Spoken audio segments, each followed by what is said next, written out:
президента і взагалі нема. А перепрошую, а хто це?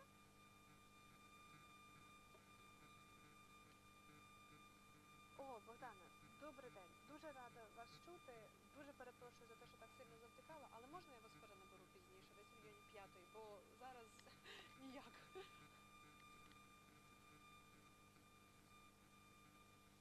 Супер, дуже вам дякую. Дякую дуже, дякую. Все, дякую. На все добре. Починайте розказувати свої проблеми, я розумію. Але мені подобається, коли кажуть, я Богдан, ми з вами працювали, я вам деньги хочу заплатити. О, хорошо, спасибо. Я не перевожу. Да, я готова слушать вас. Ну, але ні, на жаль, я... Хоча я очень рада, що... Петро Олексійович, вибачте, Богдан, хоче дати мені... Ні, раз, два, три, чотири. Ні. При тому я не бачу, хто це. Нема, не все?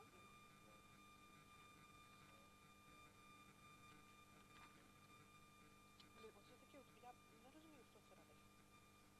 Ну, тобто, хто верстанчик цієї штуки? По-перше, без полів раз, по-друге, подивися на сам шрифт, на розрідженість його, так, в цьому плані. Він же ж не читабельний. Читабельний, але незручно, значить не читабельний.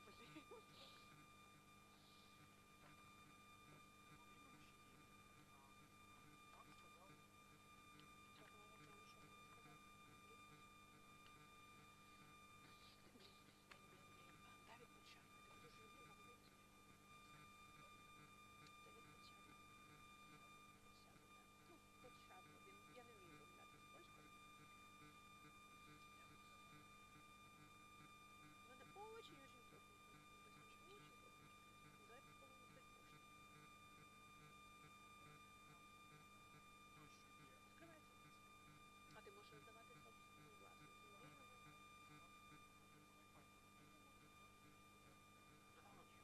А я можу раздавать тільки мобільні.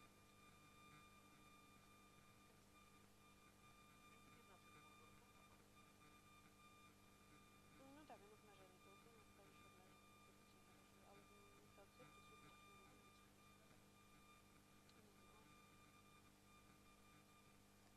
О, Боже, дякую вам дуже. Дякуємо, дякуємо. Ой, вибачте, пальці сіли, пальці сіли. Повернеться, коли що зникне все.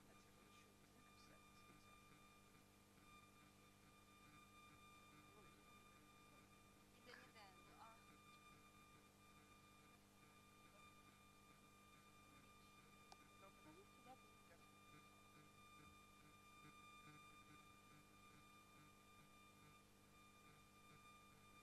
Ми не бачили.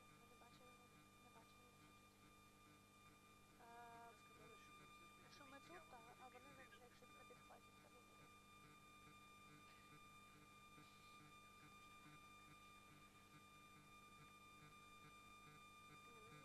Якщо в якийсь момент втомимося, ми можемо все дивитися. Може його теж шукати спити. Ні, ну його може немає. Зовсім. Ні, поки що... Ні, а там дроти там нас не закриють. О, у цьому я закрита. Значить, це твоє. Ти ж відпивала з нею.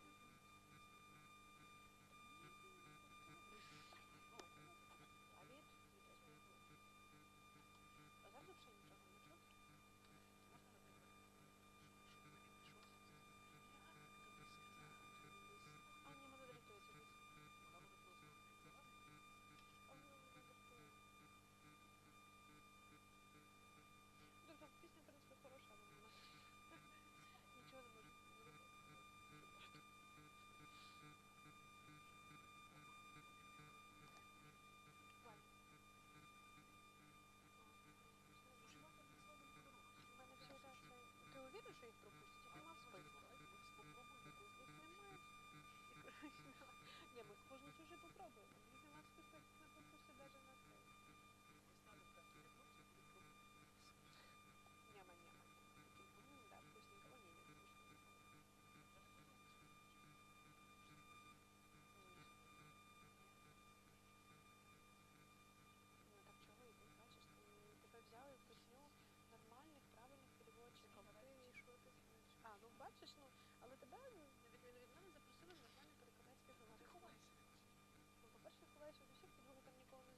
Да, він мене пізнав. Він побачив, що він перший раз, да, я знаю. Я побачила таку історію. Він не, я ж тепер в окулярах, я не бачу його в окулярах. І я стояла в окулярах, і він реально тільки, знаєш, через 2 хвилини роздуплився, що він цю людину знає. Бо я може так бла-бла-бла, щось розказує, такий улыбаюсь, думаю, що він такий от завис. А потім так, знаєш, а потім спину так, Катя! Я так, ну, как бы, да.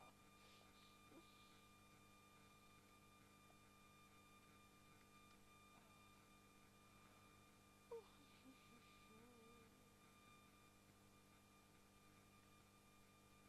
у тебя вышла срачка, давай.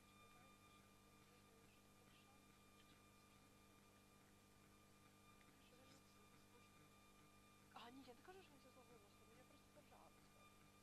Ні, найбільше я поржала, коли я здала вулицю пострілись в Піксі. Один з моїх найближчих друзів. Спочатку ми працювали разом тоді, здавали квартири, і реально спочатку Ігор побачив, він реально так типа і все, і він сів, реально просто 3 години вот это вот смотрел і роздивлявся, що происходит. А Льоша прийшов, роздав ценні указання, ми щось з ним поговорили, щось іще через... І в цей момент сидить, так... Я йому кажу, ні, він зараз він роздивиться, зараз він зрозуміє, що не так. Потім на 40 хвилин пройшли, аж так... Ой.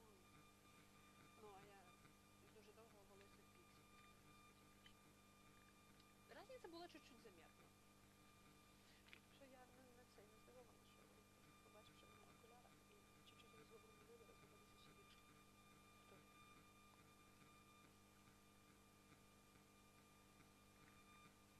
Андрюша, заганяйся.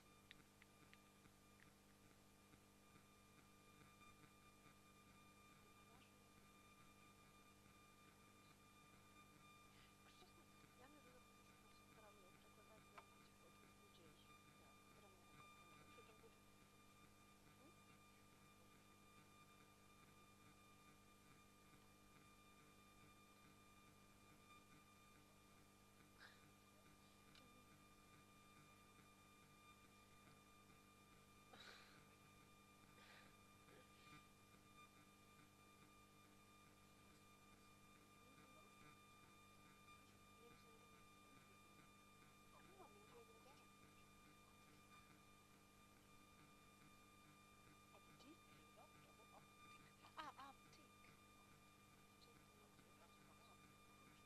прямо як що там буде? Ой, Андрюша, метелика вдягнув. Моя ти коня. Моя ти коня. Це просто потому, що... Ні, повинен на мене повернути, так сказати.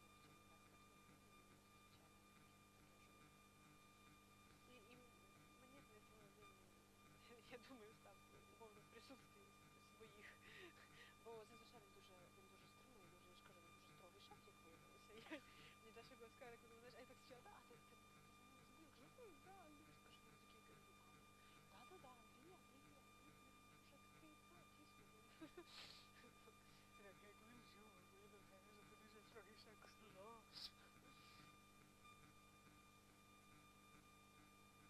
Йому з бороди хорошо. Він без бороди така, такий сестра.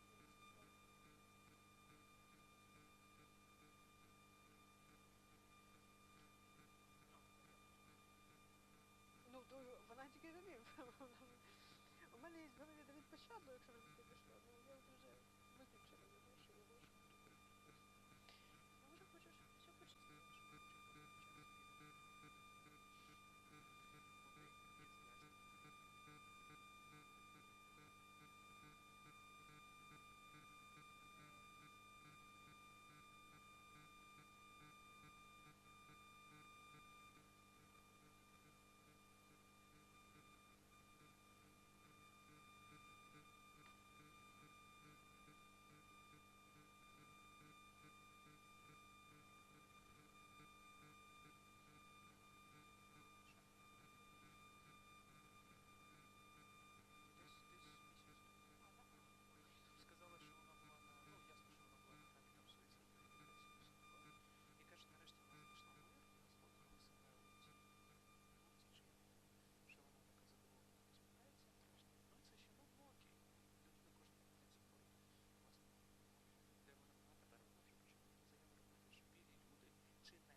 Dear ladies and gentlemen, please welcome the President of Ukraine, Petro Poroshenko.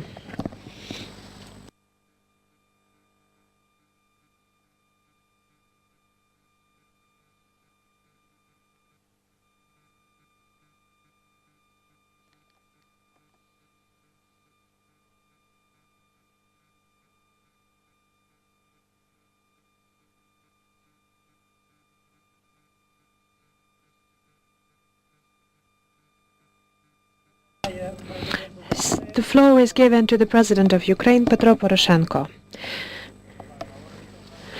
Dear Ms. Klimpush-Sytsadze,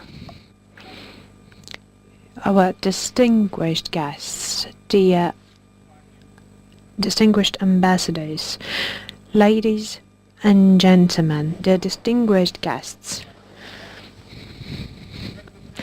First of all, I would like to thank to the organizers of this event for holding this event here in Kiev. I understand greatly, just as well as you do, why it is the right time to have this conference and the right place to hold this conference. Being on the edge of the Russian hybrid war, Ukraine has a huge experience that Ukraine can share with its partners. It seemed that why do we call this conference the decade of the hybrid war? The word hybrid war entered our dictionary only 4.5 years ago. Because we didn't know how to call something that was going on in Georgia in 2008. We have showed the solidarity with Georgia. We have shown that this issue for us is the issue of great importance and significance, but the reaction of the world at that time didn't stop the aggression. And if we had the active measures in 2008, maybe we could have foreseen 2014. Maybe 2014 would never happen. At the same time, I would like to express my gratitude to the whole world. The gratitude for creating the world coalition to support Ukraine in opposing and countering the Russian aggression. And dearest friends, throughout these years, we have learned the habits of the Russian bear. And we understand it clearly when Russia takes off its false mask and becomes this overt enemy. When the hybrid war demonstrates that it is the right war, the overt open war. And if you, the dearest friends, dear participants of the conference, if you are ready to hold defense, you should ask us, Ukrainians, how you can do that. The informational attacks, the tryouts to destabilize the situation inside our country, the energetical blackmail, the full embargo and the closure of the markets, the aggressive push-up their own agenda through their influence agents, through the political agents, cultural agents, social agents, opening the social conflicts, and it's a very important part of the hybrid war, the influence through the religious organizations. This is not the full list of the tools that Moscow uses, and that has finally been called the hybrid war. And unfortunately, we do not have the people who will oppose to the position that the revenge position of Russia, of Kremlin, for Ukraine is a big challenge for the whole North Atlantic defense system. We do understand that without the strong Ukraine that is now the eastern edge of the NATO defense shield, we cannot speak about the sustainable and stable North Atlantic space. And being sustainable with our ideas today in the occupied Donbass, in the illegally occupied Crimea, Russia is polishing out the technologies that are far beyond Ukraine. And they definitely challenge not only Ukrainian territory, Ukraine. The Crimea that is currently occupied is the basis for the Moscow, for the Kremlin rockets, where they will head to, not only for Ukraine, or they will be heading to Syria, or they will be headed to the countries of the Mediterranean basin. to outline their Russian influence zone, to outline the Russian zone of control there. We do know that at Donbass they were using absolutely modern and new Russian arms. At the Donbass, they're updating the methods of the propaganda coverage for the regular forces. Donbass was the first place where the dozens of thousands have been used of the militants of the so-called GVK, the private armies. What kind of private armies those are? They have been drafted through the systems of the Russian military services. They've been financed through the Russian budget. And they have been supplied by the military forces.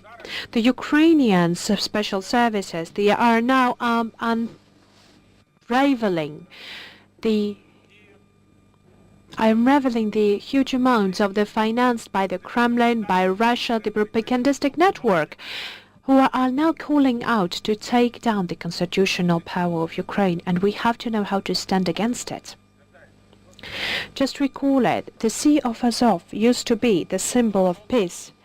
We didn't have any other reasons for any conflict. And now, the Sea of Azov is being fulfilled with the military vessels when they're working out on blockades of the Ukrainian seaports. Whether Ukraine has created any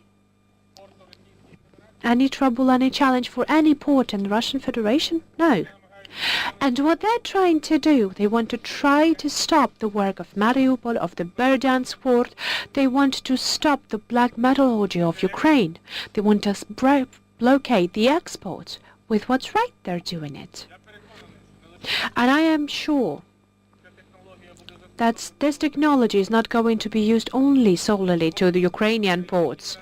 The cyber attacks that have been tested on Ukraine are currently being used, actively being used, against all of the other countries in the world.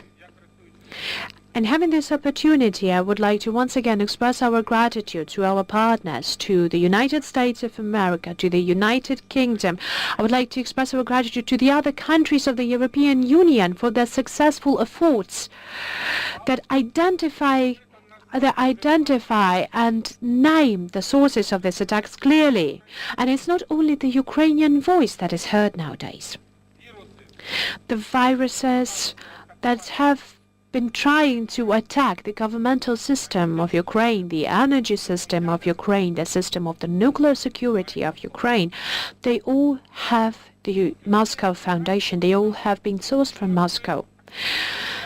It is a common practice for Moscow nowadays to actively participate in the voting process, to use the democratic mechanisms in the democratic countries to reaching their own goals, to reaching their own aggressive goals.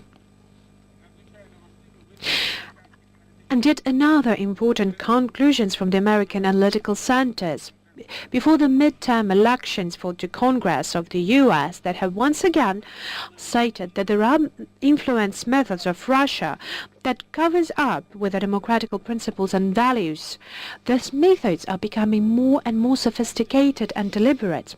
They're learning how to move over our defense system. So using this opportunity and knowing how much attention is being paid to the midterm elections of the United States of America, I would like to identify that we really appreciate the support that the U.S. has granted to Ukraine for both the representative chamber that is now going to be managed by the majority of the Democrats and by the Senate that has the majority by the Republicans now. Both the White House, the Senate are this foundation that Ukraine can count on. Our strategic partnership is built on that. And especially in the questions of fighting out and counteracting the Russian aggression.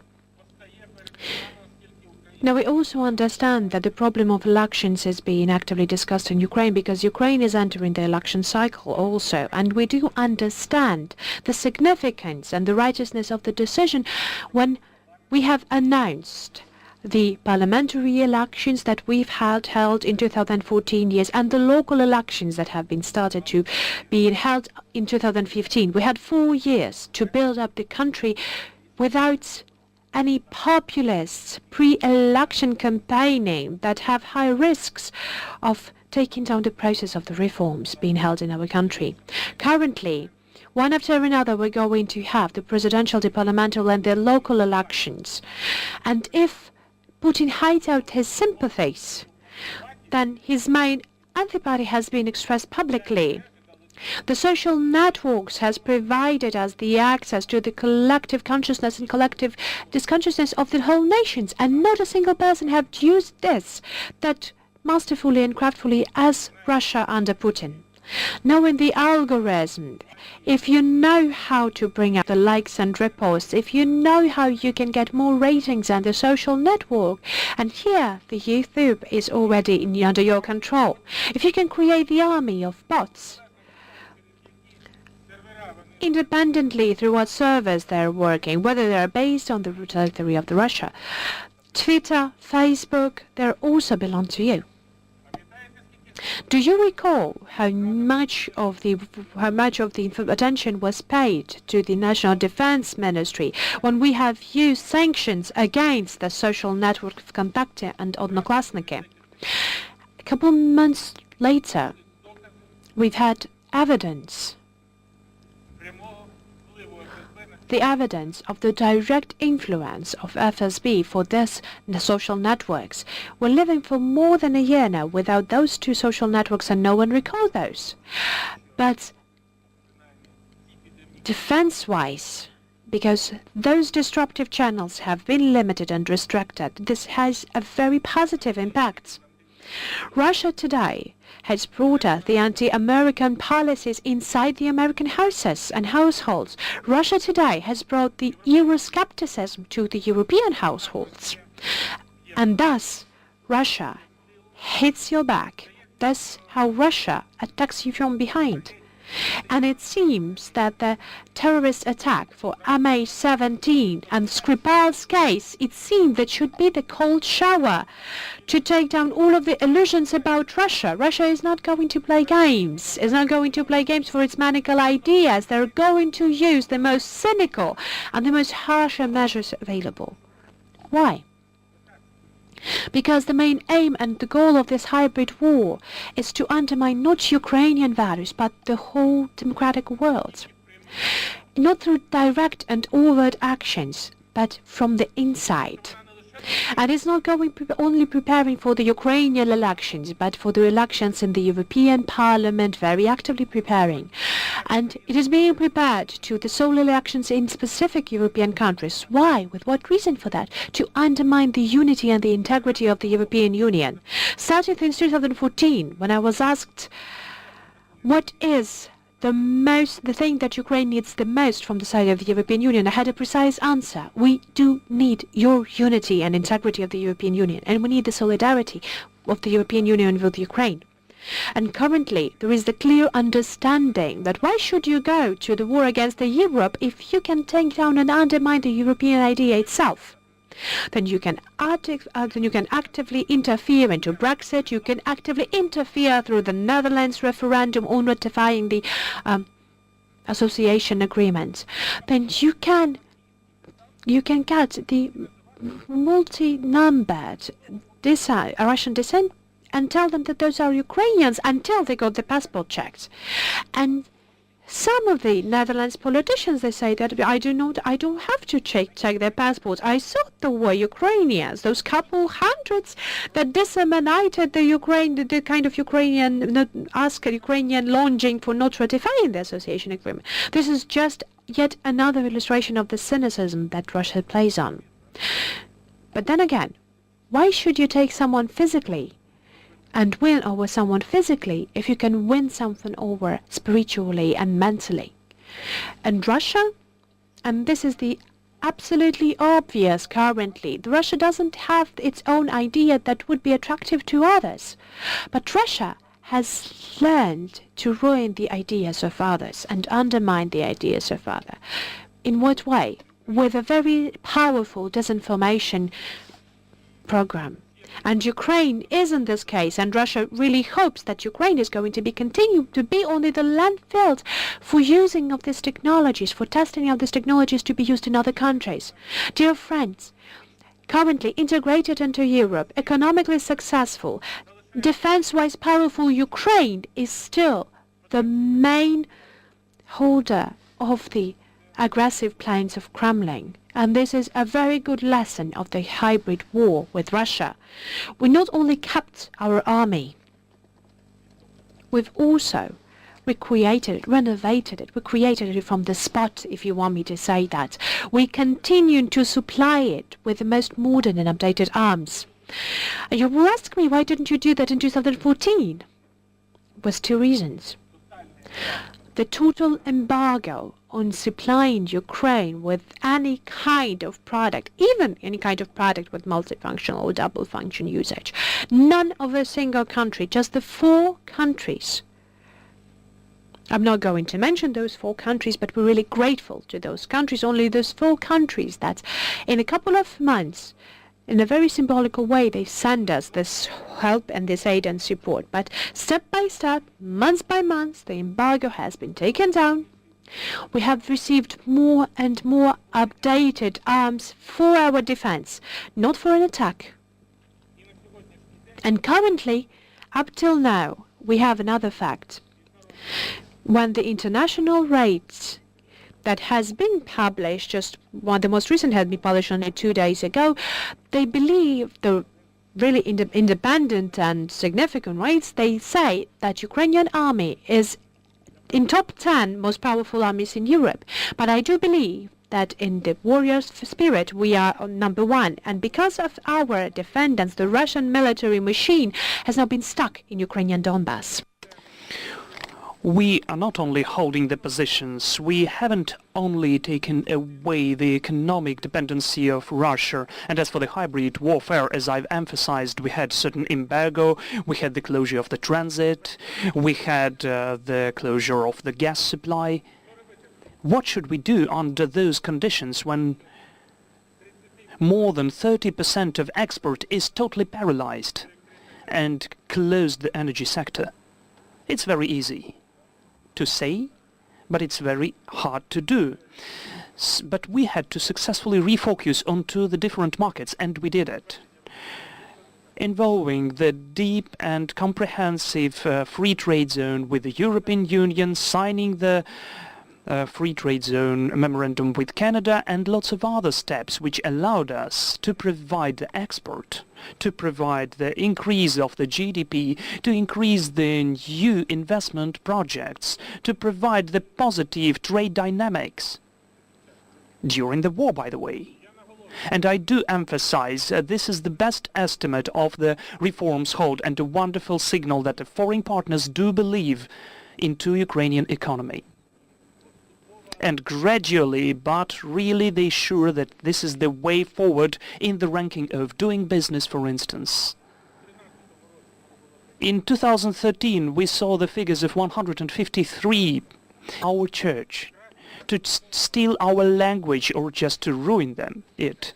Today, we can only have a slight smile listening to that. And I am repeating again, helping Ukraine today to be resilient in this war, the West invests not only ours but yours security, not only ours but your future.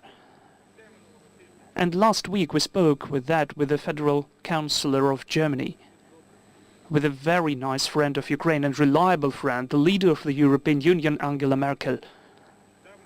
Recently, I had a very detailed conversation with the President of Turkey, Recep Tayyip Erdogan, and especially important today, from Kiev we can see the initiative of President Macron to call out the Forum of Peace during the several days in Paris, where 100 years ago, after the end of the First World War, at the peace conference they decided the fate of a very young Ukrainian state, where unfortunately the winner countries had mistaken because they strengthened Russia with Ukrainian potential.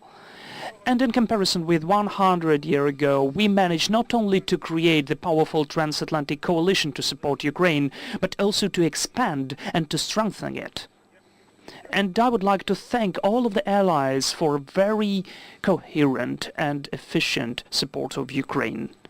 However, this is not the reason to calm ourselves down. Russia, unfortunately, has begun to play with their, we hope, the last card, undermining the trust for the state institutions, discrediting European and Euro-Atlantic choice, nivelling the successes of our reforms to support the revenge of the pro-Russian forces in Ukraine at the presidential and parliamentary elections of 2019. We will never let them do that, because those are the events, the results of which will have the key, I would say, existential meaning for the Kremlin regime, and every next step of Kremlin will aim to have the seed of exhaustion in the Ukrainian spirit, the unprotectedness, the uncertainty in tomorrow. Because in this messed up water, where ones are discredited, the other are not united, the third are quarreling all the time, it's very easy to activate your agents with their readiness to swallow the annexation attempt of Crimea, to adopt the Russian plan about Donbass, with the help of which Russia wants to influence the whole Ukraine, to refuse to cancel the construction of the Ukrainian army according to the NATO standards and the implementation of the law on national security, which has been adopted in the close collaboration with our partners from NATO.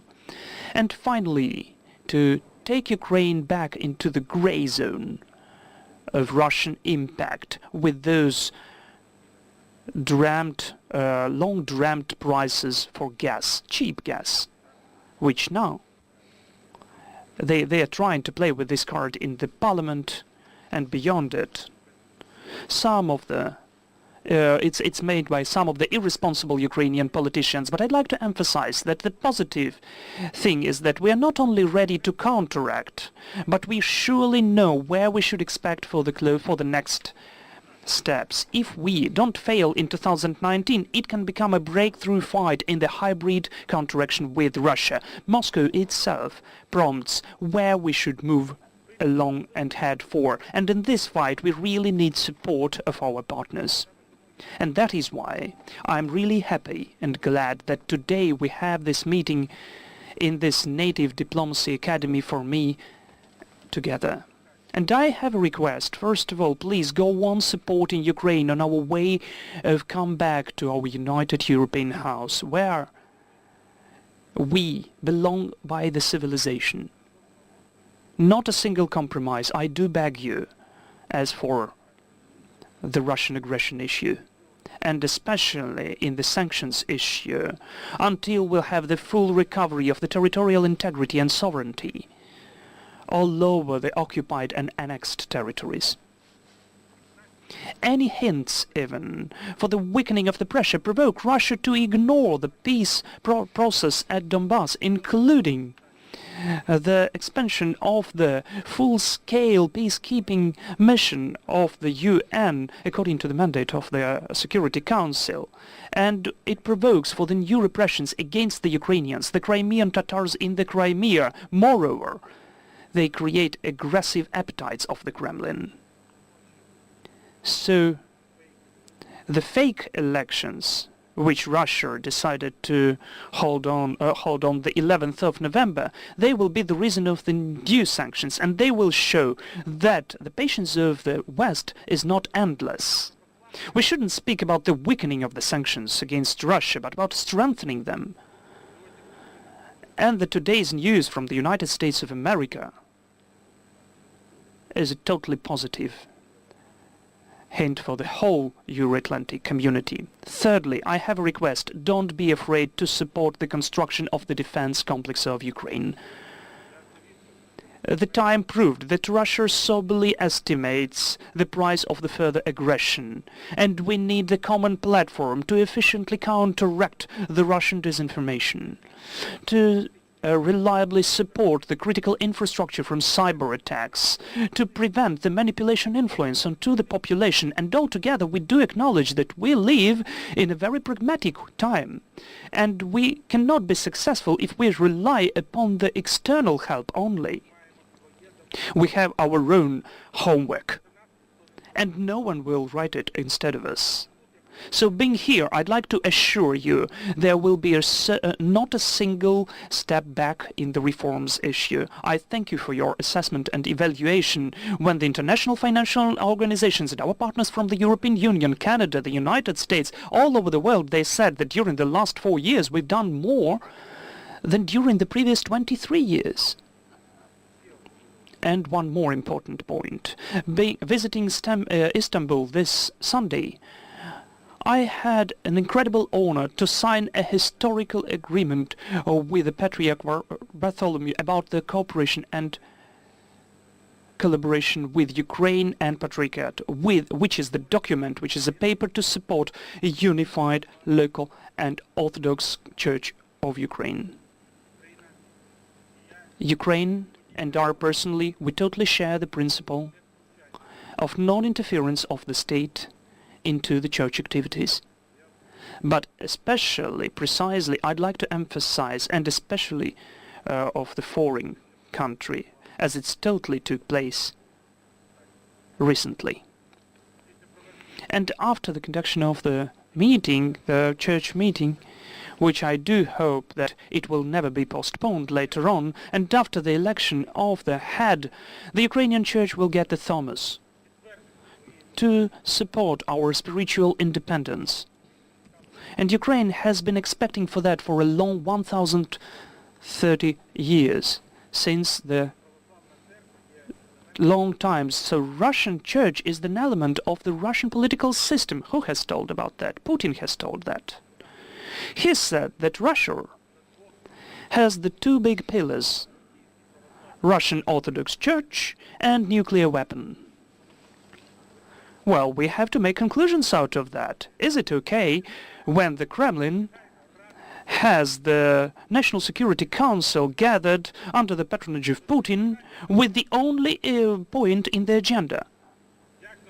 How to protect Russian Orthodox Church in Ukraine? My dear, you don't have anything to do here. Your church does not belong here. Your armed forces don't belong here. Your weaponry doesn't have to be here. Go home to Russia. The appearance in Ukraine of the independent church, which is acknowledged by the Universal Patriarchate, is equal to the acknowledgement of the state independence 27 years ago. And it's true, for us, this is the issue which is as important as the non-visa regimen, as the association agreement with the EU, as our fight for the membership in the NATO and the EU. And I thank each of you that you have supported my presidential initiatives as for the changes and amendments to the Constitution and allocation of the aims of Ukraine as the membership in NATO and the EU. Ukraine is an inseparable part of Europe and the whole Euro-Atlantic community, and Ukraine is ready, together with your partners, to hold defense against the Russian hybrid aggression. We will for sure win, because we are together and the truth is on our side. Thank you for your attention.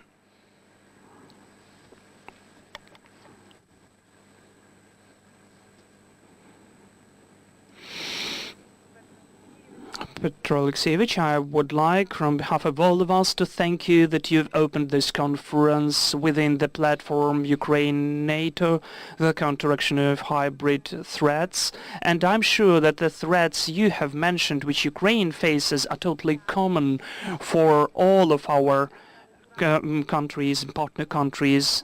You've created the framework which we will use during those 2 days of discussions, and I'm sure that we will reach the active recommendations how we can move forward with our partners. Thank you so much. Thank you.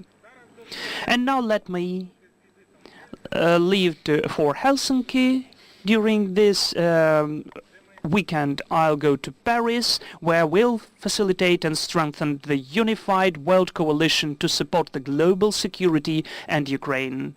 And I'd like to thank you for this support. Thank you.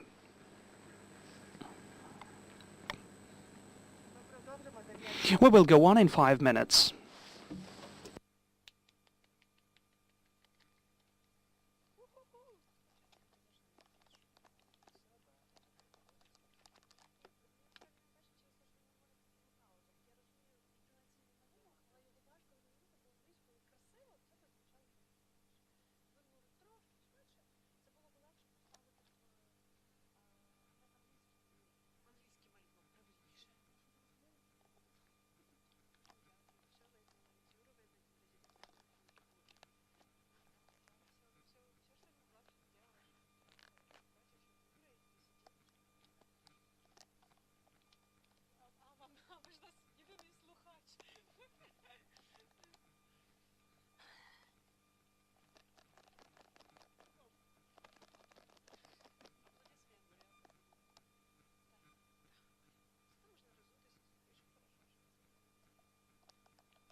Ladies and gentlemen, please take your seats. We are about to begin.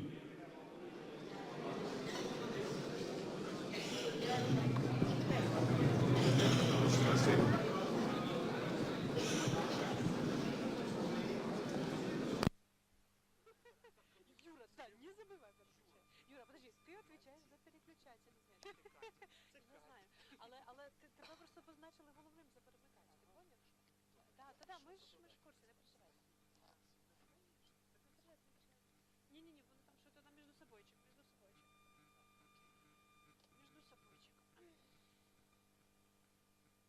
Ти поняв, ти переключаєш. Ти переключай. Не знаю, що, але ти саме головне переключай.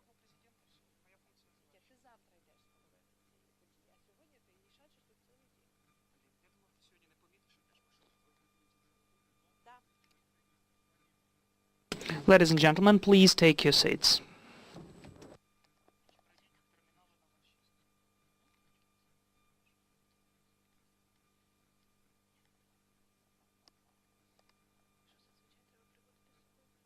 Good afternoon, all of the presenters. We are beginning with the first introduction panel of our conference. My name is Sergei Konsursky. I'm the director of this diplomatic academy, and for me it's a great honor to greet all of you in the walls of the academy at this important event. During the first panel, we are having 4 speakers that are well known to all of you. Antonio Misseroli, NATO Assistant Secretary General, Rostislav Pavlenko, Director of the National Institute for Strategic Studies, Ivana Klimpush-Tsintsadze, Deputy Prime Minister of Ukraine, and Valdis Zatlers, President of Latvia during the period of 2007-2011.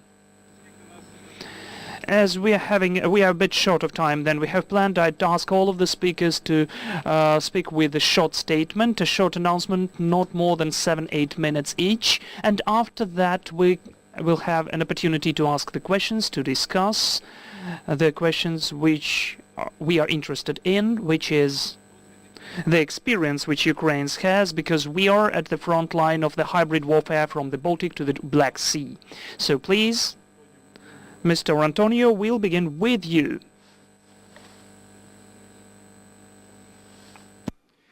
Thank you, Mr. Chair, Mr. Vice Prime Minister, Presidents, Ministers, Excellencies, distinguished guests. It is a big pleasure for me to be on such a distinguished panel in this magnificent building on a sunny day in Kiev today, and I congratulate Ukraine for hosting this very timely event. It has been often said that hybrid warfare, or non-linear warfare, as Russian experts prefer to call it, is nothing new. What is new, however, is the vast array of instruments that are available for hybrid campaigns. And this makes a response much harder. In this respect, the Russian-Georgian war 10 years ago, but even more so the events that led to Russia's illegal annexation of Crimea, were a warning to us all. A new age of warfare and conflict is dawning. An age where traditional kinetic threats are only one part of a much broader approach to destabilize a government, an entire country, or perhaps an entire alliance, and where the aggressor has the upper hand over the defender. However, there is no law of nature that condemns us to remaining helpless victims.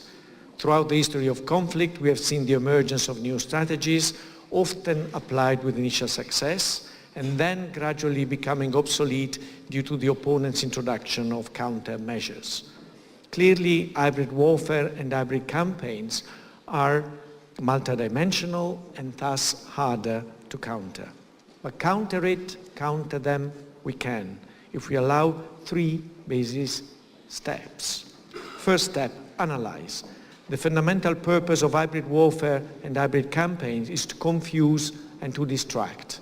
Ideally, the victim or the target will not know what is going on until it's too late to respond effectively. This creates a challenge for individual states, but it could create an even greater challenge for alliances that are based on collective decision-making.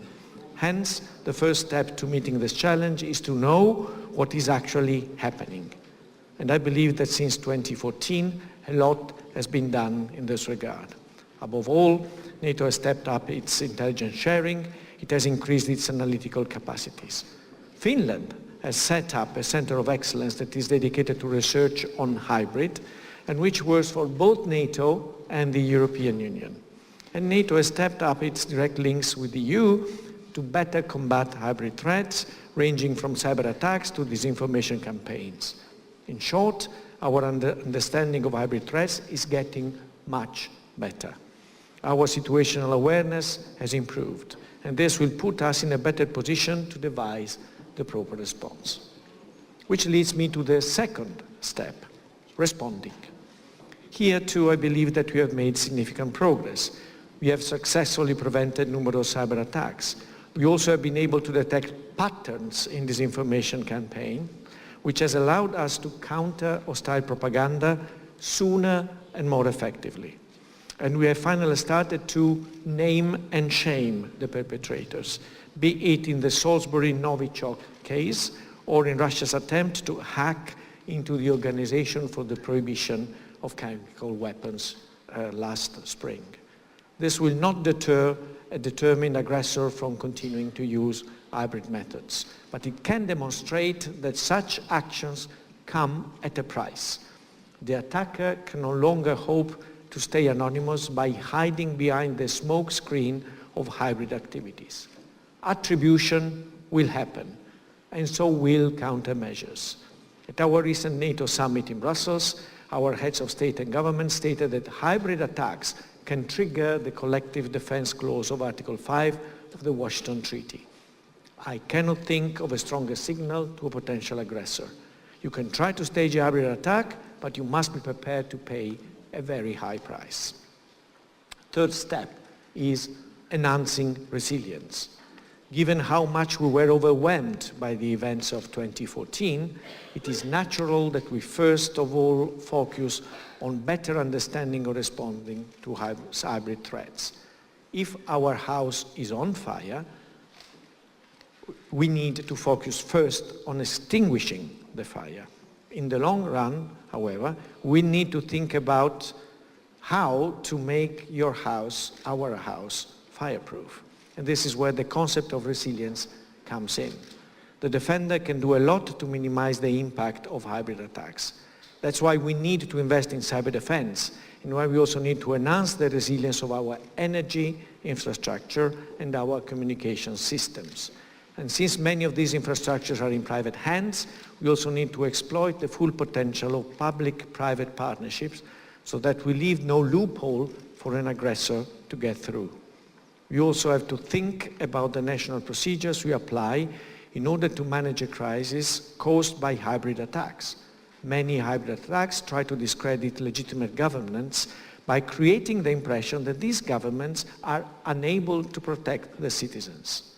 We must demonstrate to our population that we can protect them. If we apply such resilience measures consistently, our houses, our nations, our countries will become closer to being indeed fireproof. What does all this mean for the relationship between Ukraine and NATO? 3 brief points to conclude. First, since 2014, we have made hybrid threats a centerpiece of Ukraine-NATO relations.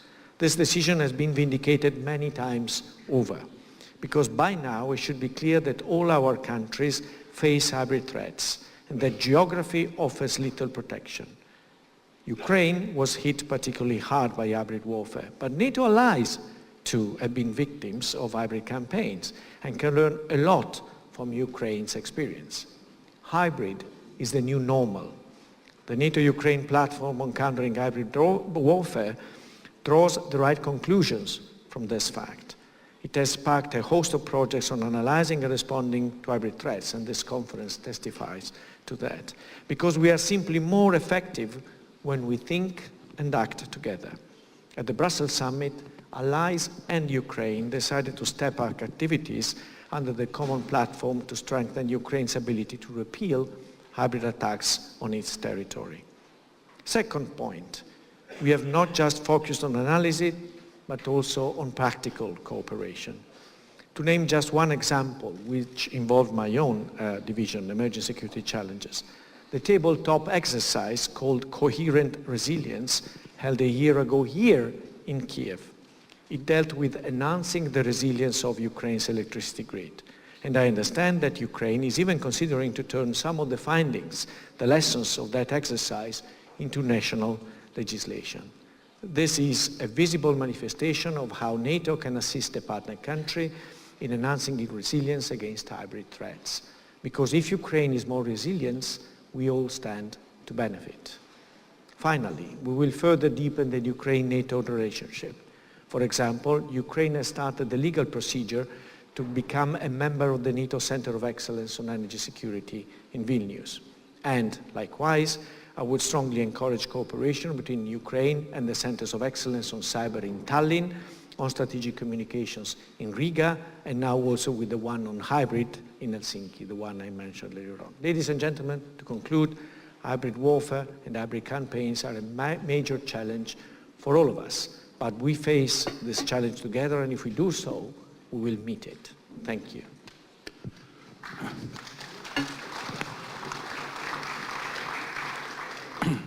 Дуже дякую, містер Місіролі. І оскільки у нас Thank you very much, Mr. Misiroli. And as far as we have the hybrid warfare platform from Ukraine and NATO, I would like to pass the floor to the representative of the government of Ukraine, the Deputy Prime Minister Ivana Klimpush-Tsintsadze, who is the main force behind this platform, who is the main force behind the conference. Thank you very much. Thank you very much, Serhiy. Thank you very much, dear friends. So, Mr. President, Your Excellencies, dear colleagues, ladies and gentlemen, I would like to start with saying that I'm really grateful to each and every one of you for having this opportunity to join us here today, and I hope tomorrow for joining us here today in the framework of the Ukraine-NATO platform on counteracting the hybrid threats. So this event has been supported by the work and the efforts of the many months, and we do hope that this work is going to be currently reflected in the thoughts, ideas and recommendations that are going to be voiced out in our discussions, and we will be able all together to come up to the office in what way we will be capable all together to grant the security of our citizens and to grant the protection of the liberal and democratic values that are very important for all of us. It's currently obvious for us that the conflicts of the 21st century that are dramatically different than the conflicts of the 20th century were. And it's quite possible that it's quite obvious that we can state that those recipes that used to be working before that are not the ones that are going to be relevant today, because currently the threat can appear from the places where you never expect. So the threat can appear from at the very beginning of the innocent message in the social network, or it can appear from the occurrence of the undefined forces of one country in the territory of another country, and they cannot be acknowledged by the other country because they're not there. They're just not there. And also it can occur from this understanding that at some point that the citizens, the thoughts, the consciousness of your citizens can be controlled by another country, by another state. And those are those threats. Those are those threats that we usually call the hybrid threats. And one of the important and significant threats is now to outline the existence of the threats. And when we are going to outline the existence and acknowledge the existence of this threat, the next step that is needed, that we have to also acknowledge and outline the source of this threat. And here in Ukraine, we understand that one of the sources for the hybrid threats that we are currently dealing with is the Russian Federation. The Russian Federation that throughout decades have been testing out the new technologies to fight the unacceptable, in its opinion, words in Ukraine. And I would like to use this analogy from the military history, if I may. You all recall how before World War II, the French government have built the Maginot Line, and how it was supposed to save France from the unexpected attack of the of the enemy. But if to explain you what has happened, that the enemy actually just pass the marginal lines over, and it can give us the very specific conclusions for current situation, because it means that you cannot be sure that the means and measures that used to be relevant in the previous years or in previous centuries, or those recipes that used to be relevant at some point, they may not be able to protect us from the future aggression. And this has to be the conclusion that we have to start to deal with, and we have to start to build up our next actions. Because this situation currently today reminds me of this turnover of the Maginot Line at the very beginning of the Second World War. And today, the enemies, the counterparts, while the European countries, while the countries of the European civilization have been building their state institutions, where they are building up their military capacities, where they are building up the collaboration in these military capacities, the enemy has crossed those lines over and starting to act in the war field that is unexpected, because this war field is currently elections, referendums, the attacks in social networks, the attacks in media, the attacks in the cyberspace. And something that usually was just the aiding factor in the counteraction is now on the first place, is now in the spotlight and becoming one of the main tools for the warfare. And something that the President of Ukraine has mentioned today, something that we currently see, that for the attackers, they don't really care about the physical conquering. They just need to conquer the thoughts and conquer the consciousness of the people. And in the world of the post-truth, it is much easier to manipulate the fact and much easier to conquer the consciousness of the citizens and of the population. So we have to understand that the benefits of the democratic societies that we're really proud of, they are now being vulnerable. They're now being vulnerable stops for the democratic societies. Thus, we have to find the common works in which way we can protect the values. And currently there's not a single Western democracy is left that hasn't been infected or haven't been affected by the hybrid attacks that are coming from Russian Federation. Other states, moreover, are actively starting to use those methods that are being used by Russian Federation. If we're not going to pay attention to that and react to that, it will be obvious that they will only become stronger and more effective. In my opinion, the effective counteraction of these hybrid threats, the effective opposition to this hybrid war can only be provided through the platform of the joint collaboration. And for me, the North Atlantic Treaty Organization is this platform. And as for me, NATO currently is this capable organization and capable structure that can build up the relevant answer to the Russian hybrid war.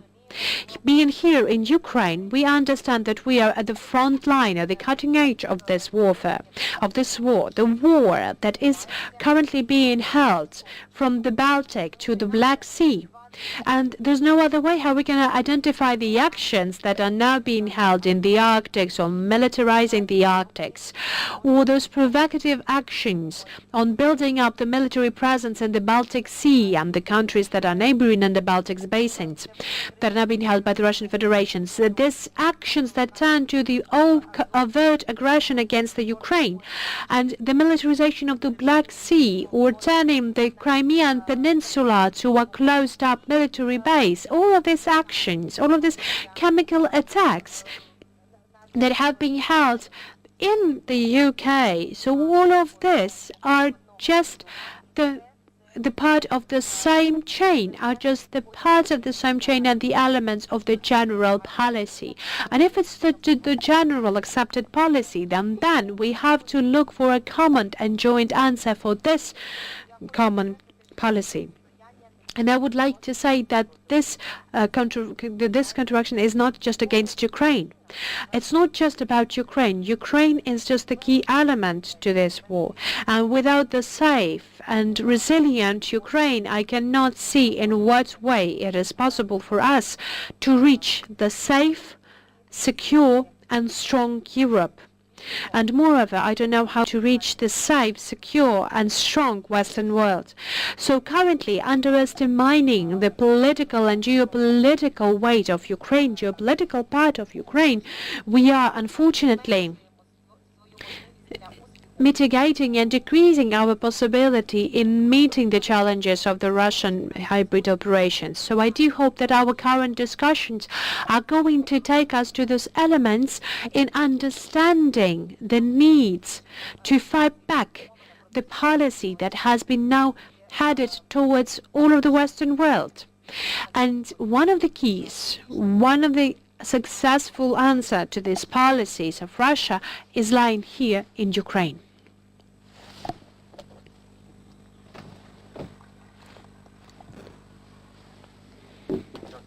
Thank you very much. Thank you, Deputy Prime Minister. Mr. President, Mr. Zatlers, so you have been the head of Latvia for many years, and your country has been through this path that Ukraine is currently on. So you became the member of the European Union, you became the member of the NATO, and I do remember these first years when the Baltic countries reclaimed their independence, and I do believe that you had the greatest supporters in Ukraine, in Ukrainian population, because we've supported your path, your way on independence, and we're really happy that you have this success already. But you had your share of hybrid war with Russia also, and you also faced these challenges, so maybe you can share your experience with us, how it happened in Latvia. Chairman, and I thank the organizers for giving me the privilege to talk to such a distinguished audience on a very, very important topic. But before we start discussions, we should agree, and I hope we all agree, that the hybrid war is not just a theoretical topic. This hybrid war is a military concept of Russian Federation. If we understand all that, then I would like to start by mentioning three historical landmarks. The first one, cyber attack on Estonia many, many years ago, which was an example that cyber war has become a reality. The second landmark is Russia's aggression in Ukraine. And again, that was an example that irregular warfare is a reality. And the third event was actions taken during the presidential elections campaign in the United States, which also showed that cyberspace is a battlefield, possible battlefield for cyber war and for hybrid war. All these events attracted our attention as an examples that Russia is implementing its modern military strategy by using military and non-military measures to reach Russia's strategic objectives. And maybe in the 19th century, these objectives were reached by just declaring a war. But that is not the case today. We see indirect military and non-military actions used in peaceful areas as well as in conflict areas just to get the result Russia needs in its strategic thinking. Our task is to recognize all these measures and create countermeasures just to protect our states and our societies for the destructive damage of the hybrid war. What makes this task pretty difficult? Russia is using in the hybrid war a big number of non-state actors. And it makes the situation much, much complicated. We see local and Russian media organizing propaganda and fake news and disinformation. We see anonymous hackers doing cyber attacks on many institutions, governmental and even non-governmental. We see involvement of criminal gangs, and we see involvement of business people. And the Finnish example, not so long ago, shows that they are purchasing the land with a strategic meaning, very close to strategic places, and that means, that we have to also understand that political elite, military elite, business elite, and criminal elite in Russia are working close hand in hand. We also have, private military units, recruited volunteers, acting in many places, not only in Ukraine. And let's not forget about the politicians, political parties that shape the political environment in definite countries. All these actors create a situation that we cannot prove direct involvement of Russian state in these actions. And that gives, the Russian state a space for political and diplomatic maneuvers. But we will look a little bit closer to each of these actions. In all actions we see one thing. The Russian special services, GRU and FSB behind them. These institutions are always involved, and not only involved, they are guiding and even leading the hybrid war processes. And that means the Russian state, as a state, is guiding all this and synchronizing all these actions and measures by many non-governmental and non-state actors. And all mentioned above shows the width of the range of these measures. And we have to understand that we have to focus and address full range of these measures taken by the Russian Federation. And if we distinguish some 4 stages of hybrid war, the strategic shaping, the shaping operations and consolidation of the results, then Georgia and Ukraine have experience of all 4 stages, including the military action and direct or indirect military action in both territories, and as well as consolidation as formal annexation of Crimea or informal annexation of Abkhazia and South Ossetia. But if you think about the first stage, the strategic shaping, it's going on permanently on all the territories, starting from Caucasus to Scandinavia. And Latvia or Baltic states are not an exception. We really have this pressure, sometimes political pressure by political statements, maybe not a very high level, but ambassadors sometimes make some statement. The press secretary of the president of Russia makes some statement. We have, declared and undeclared economic sanctions or restrictions. And I emphasize again, undeclared is taking place all the time. And of course, we have the disinformation. We are in an information war. So, first of all, I have to emphasize the information war is the most important one, as was here mentioned on this panel, because it's a struggle for our minds and souls. But we have to also understand that the hybrid war attacker is focusing his interest on the weakest points, on the weaknesses of each state. And they might be political instability, and we have to change it in more or less political stable environment. It might be economical, and we have to undergo the economic restructuring. It may be corruption, and we have to fight corruption. It might be ethnic tensions, and we have to work on integration of the whole society and not to touch sensitive issues of the past. And it may be social inequality. So we have to work to make the gap between the rich and poor less and less in its width. And of course, also unsolved border conflicts make sense.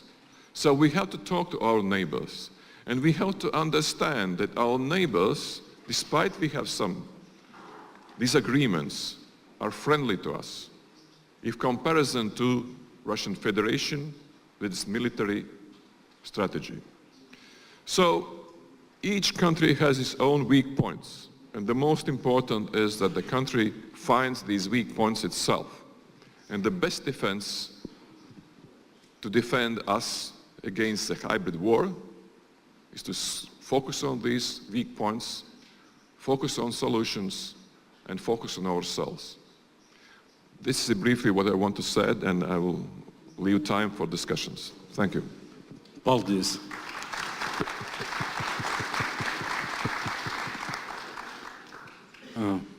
Дуже дякую. Thank you so much, and now I would like to give the floor to Rostislav Pavlenko, who is the director of the National Institute of Strategic Research. This is the leading research institution of Ukraine, which has always been in the center of the studies of hybrid threats. And all of the works and papers which are issued by this institute are incredibly important as a rethinking, as an experience, which will be based in the future strategies of Ukraine, and at maybe at the NATO level and even wider basis. So please, Rostislav, the floor is yours. Thank you, Mr. Sergei. And a separate gratitude for such an advertisement in the introduction speech, because I'm glad that the materials of our institutes are among the handouts which are given out at this conference, in particular what concerns the history of the conflicts, which we can now name as hybrid conflicts, because now this is not a new issue anymore, and the development of this hybrid aggression which we are having now with Russia attacking Ukraine and attacking the whole democratic world. So, Mrs. Ivana and the participants of the conference, I'm really happy to be with you, and I thank you for an opportunity to take part in this discussion, as the topic is not just to define the hybrid threat or hazard, but the lively significance for the whole democratic world to find adequate response onto those threats, which is incredibly important. In a very cynical discourse of those who like Ruski Mir, the Russian world, or the war against the values of the free world, it is considered that it's necessary to use the weaknesses of democratic construction. So, in fact, all of the points which the democratic world is proud of, they are trying to use to damage, to weaken the countries, to weaken the alliances, to weaken their allies, and to conduct the interest as for how it's seen by the Kremlin top, how it's seen by the fans of the hybrid warfare. The democratic values, democratic procedures, tolerance, the freedom of speech, unfortunately all of that is used to provide the hatred, to conduct information campaigns, disinformation campaigns, distrust, and as it was already mentioned at this panel discussion, it is important to have enough time to define who is conducting, what is conducting, and why is doing that.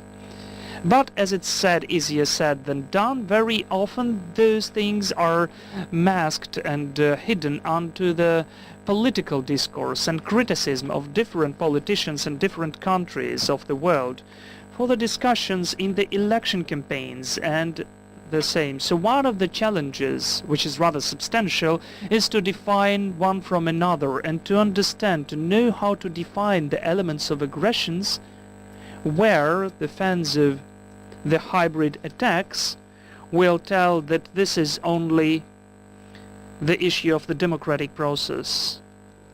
A very important element is in the economic system, and it was mentioned by the President of Ukraine and the reporters that this is one of the elements and front lines of the hybrid warfare, but we may say not only about the economic pressure, but in particular about the use of the shadow side of the world economy. Recently, there was published the laundromat research about the washing the money and the criminal world, which was mentioned by Mr. Zeltels already, which is a very important component of the hybrid aggression. The issue of the political corruption in different states of the world, which is also the issue which needs to be discussed. We should find the way of cooperation to counteract those attacks and to understand where's the roots of these phenomena. Maybe we should speak about the adjustment and adaptation of the legislation and treaties, of the agreements of certain countries. And of course we should speak about the practical, precise cooperation to create the effective counteraction. Further on, a very important position to counteract the hybrid attacks is the appeal to the usual practices, that is business as usual. The appeal that we shouldn't leave the comfort zone, that we should go on as it is, that this is just a temporary deviation from the rules and regulations, that it could concern Georgia only or Ukraine only, or maybe the Russians, the top of the Russian government, will solve their issues with this or that country, and after that everything will be okay, and you can create pipelines, and you can invest money, and you can conduct business. Unfortunately, my points are supported through the mechanisms of the information work, through the work of the TV channels and media, and the internet projects which are acting on the territory of the democratic states or on the territory of the democratic states. And it's really important in the political discourse of the political countries and in the cooperation with the countries, it's important to understand that the timely acknowledgement and recognition and timely common actions will surely help to counteract the bigger threat, and very often rather substantial economic losses than those temporary benefits which are described by the hybrid aggressors, telling about this or that project and propagating that you shouldn't protect this or that unsubstantial private case when you have the whole big and efficient cooperation with the bigger and huge Russian Federation. And wrapping it up, one more position is the issue of trust and distrust, unity and separation.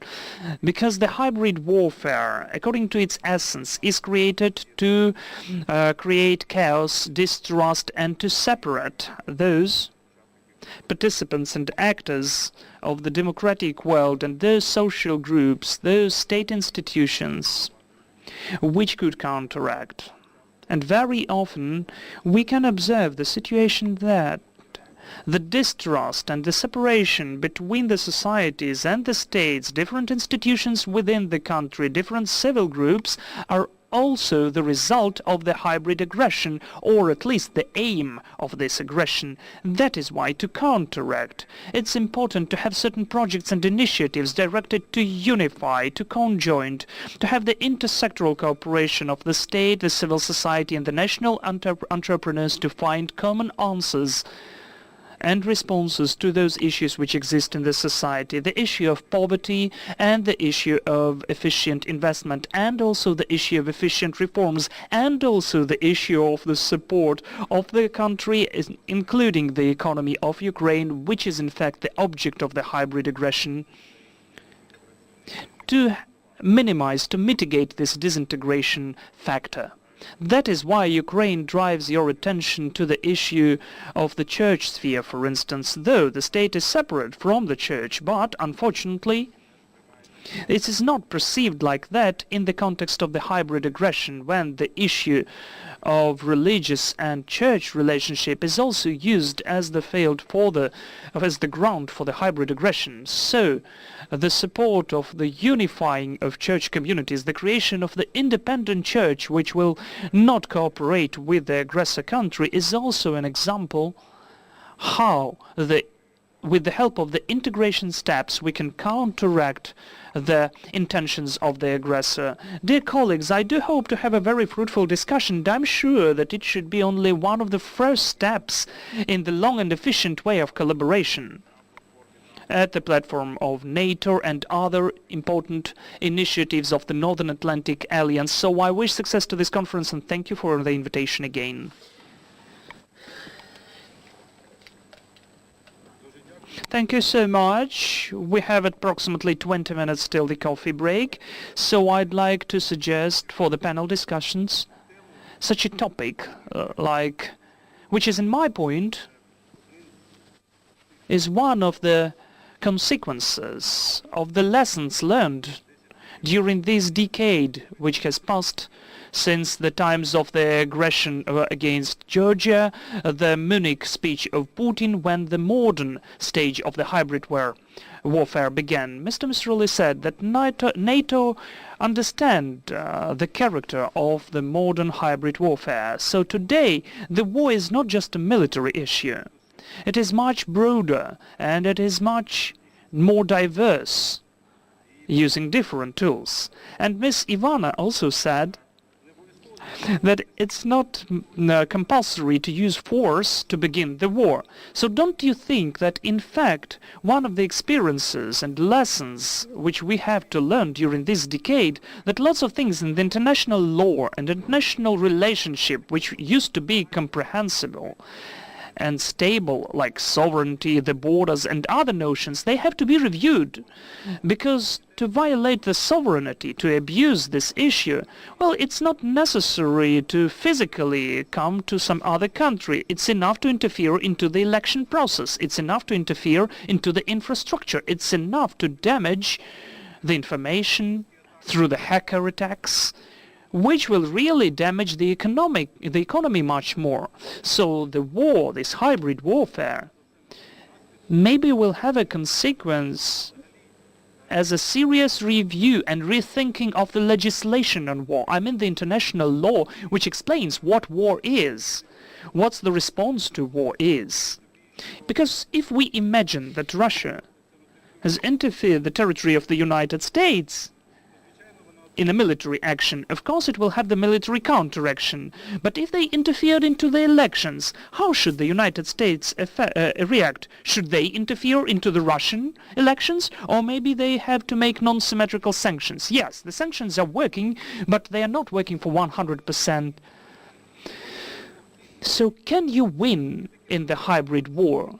What's the victory in the hybrid war, which we don't know when it began, and we never know how it ends? So please, who would like to dwell upon this topic and to comment upon that? We have got several minutes left.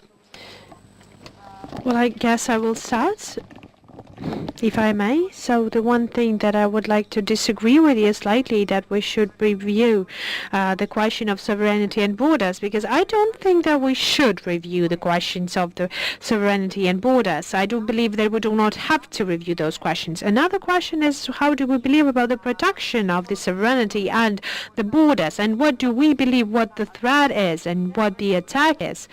And of course this requires additional elaboration and additional definition. And in this current hybrid war that the Russian Federation has held against all of the democratic world, those tools, like for example participating in the sport competition, has the same impact for legitimizing the policy of the Russian Federation, as well as participating in some kind of the political summits.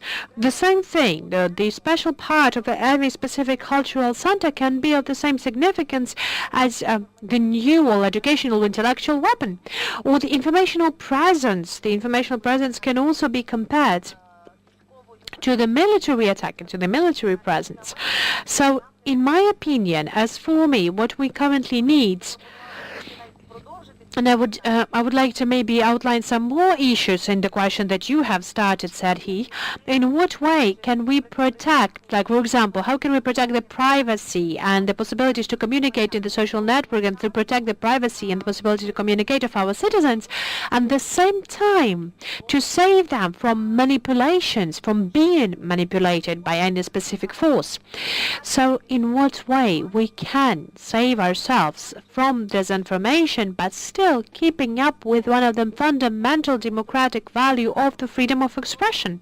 And I do believe that its question, in my opinion, they lead us to the understanding and the need for the reviewing the international norms of administrating, regulating the media sphere, for example, or reacting or counteracting the cyber attacks. So this is something that I have mentioned when I was saying that the old answers, the old tools, the old recipes, they do not provide us with the possibility to feel safe under the new threats, under the new attacks.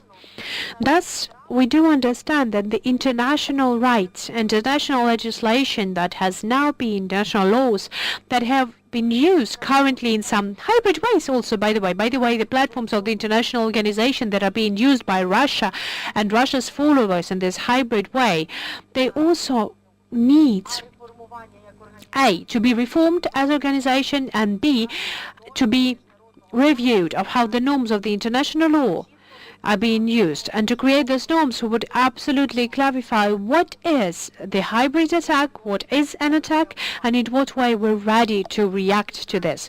So once again, these alliances as NATO is, or alliance as the European Union is, they might coordinatedly author this primarily agreements between one another with the help of the partners, and we would like to be the partners in these processes to identify in what way these directions and spheres can be regulated.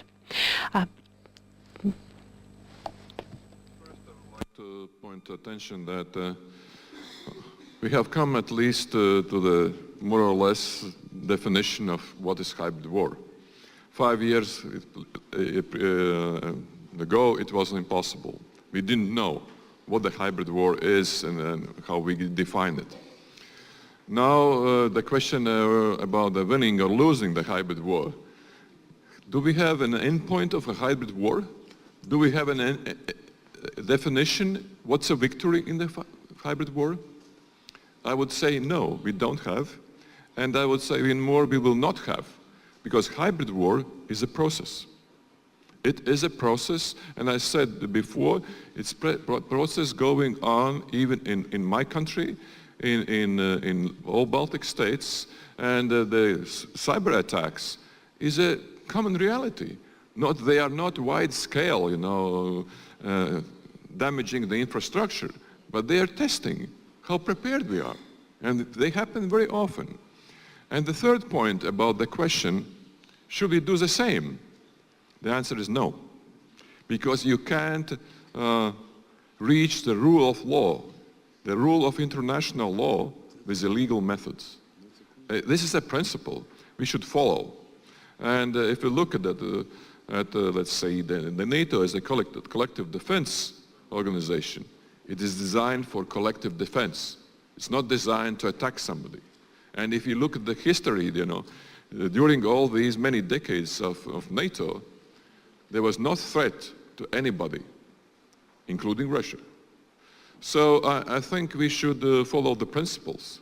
And don't forget, the hybrid war is a process, never-ending process. At least then we have, counterstanding, powers, military powers or economic powers. This is not an issue of the next years or even next decades. Thank you. Mr. Problem? Thank you very much. In the first part of the issue, I would support something that Ms. Ivana has mentioned in the context of assessing and evaluating what an attack is and what is the possibility for the common and joint reaction to this attack is. But I would like to speak more about on the second, what is the victory for the hybrid war? I do believe that the victory in the hybrid war can be considered that the aggressor will refuse to continue the hybrid war. And so the motivation, the counteraction to the hybrid attack has to be the demotivation of the aggressor to continue the hybrid war. In what methods we can reach this demotivation, then this is the issue for the international collaboration, starting from sanctions, starting from the issues of the computer security, the actions in the cyberspace, the cyber operations, cyber counter operations. I do believe that it is high time for us to review, to rethink, as of course not undermining the international law, not undermining the democratical state values, because once again, sometimes the hybrid war goal is to make the free world stop being the free world. But under the legislation frame, under the democratic values and under democratic society, we can find the list of actions that will make the aggressor to abstain of the next handing of the hybrid war. Question deserves a few words. The first one is let's not fall into the Maginot Trap that the Vice Prime Minister mentioned earlier on. We don't know what the next hybrid war will look like. We have no idea. We know what the last or first one looked like, but we have no idea of how the next one, when and how it would manifest itself. Hybrid warlike activities include, if I may use a very, very schematic expression, the use of words, disinformation, the use of money, corruption and compromat, the use of code, cyber, and the use of force. Military force, but also coercion. I mean, closing the tap of gas pipelines is coercion. It's not military force. This is a form of coercion. These different uses of different instruments come in different blends over space and over time. Hybrid warfare is quintessentially scalable, both horizontally and vertically. It will not manifest itself with tanks crossing a border.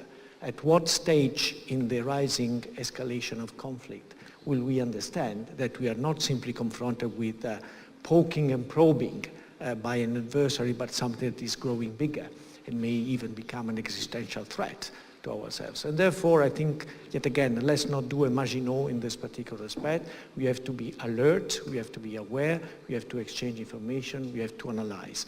It's not simply connecting the dots, sometimes it's about identifying the dots, and I think this is the big challenge. I do drive a hybrid car. A hybrid car has two separate engines, and they have synergic effects, I mean, especially in urban environment. But a hybrid car is very difficult to spot and to hear, especially in a hybrid. It is so silent that you don't hear it coming. And I think that is one of the challenges we are confronted with in this particular respect. And therefore, we have to be extremely sophisticated, very flexible, and very capable of adapting to potential offensive campaigns that could come in this domain. Last point on defining or redefining thresholds and benchmarks for international law, for our own action. This is what the French call a fausse bonne idée. It looks good, but it is counterproductive potentially. NATO as an alliance shies away from defining thresholds for invoking Article 5 or for certain types of operations. First of all, because the moment you do it, you offer a target to a potential adversary. To circumvent the threshold or to stay below the threshold. So we wanted to use what we call deliberate ambiguity about that, and we want the adversary to keep guessing as to when we would respond and how. And I think that is part of deterrence, and that's to remain part of our arsenal in this domain, hybrid or not. Thank you very much. It's crystal clear. У нас є час на пару питань. Будь ласка. Thank you very much. We have terms for a couple of questions. Please introduce yourself. Andrei Tataruk, the member of the Parliament of Ukraine, working in the Committee on the National Defense and Security. I would like to thank you for this discussion, first of all. And I have a couple of questions coming up from that. Mr. Misiroli has pointed out that we have to protect our house, protect our home, and it's enforce on our defense. Mr. Zaltis said that we have to put additional attention for the counteractions for the hybrid war. And Mr. Pavlenko has mentioned the common joint actions. Considering that we have already learned how to analyze all of the measures of the hybrid war, not Russian Federation, not only against Ukraine but against all the world, we already analyzed and accumulated the information. We see the main tools of the threats that are being used by the Russia against the world. So whether there is the common joint vision of the Western world, of the civilized countries, that the war has never been won by only the defensive measures, whether we are ready for this joint common action in order to stand up in front of those people who are trying to ruin our house. Are we ready? And we will have this understanding that all those people, those attackers, they have to be nivellated, let me say it like this, in their illegal actions, then they have to be mitigated by the other actions, but not the defense strategy that doesn't give us the possibility to stop the aggression. So please, this is the question. If someone would like to react to that, Mr. Misiroli, Mr. Zaldis, Mr. Pavlenko. Deterrence, actually. Deterrence is a combination of defensive and offensive tools. And normally the doctrine on deterrence includes deterrence by denial, which is very much about resilience. You have to make the potential attack less significant and therefore indirectly discourage the attacker on doing that. And that is probably what applies to this domain in which there are vulnerabilities that we can do very little about. I mean, we live in open societies, in free societies, and the freedom of the press. The media is an essential element. We don't want to curb the freedom of the media in order to be better protected in that particular aspect. That is a fact that you have to accept to some extent. And the second element of deterrence traditionally is deterrence by punishment or retaliation, if you like. And I think the best way of doing this is to identify the new tools that will allow us to do that better. In particular in the field of cyber, of course, there are limits to the type of retaliation or punishment that you can enforce because it could affect us all. It could easily bounce back, it could backfire, it could bring down also our economic system to some extent because it is really uncharted territory in that particular aspect. Of course, for instance, by naming and shaming attackers, I think you would be able to somewhat discourage bad behavior. And in particular, when it comes to state behavior, it is important to be able at some stage to agree on and identify rules of acceptable state behavior and especially rules of unacceptable state behavior and to enforce them as much as possible by imposing consequences on perpetrators. And I think this is the area in which we have to move in this particular domain of hybrid warfare and hybrid campaigns. Okay, thank you.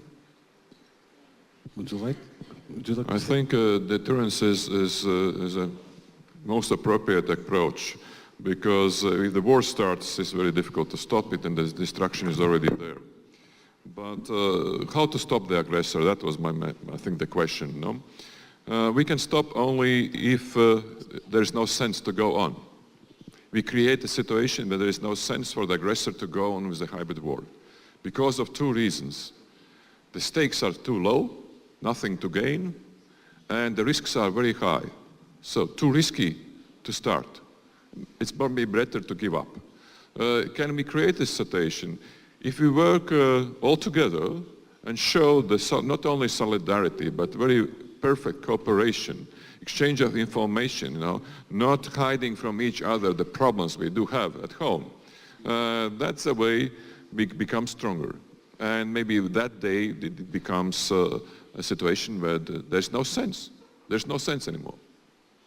Дякую. Будь ласка, ще одне питання, і ми маємо... Thank you. We will have one more question and we will like to have once again. Security Center of Excellence based in Vilnius, Lithuania, and I will be very happy to welcome Ukraine very soon as a full sponsoring nation of the center. And my question goes into direction, we are talking about hybrid threats, but there is another threat which is probably not more recent, that's why it's not called hybrid, but energy security threat, which some countries have proven that this instrument can be weaponized very easily. You know, we experienced ourselves in the Baltic regions after regaining independence. There is a nuclear power plant highly sponsored by Russian Federation built in Belarus. My question goes to the direction, how resilient are we against this threat, both in NATO, maybe Ukraine, and wider European Union? Are we prepared to address this threat, which directly threatens the livelihood of our citizens? Пані Іванно, я думаю, що вам є I guess we will start with Ivana in this question, if you have something you would like to answer.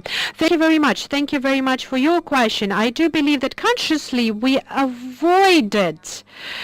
consciously avoided mentioning out all of the tools and all of the instruments of how the hybrid wars and how the hybrid threats are being created, or because in 2 days we will pay additional attention to all of it, but the energy safety and energy defense is one of our war fields, and we do understand that the energy defense and energy safety, the question of the energy independence, is one of the sectors that we can clearly see and clearly feel the hybrid nature of the attacks that we feel from the side of the Russian Federation. And if taking down all of the other important moments, I would like to say that currently, today, with joint efforts, in collaboration with the European Union and in collaboration with NATO, I do believe that we're not sufficiently strong to guarantee the energy safety for all of the population of Ukraine. Unfortunately, we do not hear each other clearly, and like, for example, building the Nord Stream 2 is one of the elements of the hybrid war that the Russian Federation is having against the Western civilization. But unfortunately, not all of us are ready to see this part of the attack, this part of the threat there. And thus, we do not have the possibility to stand up against it jointly. If we were ready to stand up against it and to answer the threat jointly, the people who understand the threats, or the people who doubt, or the people who would like to close their eyes on these threats, then maybe then we could have said that this front line is still open for us. So this front line is still something that under threat. So I do believe there is a lot of things we have to work on in the energy sphere, as for me. Mr. Pavlenko, if you would like to add something up? Yes, thank you very much. Just very briefly, I would like to add up that the question of the energy security and the energy defense is one of the best to outline the problems that I've already said in my presentation, because this is the question about the economical interest, the problem of getting to the business as usual, and the tryouts to take down the alliances and international organizations. So this is a good challenge for international institutions, because they were meant to be balancing interests and coming to a common position. I would not speak about the final results. I wouldn't say that this direction has been lost, but this is a very serious issue, and here we are in, let us say, present continuous time, so it's still in progress. So we still have a lot of issues we have to resolve, and we have to fight back the hybrid threats. One rhetorical question. Is Nord Stream 2 increasing our security or decreasing? And I don't think that everybody would answer very strictly, it is increasing our. I don't think so. It's still a dubious project, and it really connects Russia with Germany, you know. And maybe it's Germany who is much more dependent now on Russia. And if compared to the Baltic states, we were struggling for 20 years to get rid of this dependence on the Russian energy. And we have managed to do that. We have decreased our demand, we have, interconnections on electricity grids, we have gas interconnections, we have done a lot just to be independent. And it's very important to get the feeling that you are independent, because then you are less vulnerable. It's not about the business. It's not how much money everybody earns, and is it business profitable or not. It's about the perception. Do we feel free? Do we feel independent? And do we feel as a part of the free world? Дуже дякую. Я думаю, що ми маємо. Thank you very much. I think we should stop because we're out of time. So first of all, I would like to express my gratitude to all of the panelists. And during the During the 20 minutes for a coffee break, Ivan will have the press conference in the neighboring room, so please, the representatives of the mass media, we would like to invite you to the press room for the press conference of the Deputy Prime Minister.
start will be the based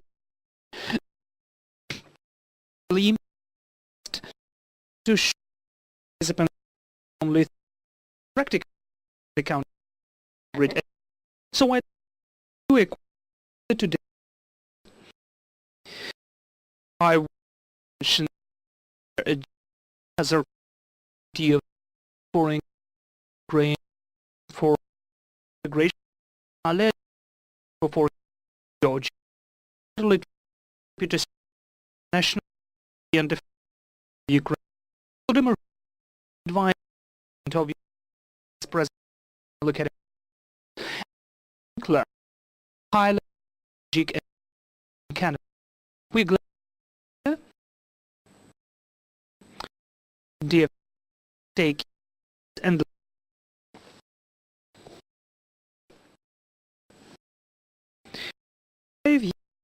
giving conditions you someone shape reach and give an idea you 7 to 10 minutes. After that, we'll go to the Q&A session, so I totally encourage you to work with us. Please join the discussion. Mr. Alexander, you're the first to speak. Sincerely, thank you. At the conference devoted to the hybrid threats, the speeches must be a bit hybrid themselves.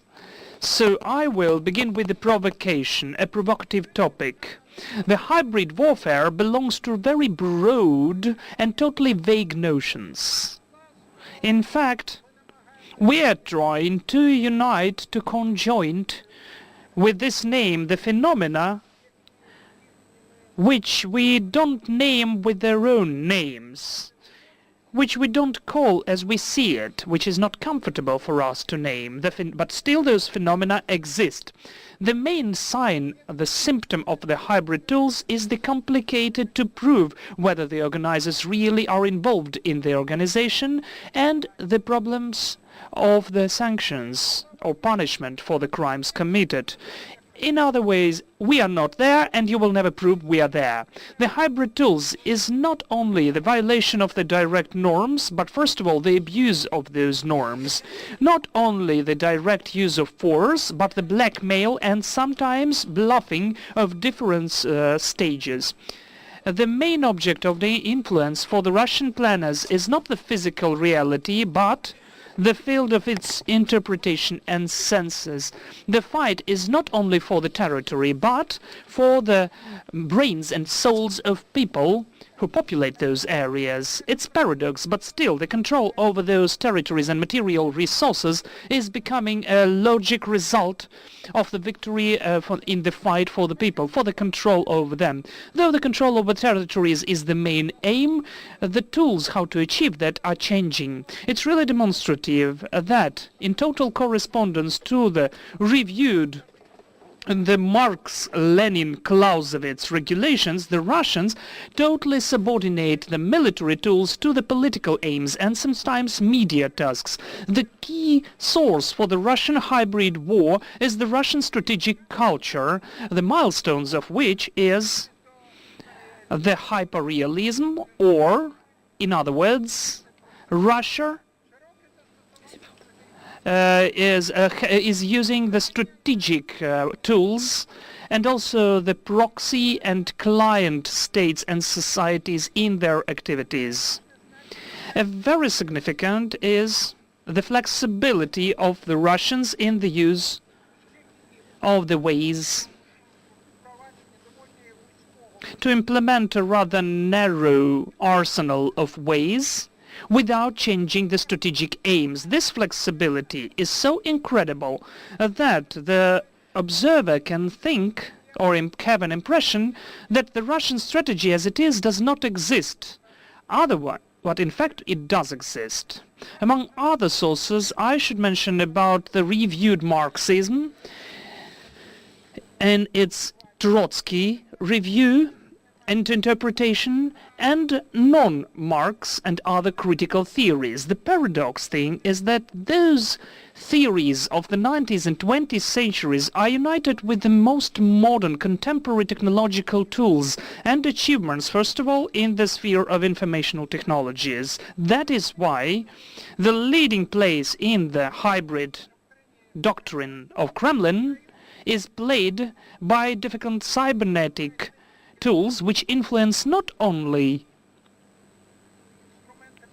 the tools of media transfer, but the sense and content of this information. The peculiarity of Russian hybrid aggression is its systematicity, coordinated operations from one very center. Simultaneously, we're not only speaking about the harsh governance, which is just the basic Russian approach, but also using the coordination of the network type with the common values, ideas and approaches which are coherent to all of the actors of the hybrid actions. This approach has become possible with the help of the modern informational technologies, first of all, internet and social networks. The hybrid approach, in particular the Russian one, finds out and sometimes creating and exploiting the vulnerabilities of the adversary. Mr. President has mentioned about that during the previous panel discussion. Each of the societies is vulnerable in its own way, but there are certain common approaches. It's very demonstrative that the most harmful practices, which has been working in some of the regions of Ukraine, where Russians couldn't cope to duplicate this policy to other parts of our country, not speaking about other states. By the way, in that we could find the restricted efficiency of Russian approaches. Kremlin coped with everything where they have the understanding of the situation, where they can forecast the response, where they own the reliable expertise. And we're speaking not only about the east of Ukraine, but for instance about Syria. Let us look at the basic approaches which we can separate according to the results of the analysis of Russian experience. First of all, Russians consider themselves to be offended by the West, especially by the United States, and they want to have the revenge for the defeat in the Cold War. We are speaking about their incredible positions which is in the past, or maybe even desperate oppression or resistance to the imaginarily liberal West to ruin Russian Federation. From the Munich speech of 2007, "Why do we need the world without Russia?" as it was said, or the semi-native country, we can see the uncertainty in their own forces and the wish to use the last imaginary chance to survive. The last imaginary or the imaginary lust. So finally, the most demonstrative is that Kremlin, in fact, can see the world without Russia. And that's what they are afraid of. This uncertainty defines the principal response of the security policy, and because of that, the totally emotional character of it. Russia is a kind of a reactionary revolutionary which undermines the world order, speculating the principle of legitimacy. That is why the desired allies of Kremlin are anti-systematic forces, whether they are ultra-right or ultra-left. We are speaking about the use of the ethnic religious minorities and the speculation on the collective rights. First of all, the rights of the compatriots abroad. The separate Russian nation is the total song of the Russian propaganda. The modern Russian Federation transforms Russians into the hostages of their own ethnical belonging, in spite of their citizenship and views.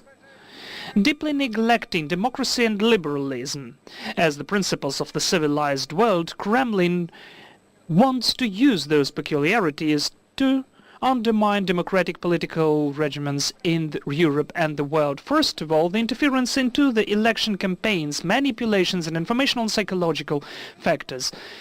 And especially we should pay attention into the traditional connections of the Kremlin with the criminal forces and the use of the criminal methods overall.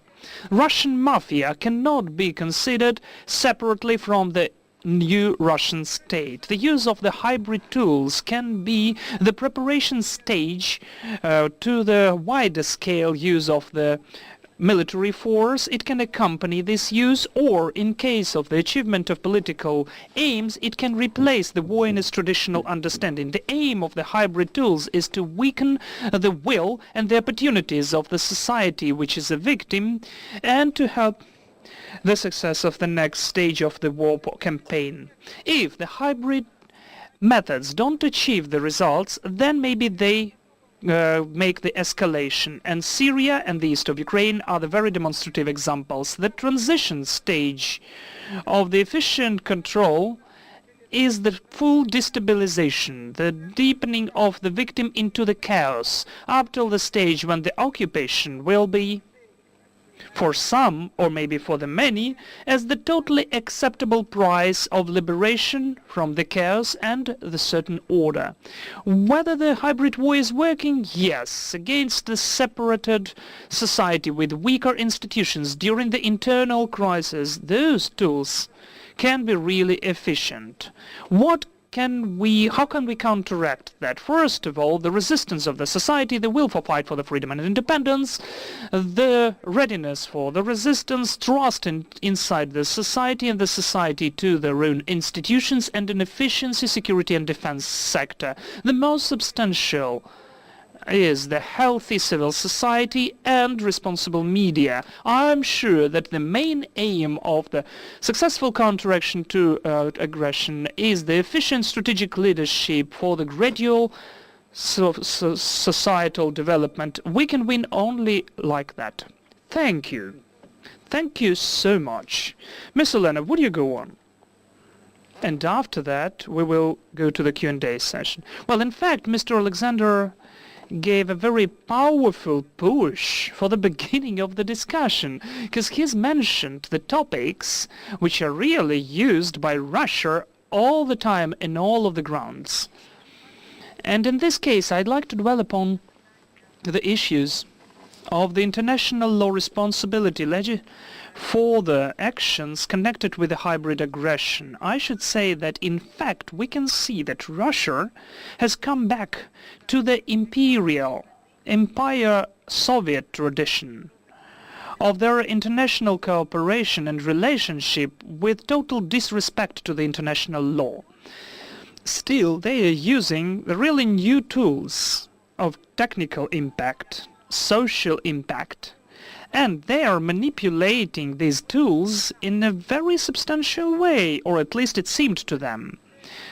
First of all, the world which has been created after the Second World War and the international law was not ready to the response to the counteraction of this kind of aggression, taking into account that the Western countries as well as Ukraine constructed their actions, they made their plans according to the principles of the international law and principles of the international law. Still, the aggression which we can see in Ukraine has proved that in the modern world the conventional response and conventional actions are not enough, are not substantial, are not acting, as Russia is not using the conventional tools for the warfare. And this is where I'd like to come back to the book which in 2005 was published by General Matisse. He said even then that hybrid aggression consists of different components, and it includes Matisse, not Matisse, but Matisse. So it includes both the organized crime, conventional, traditional military actions, and terrorism in all of its reflections and all of its types and kinds. It can be connected with cyber terrorism and also the use of the means of impact onto the mass consciousness. That's what we see in Ukraine, and that's what was seen by the world. But the world is already living for a long time in a very calm and quiet, so satisfied state. So when in 2014 and 15 we were speaking about Ukraine suffering because of Russian aggression, everybody was trying to impose the narrative. Let us not say that this is the aggression at all. Let us say that this is the conflict, and it's highly desirable an internal conflict, because it was unacceptable as it influenced the consciousness of the Western societies. It could be the result of the certain disgust to help Ukraine. Simultaneously, we were trying to implement the constant dialogue with the partners to avoid the use of those notions, of these narratives, which were useful for Russian Federation, profitable for them, because it was trying to avoid the responsibility using all of the gaps and loopholes in the international law and all of the psychological issues connected with the lack of desire to acknowledge the possible threats and hazards which did not exist yesterday. So using the drawbacks of the international law system, Russia considered that it can totally save and not be responsible. Responsibility which is connected with the aggression. As the permanent member of the Security Council of the UN, Russia still protects its rights for the totally unpunishable behavior, but still it is obliged to have the certain compromises for its image and reputation. This is what happened when the resolution about the creation of the tribunal on MH17 was considered, when Russia was the only pariah country which used the veto right, and this tribunal has never been created. But still, coming back to the actions of Russia and the issues of this tragedy with Boeing, we should look at the manipulations of Russia, of not only by the law, but the consciousness. And some unexpected points for Russia when the society recognized those manipulations. And what's going on now in the Netherlands as a response of the society for the permanent change of scenarios on those new informations that as if Ukraine is to blame for that the investigation does not provide the certain actions for the process, that there are no reasons to consider Russia to be guilty for that. It is totally has the different reaction, and the Netherlands together with Australia invited Russia to have consultations as for the responsibility of Russia as the whole state for bringing down the Boeing is the huge step forward. This is already the success, because only 3 years ago nobody even spoke about that. No one could even imagine that Australia and the Netherlands will be ready to blame Russia as the country. Not only to conduct the criminal investigation to find those who are guilty, but even to blame Russia for that.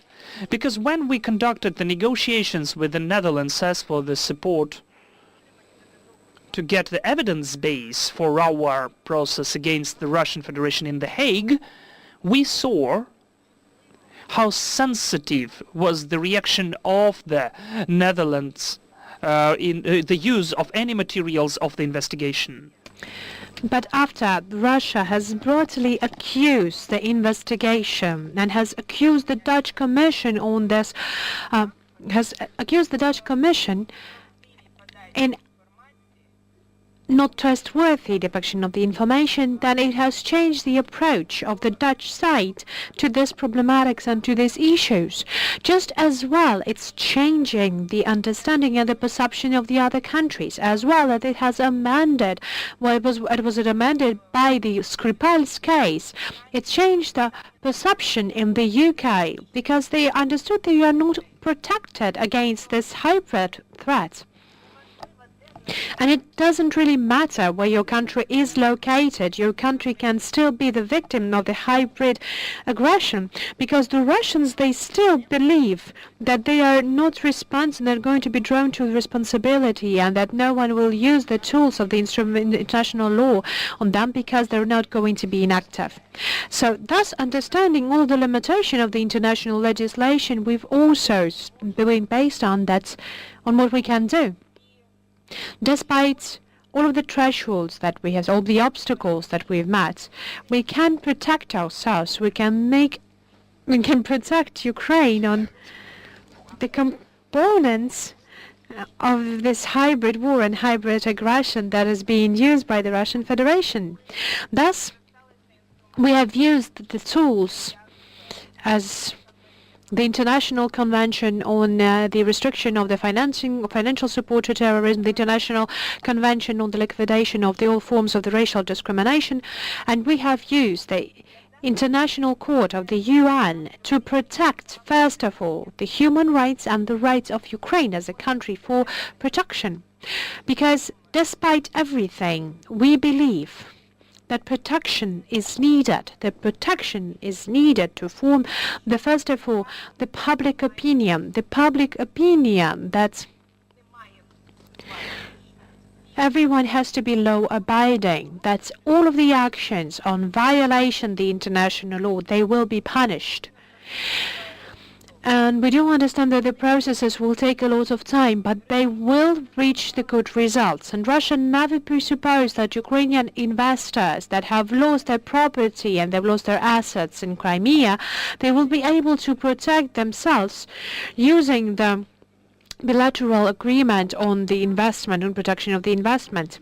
But it already happened, and we already have the first court ruling using this instrument. We will have couple of more court rulings using this mechanism, and I do believe that is going to be only the beginning of the world understanding that it is impossible not to react on the hybrid threats, and that the hybrid threats, they have to be mitigated by using the tools that are available for us. How it's going to be developed in future, we will only see. But an important issue that Russia knows how to use the abuse of rights. So even abusing its rights, it's no use it for their benefits. We can see that in the Sea of Azov, where we constantly see the constant abuse of the right, the constant abuse on stopping the vessels, on blocking the Ukrainian ports, and it's all being done with the usage of the International Sea Convention. That is also, as it is presupposed by the common law, there are presupposed some of the cases when the countries can use the military measures to check the cargo, to fight pirating, for example. And Russia is currently using this article saying that fighting piracy to blocking the catch ports and while blocking the access to Ukrainian ports. But in time, it becomes obvious, and the reaction of our partners, reaction of the United States of America, the address of the State Departments on the Sea of Azov, the address of the European Commission on the Sea of Azov, it gives us the understanding that this perception is changing, and I do believe that we all together can counteract against these hybrid strategies. Yes, definitely, the hybrid strategy is very flexible, and we can see that in the actions of Russia in the Sea of Azov. Volodymyr Gorbulin would like to pass the floor to you. Thank you. I know that you've already had the microphone with you, so I think that's high time to turn for us. Ladies and gentlemen, I will give you a little bit of report that I would like to present you. So the learned and unlearned lessons of the hybrid decade. The 5 years of the active and multi-aspect counteraction with the aggressor in the hybrid war is a very good reason to talk to the lessons that we might have learned, and we can also discuss lessons that haven't been learned by far. So the hybrid warfare decade, the lessons learned, so it gives us the understanding of starting the hybrid war period since the war in Georgia. But for Ukraine, the story has started even earlier, because some of the outlines of the aggressive behavior of Russian Federation as the hybrid threats we have already seen at the very beginning of 2000s. The territorial fight challenges against Tuzla Island, the takedown of the gas in 2006, the trade limitations during the Yushchenko presidency. We had more than 40 limitations of trade. We had a lot of actions like this that were following the logic of the hybrid counteraction. And at the same time, in 2005, there was another event that needs our attention. Out of sudden, in Russia, we had new talented literature writers that have never been in war, but they had all of the components of the future Russian-Ukrainian war, they've shown. And their imagination would definitely be a problem for the envy for Mr. Simonovna, Hiban, and Bondarev, famous writers after post-war. Though those authors have given the beginning of the informational and sense war against Ukraine that ended up with a quite obvious military component. But still, the key moment for the widespreading of the Russian hybrid aggression was 2008. At that time, the Russian-Georgian war and quite open bad reaction of the international community on that war was one of the first breakage between the peace and war. The regional division and then the world division and then division of the world. The 2014 events in Ukraine were made only possible because in 2008 the international reaction reminded us more about the events in Munich in 1938 than in Potsdam in 1945. Maybe that is why for the last 5 years we are made to talk about the hybrid aggression, about its main key features. But what makes this type of war among the others, more when we get standing from among the others? First of all, at the high level of the undecisiveness. It takes down the limitation between war and peace. So this uncertainty is one of the main features of this war. You don't know who's fighting who. There is a difference of identifying the spots of the conflict, and the aggressor always tries to enforce on this uncertainty, always changing the rhetorics on the conflicts, starting like from Ukraine has the civil war up till Russia is holding a war against America in Ukraine. But it's still maintained with one goal, that Russia fights Ukraine.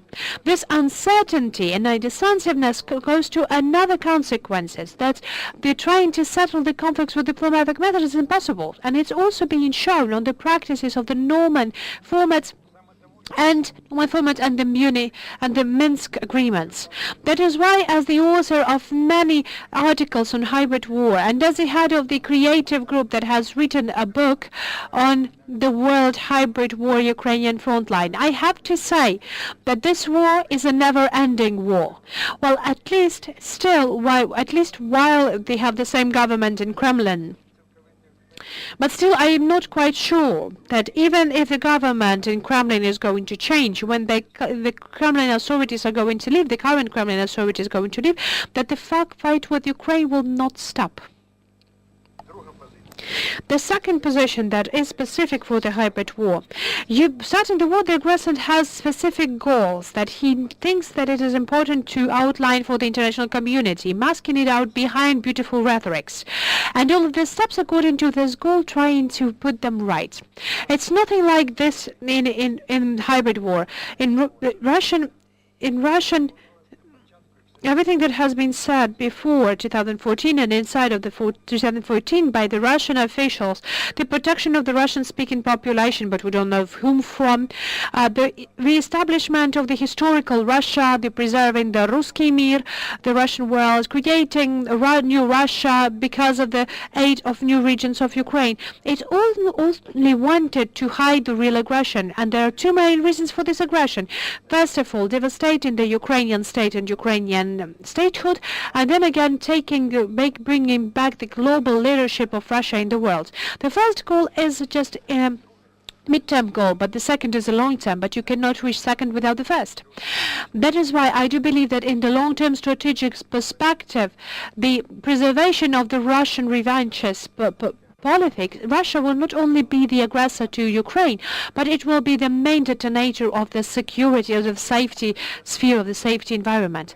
So Ukraine is the lesson that we could not avoid learning if we wanted to continue existing as a sovereign and independent state. But for our Western partners, it has been a strong challenge, a challenge on the duration of the alliances. And of course we do recall the Article 5 of the Washington Agreement, the article that is the basis for the existence of NATO, but it's still being challenged even now. And I'm sure I'm sure that NATO will come through this test, through durability, but only accepting the doubt on the existence of Article 5 in Europe is very frustrating for us. The third aspect, the hybrid conflicts, they have the constant ability to change the geographically, locally and regional conflicts into informational global conflicts. And evaluating these peculiarities and features of the conflicts can lead to absolutely dramatic consequences. For example, the annexation of Crimea. On the 5th year of war, in the context of the militarization of the peninsula, we can only recall how the S-400 and Iskander complexes are being located there. They can be the carriers of the nuclear weapon. In the context of these economical or diplomatic or informational goals, that a force that most of the states have to follow. It is obvious for us that the occupation of Crimea has created the risk of turning the Black Sea basin at the zone of the military conflict. So it's far more than just the regional problems. And the fourth aspect of the hybrid aggression, the hybrid war, has turned everything that has been done in informational and humanitarian space upside down. Never before the mass media in Russia were never that infected by the rubbish, let me say it like this, and the aggression in the informational sphere, and the conflicts in the informational sphere is the product that Russia is trying to export not only to Ukraine but also to Europe and the US. In order to enforce and empower this effect, and in order to support this devastation narratives in the Russian uses the benefits of the internet networks, making mass attacks in the network. Just let's recall the Olgino fabrics of the trolls. And it's also using the very sensitive topic of the religion in Ukraine. The problem is that the information in the informational war does not take life. That is really terrible, but this war is socially acceptable. The population does not see any threats for itself in the hybrid warfare, and thus we're turning back to the war of ideas and senses that used to be the same in the Cold War epoch. Unfortunately, in the informational and sense sphere, we are lagging behind the Russian Federation. Russia tries to make Ukraine into a cyber landfill and attacking the critical infrastructure, financial sector, energy and transport. Prikarpatya Ministry of Finances, the Dnepr virus. This is the sphere where we have adolescent land. This year, we already had prevented 2 big, powerful cyber attacks, and I do hope that's only the beginning of our success. Even though that every element of the informational war is not new itself, and it's been used by all of the wars of the past, the situation is now becoming unique because of the coordination of these actions, the dynamics and the flexibility of its usage. And Russia is constantly improving its possibilities in this sphere. For example, Kremlin recently has pointed out, I would like to pay attention to this, on creating the general dashboard on the informational security. The world hasn't known that before. It also gets into the scheme of the fighting against something as Putin and Surkov would like to have it. And this is the lesson that we have to learn. We have to learn, and our allies, that the disturbing word doesn't start for a second. It has no pauses, it has no days off. We are once again using the same methods. It's only the context and the information, the format of the implementation changes.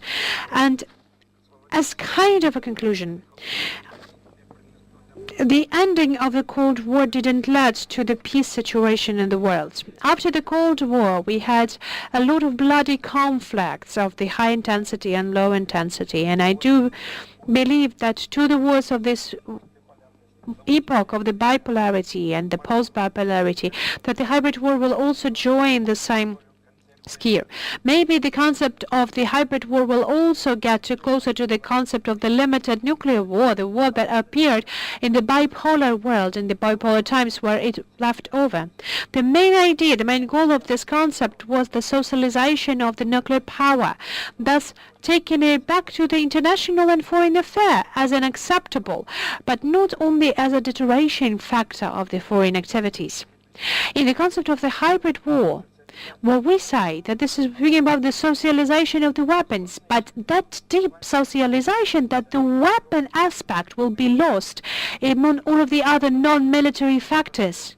That is why we should not undermine the dangerous synthesis of these two types of war and their concepts.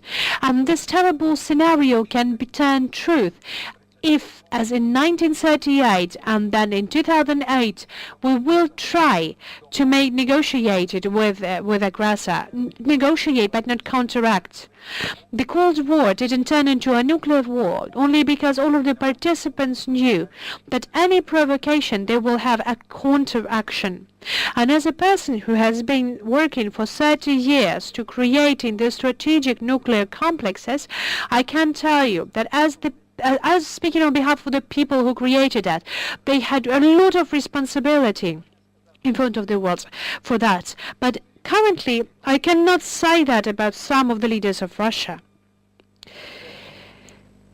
And to sum up, first of all, Russia is being bound to Putin and to Putin government. Second, Russia is going to be always against the West. And the third, inevitably Russia is going to lose in this counteraction. And about Ukraine, Ukraine has to make the development of the defense sector, has to develop economy and renovate its defense, and it is bound to the integrity of the nation as the main reason and the main premise for the independence and sovereignty of the state. Thank you for your attention. Thank you. I will turn back to you later, speaking about whether the Russia is definitely inevitably will lose this war. But I would like to turn to our participant from Georgia.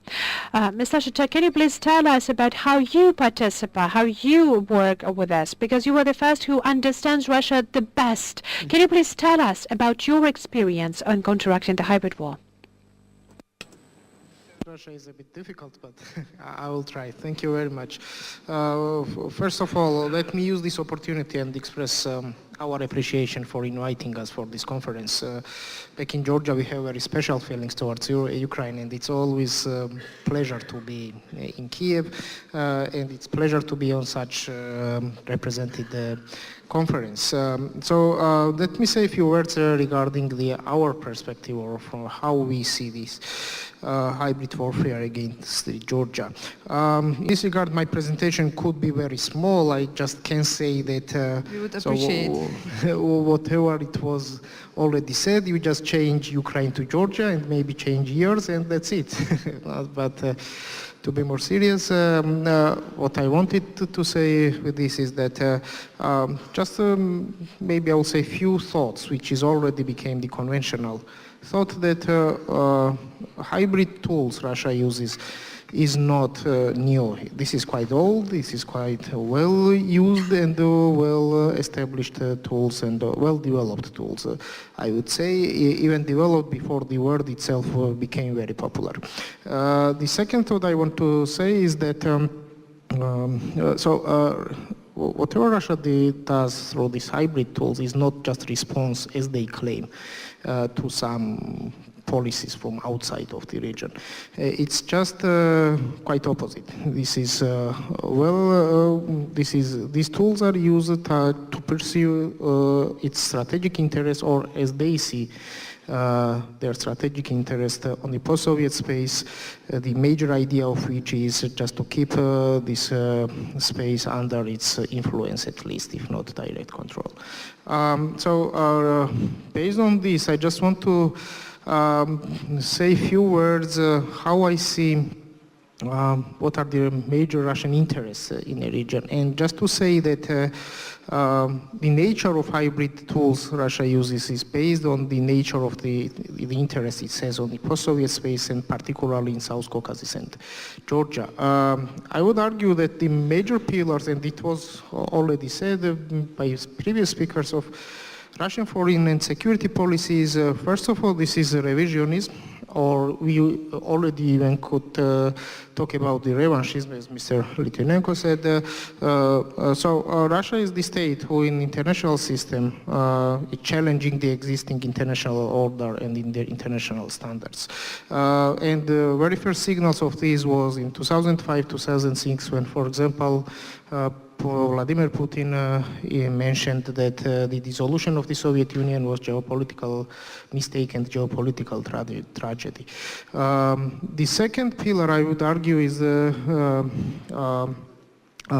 anti-liberalism or Putin's conservatism. And President Poroshenko also today mentioned several tools it uses, and as, for example, one of the Russian scholars, Lilia Shevtsova, called it Spornaya Solyanka, which actually meaning that it's kind of mixture of using the orthodox values, breaks in values, of course, using some communist or Bolshevik ideas about how the world have to be organized around Russia, and mixing all this together. So at some point, unmixable things mixing together. That's why it could be called Spornaya Solyanka. And the third pillar could be Eurasianism or anti-Westernism, considering that Russia is the middle of the other civilization, other world, which is not the European or even Asian world. Just understanding all these three pillars, what Russian interests or Russian policy on post-Soviet space or Russian interest always was, first of all, to protect so-called exclusive spheres of influence, as they say it. They even invented the special word, which is also psychologically pointing on their way of thinking, so-called blizhnaya zarubezhye, as they say in Russian, which is a very interesting term itself. Which actually in the end means no to NATO and European infrastructure on the Russian borders, and no to membership in EU or NATO of any post-Soviet country. Other interest, the second one could be Russian interest to be in control, or at least the internal and foreign policy of the post-Soviet countries to be subordinated to the Russian interest. And the third, last but not the least, is economical consolidation of post-Soviet space under the Russia. I want to highlight under the Russia, not around the Russia. This is also a very important goal.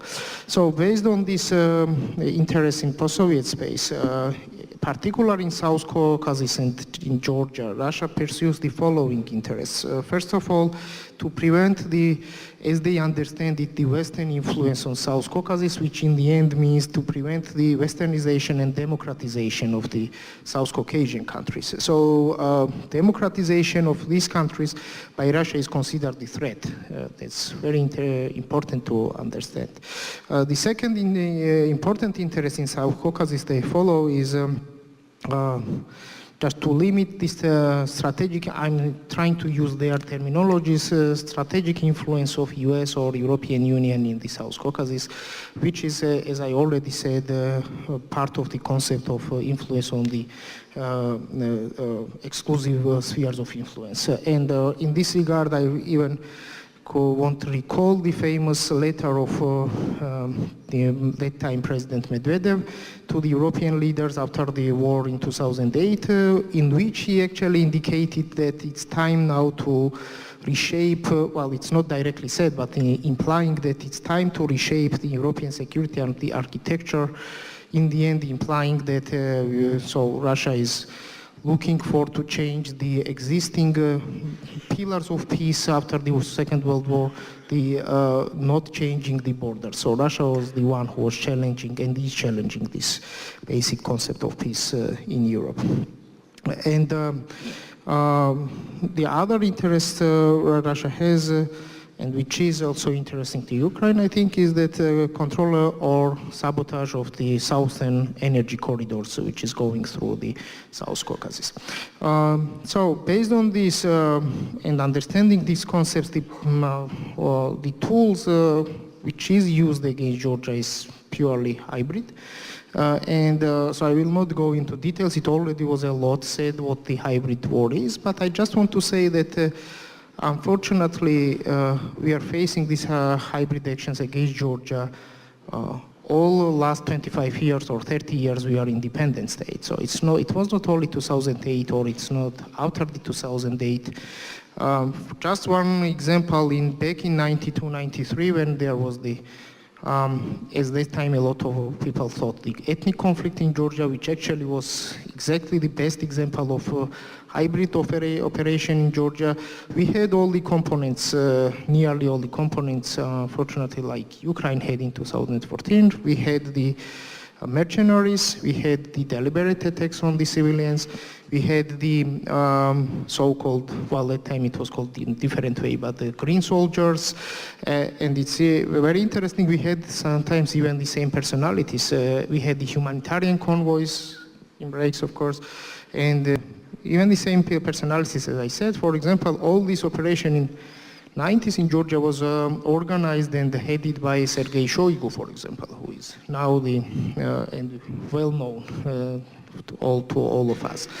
So what I want to say that Georgia, like the rest of the post-Soviet countries, are in a different scale, maybe the most Georgia and Ukraine, but the other countries are also, I think, under the permanent attack from Russia in different way. And very well, last things, what are the goals, or what is the Russia looking for through his actions in Georgia is, first of all, it is not Russia is looking in Georgia the pro-Russian government. What is Russia is looking for in Georgia is weak government and destabilized institutions. That is the major goal, to undermine the government of Georgia, to undermine the state institutions. The second important goal is the demonizing the West, demonizing the Western values in our society, and using different types of groups, including the conservative groups, in this. One of the major interests is, and we noticed this actually, and I think it's also noteworthy for Ukraine to look on this, is that we noticed that it's not only West to be undermined inside of Georgia, but Georgia to be introduced to West as a non-reliable partner. We noticed that Russia is working, and it is part of the hybrid warfare against us, is working in Western societies as well to introduce Georgia as a failed state, or introduce Georgia as a not reliable partner. And the last is just if all these tools will not work, just to destabilize Georgia, and using for this the occupied territories, using for this the other issues inside of the Georgian society. So unfortunately, this is case of Georgia, but unfortunately it looks like that some countries are already part of such actions of Russia against them, or unfortunately some might be in future. Thank you very much. Thank you so much.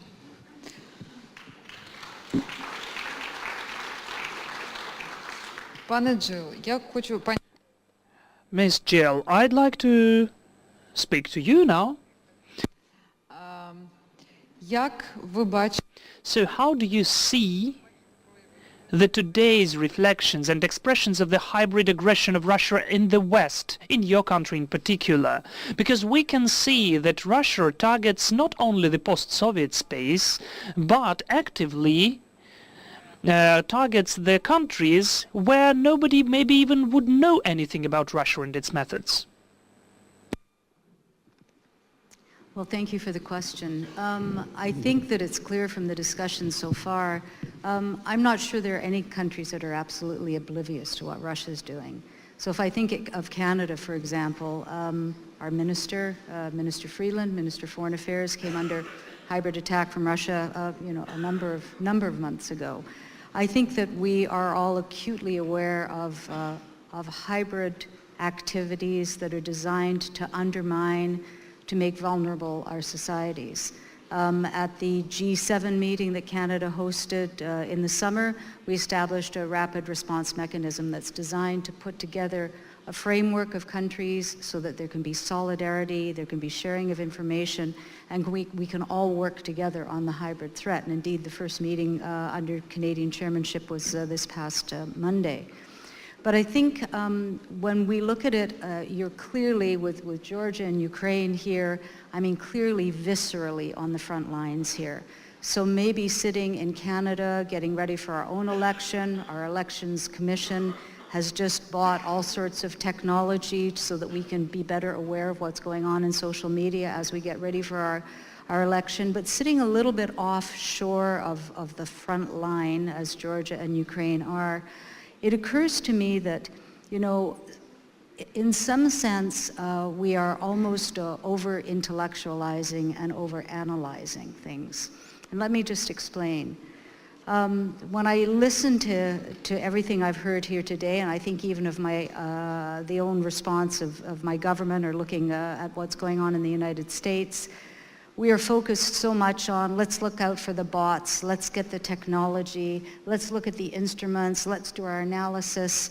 And it just occurred to me sitting here, I wonder if this is a little bit of where Russia would like us to be. Because we're focusing on the instruments and the manifestations. Okay, so how do we attack it here in sort of technical terms and technological terms? When in fact, as again we've heard from speakers, including Alexander, when he mentioned in passing Clausewitz, you know, where war is the continuation of politics by other means. Well, we see with Russia that this is politics being the continuation of war by other means or by all means. And so we really need to get ourselves back to basics. And we need to remember, and again, I think it was the President Zattler who talked about this, we need to make our societies robust, resilient. We need to have the courage of our convictions. This has to be a whole of society approach. I think we run the risk if we look at everything through the lens of this is war, therefore our instruments are sort of military, it's not going to be sufficient. So we have to clear our heads, speak extremely clearly. Alexander, you mentioned that too. Be aware that we have to deal with this on two tracks. Yes, we have to have the technology. We have to be aware of what's going on a daily basis. But we also have to look at ourselves. Again, President Zattler spoke about this. And we have to be resilient by dealing with the issues that are within our own societies. Because we know why we are democracies, we know what our democratic values are. We cannot let the insidiousness of hybrid propaganda work away at those. And we cannot be oblivious to that whilst we focus on just the instruments. We have to get down to the foundations. Thank you so much. Я тоді перейду до питань. Then I will ask certain questions, and please join us because we're glad to hear your questions. Now, Mr. Alexander. Well, you know, as they say, it's a very popular phrase now, that if you've done something and didn't communicate that, it's the same that you haven't done anything. I will mention the statistical data. According to the research of the Detector Media, which was conducted in March this year, 60% of the population of Ukraine don't understand the strategic aims of the country. 44% of the population consider the ban of Russian television a mistake. 46% consider the ban of Russian social networks a mistake, and 53% consider the ban of certain Russian artists coming here is also a mistake. So I have two simple questions. Why is it like that? What people don't understand? And looking back, if you again are in 2015 and 16, just imagine, what would you do differently?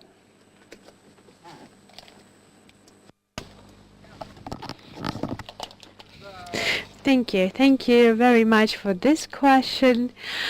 So, why do people think in this way but in not that way? And thank God we're living in a democratic society. In a democratic society, we do not have one specific point of view and one unified point of view, and in which the Ukrainian state does not form the main point of thoughts for its citizens. So being a Ukrainian, you're not made to think according to the party line or whatsoever. How many parties do we have? 320 parties, political parties we have? Yes, so it gives us the field of choice. Speaking on the Ukrainian society is under the huge influence of many different informational influences building up from our own political structures, our own media, and ending up with the Russian media and all of the other international media. And unfortunately, we have the corresponding moments because of that. On the strategical goals of our state, and I do believe that the President of Ukraine today quite clearly and has said that our main strategy is to become the country of the Western Europe, the country, because we do clearly understand that participating in NATO or joining the European Union is the tool for the pro-Western changes and amendments of our country. Why do the sufficient number of people do not understand it? Well, I believe that the people are not made to something. They do not owe you something. They should not understand the strategy of the state clearly. But in the same time, those people, they vote for the European choice. They vote for the European parties. Well, we'll see. They support the European course, but still, this is the main aim of the real position. What would I have changed if I have got back to 2015, 2016, or 2014 even? Sometimes you would like to change a lot of things, that's true, but having understanding that you will never get back, then of course I wouldn't have changed a thing. And I will tell you why I've asked you about this, because I do remember that when there was the prohibition of the Russian social network scams, the ban on the social networks, the Russian social network scam, as far as I was a ban on entering Ukraine for the many artists from Russia, and the representatives of the civil society didn't know about that. And I do believe there was a mistake from the state that you didn't have the support of the, let us say, the ambassadors of your, like representatives of the civil society organizations who could explain the need for this decision, because I support this decision and I always stand up for this decision, but it should have been explained to the general society what was going on in the social media and why the state decided to put the ban on it. Because if you're banning sugar for the people, you have to explain them why it is dangerous. Maybe I wouldn't have compared the Russian social media with sugar, because I would actually compare the Russian social networks with the other types of drugs, because the speed and intensity of influence and impact is faster, even if we compare it with sugar. And speaking on the slurs of appearance, I would say that way, that if we got involved into discussion whether we should ban the Russian social media, the Russian social networks, that we will still be discussing it up till now. Believe me, that would have been just this way. And the same thing on the Russian actors and the creative people who supported the illegal occupation of Crimea and annexation of Crimea. There's a lot of things that have been put in discussion, and it haven't been productive, and it never converts into action. So I do believe it is a better sometimes just to do and not speak about it, and then to speak for many, many times but not to do something and then regret it. Yes, thank you. So please.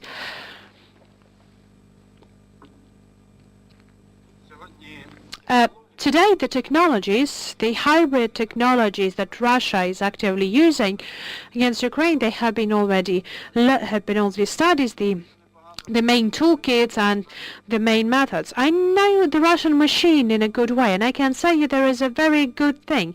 They all coordinate If we're asking who's the main coordinator, I do believe there's a lot of people can answer that. Who is the one who coordinates all of the measures in the hybrid war? Why?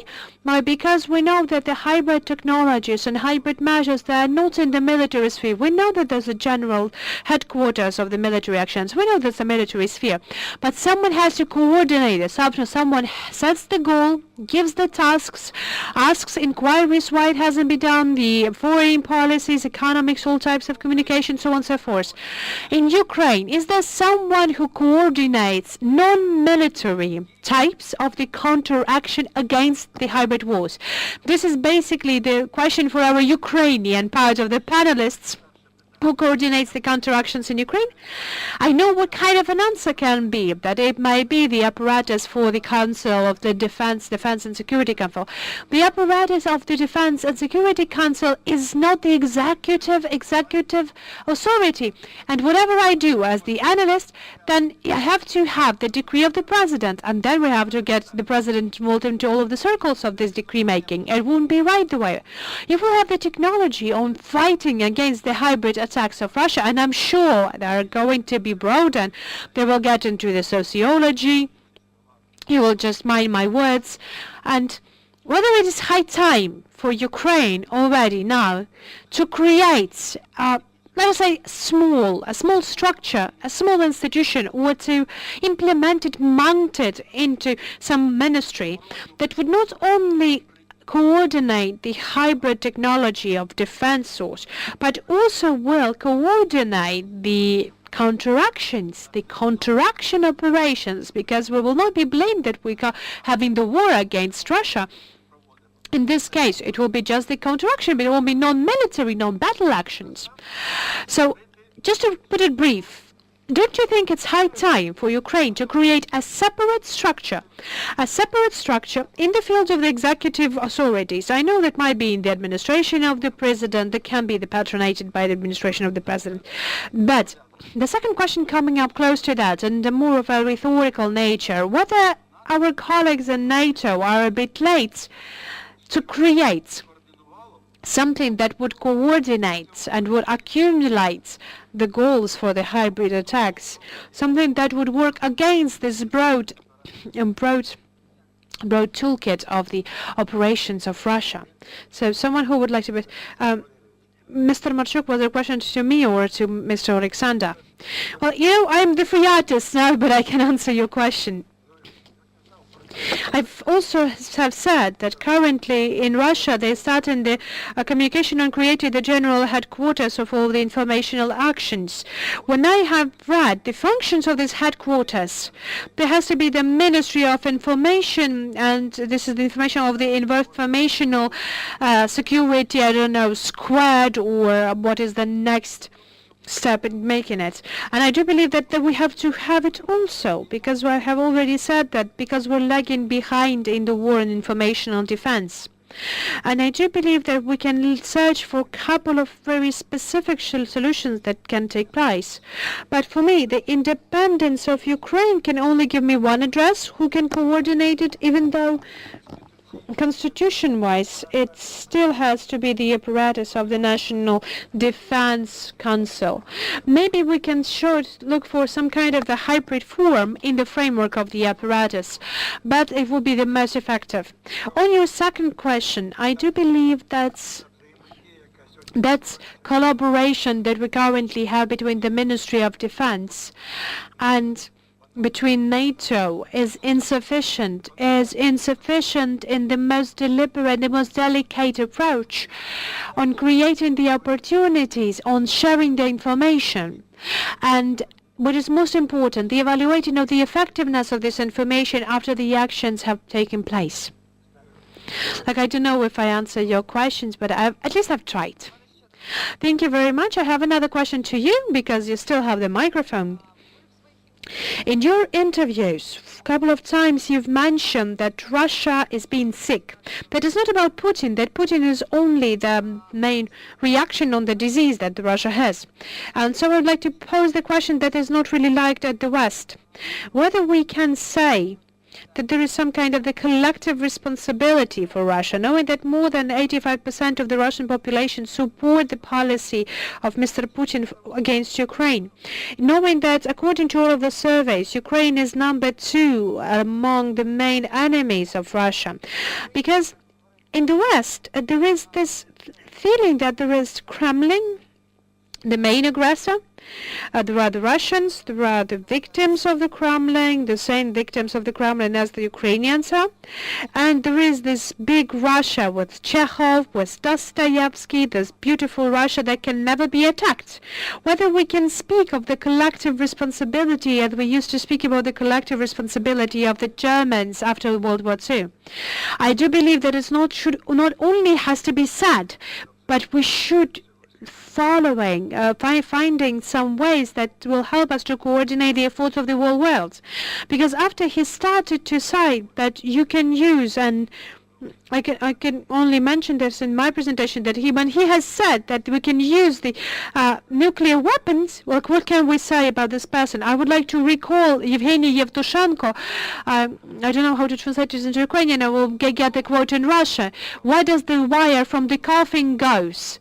The Stalin hasn't given up. He believes that this can be overcome.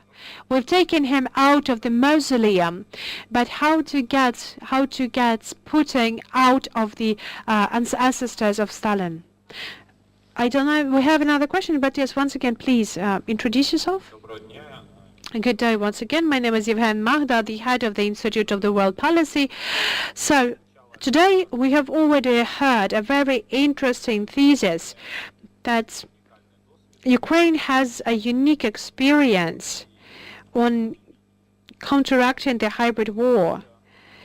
But I would like to speak about the language issue, because in Ukraine we do have ethnic Russians, or the Russian-speaking population is the second. It's the second country after the Russian Federation to have the ethnic Russians and Russian-speaking people. So the second question is whether we should use Russian language as the element of the counteraction in our hybrid war, and thus influencing the Russian world, the Ruski Mir. And who are you asking? Like any of the panelists who would like to answer this question. Language is not my weapon. Any others? I think that I can answer. But first of all, I would like to underline that in Ukraine, according to the Constitution of Ukraine, Article 10, it clearly defines the state status of the Ukrainian language, and I do believe that it is crucially important and dramatically important to follow this article and exercise this right in full and exercise this article in full. Whether we should have additional propaganda in Russia or any other, maybe Russian-speaking countries that Russians would like to involve into the Ruski world, into the Russian world, I am sure that yes, we should think of it, and I do believe that because we have the Russian media, Russian-speaking media in Ukraine, then maybe there's even too much of the Russian-speaking media in Ukraine. The other thing is, what do they say and what do they show? That is a completely different thing. Alena, would you like to add up something? They say that what we can do specifically is actually oppose the propaganda on fascism and all of the abuse on the Russian-speaking population, because most of us, we do speak Russian quite comfortably. It's not a problem for us. We're a really tolerant society, and the language issue in Ukraine was never a subject of conflict, was never an issue, a conflict an issue. So now when everyone is asking how this stand to the Ukrainian language happens in all of the spheres of life, I always invite people to Lviv, where the society has accepted the internally displaced persons and tolerates the usage of the Russian language, even though they have the general Russian position and all of the traditions connected to the Ukrainian traditions in Lviv. That is why I do believe that we have to show all of this ridiculousness of the Russian propaganda in this issue as if they have saved 2 million of the Russian-speaking population in Crimea. So we have to do that by showing that we are the society that tolerates all of the languages, all of the ethnicities, and is really civilized about it. Alexander Daniluk, the Central of Defense Reform. Maybe the question to Mr. Horbulin, and maybe someone would like to join also. One of the main elements of the hybrid war are those so-called active measures. And these active measures, the so-called active measures that are being directed on having the political impact and the political consequences. So we speak in the interfere in the political process and election process in many different countries, not only in Ukraine. And currently Ukraine is facing the very big election cycle that was going to be started in March, and then October we will have the parliamentary elections, then the local elections. It is already clear that Russia has a huge experience of interfering Ukrainian elections.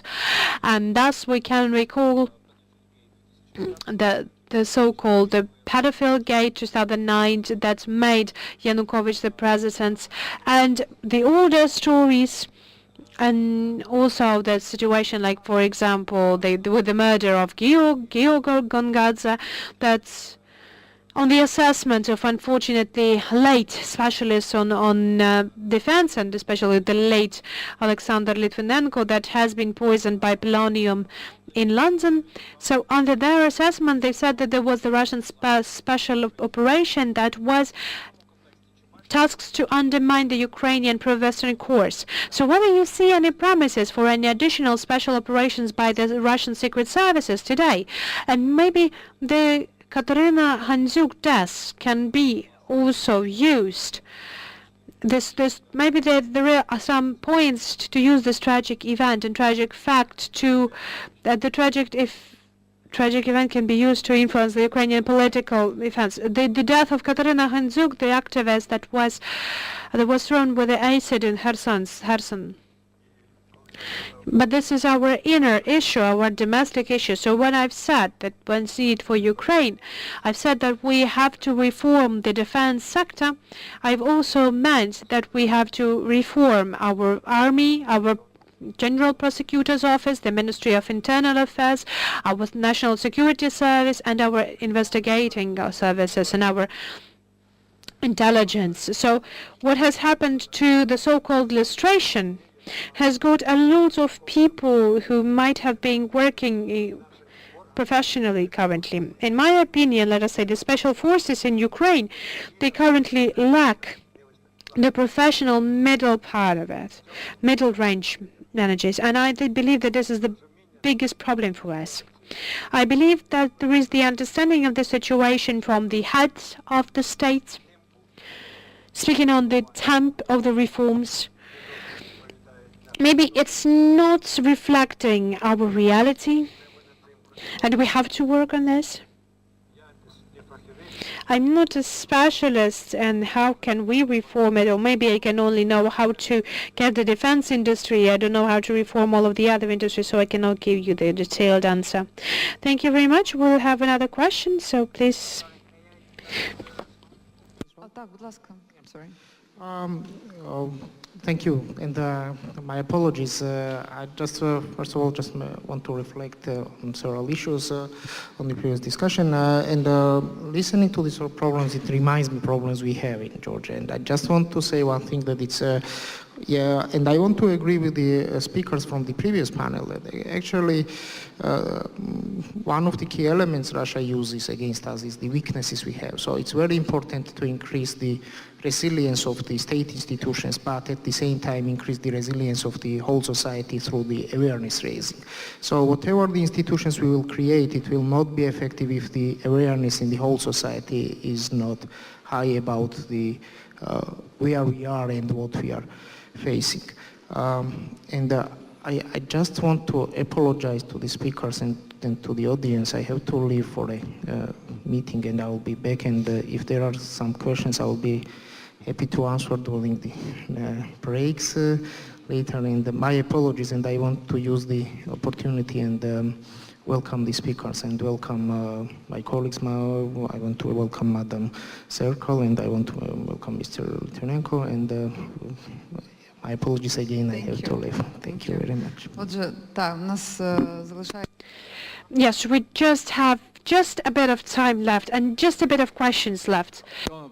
Director of Energy Security Center based in Vilnius in Lithuania. But I'll ask my question not as a director of the Energy Security Center, but as a resident of one of the Baltic states and member of Lithuanian military. And we not only you in the region experienced the new hybrid threats that the Russians employed. We, specifically in the Baltic regions, also experiencing this every day. But we also experience the positive response, both from the NATO and wider European Union and also from our strategic partner in the US. You know that the NATO troops were deployed in our region, that United European Union applied sanctions to Russia, that United States are increasing or planning to increase presence, particularly in Poland. You probably heard the rumors of the Fort Trump, so-called, you know. So my question is this response, NATO's response, because now it's different from the response NATO, at least NATO generated after conflict in Georgia. Now it's different, it's more robust. Do we feel a spillover of this response in your region as well? NATO's deployments, sanctions, EU sanctions, is this a positive response or this is adequate response in your minds?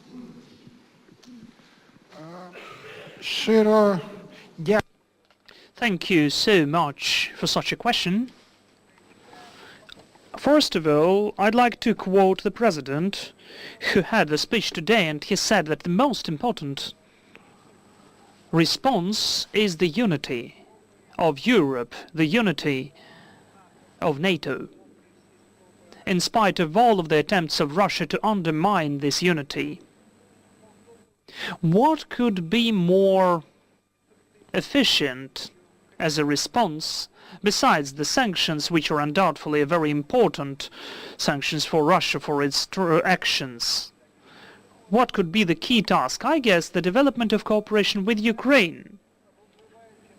Developing cooperation with us, supporting us, but not only supporting, but developing the beneficial for both sides partnership, in particular in the military sphere, in the special forces cooperation, in the military-industrial complex. You are investing into your own security.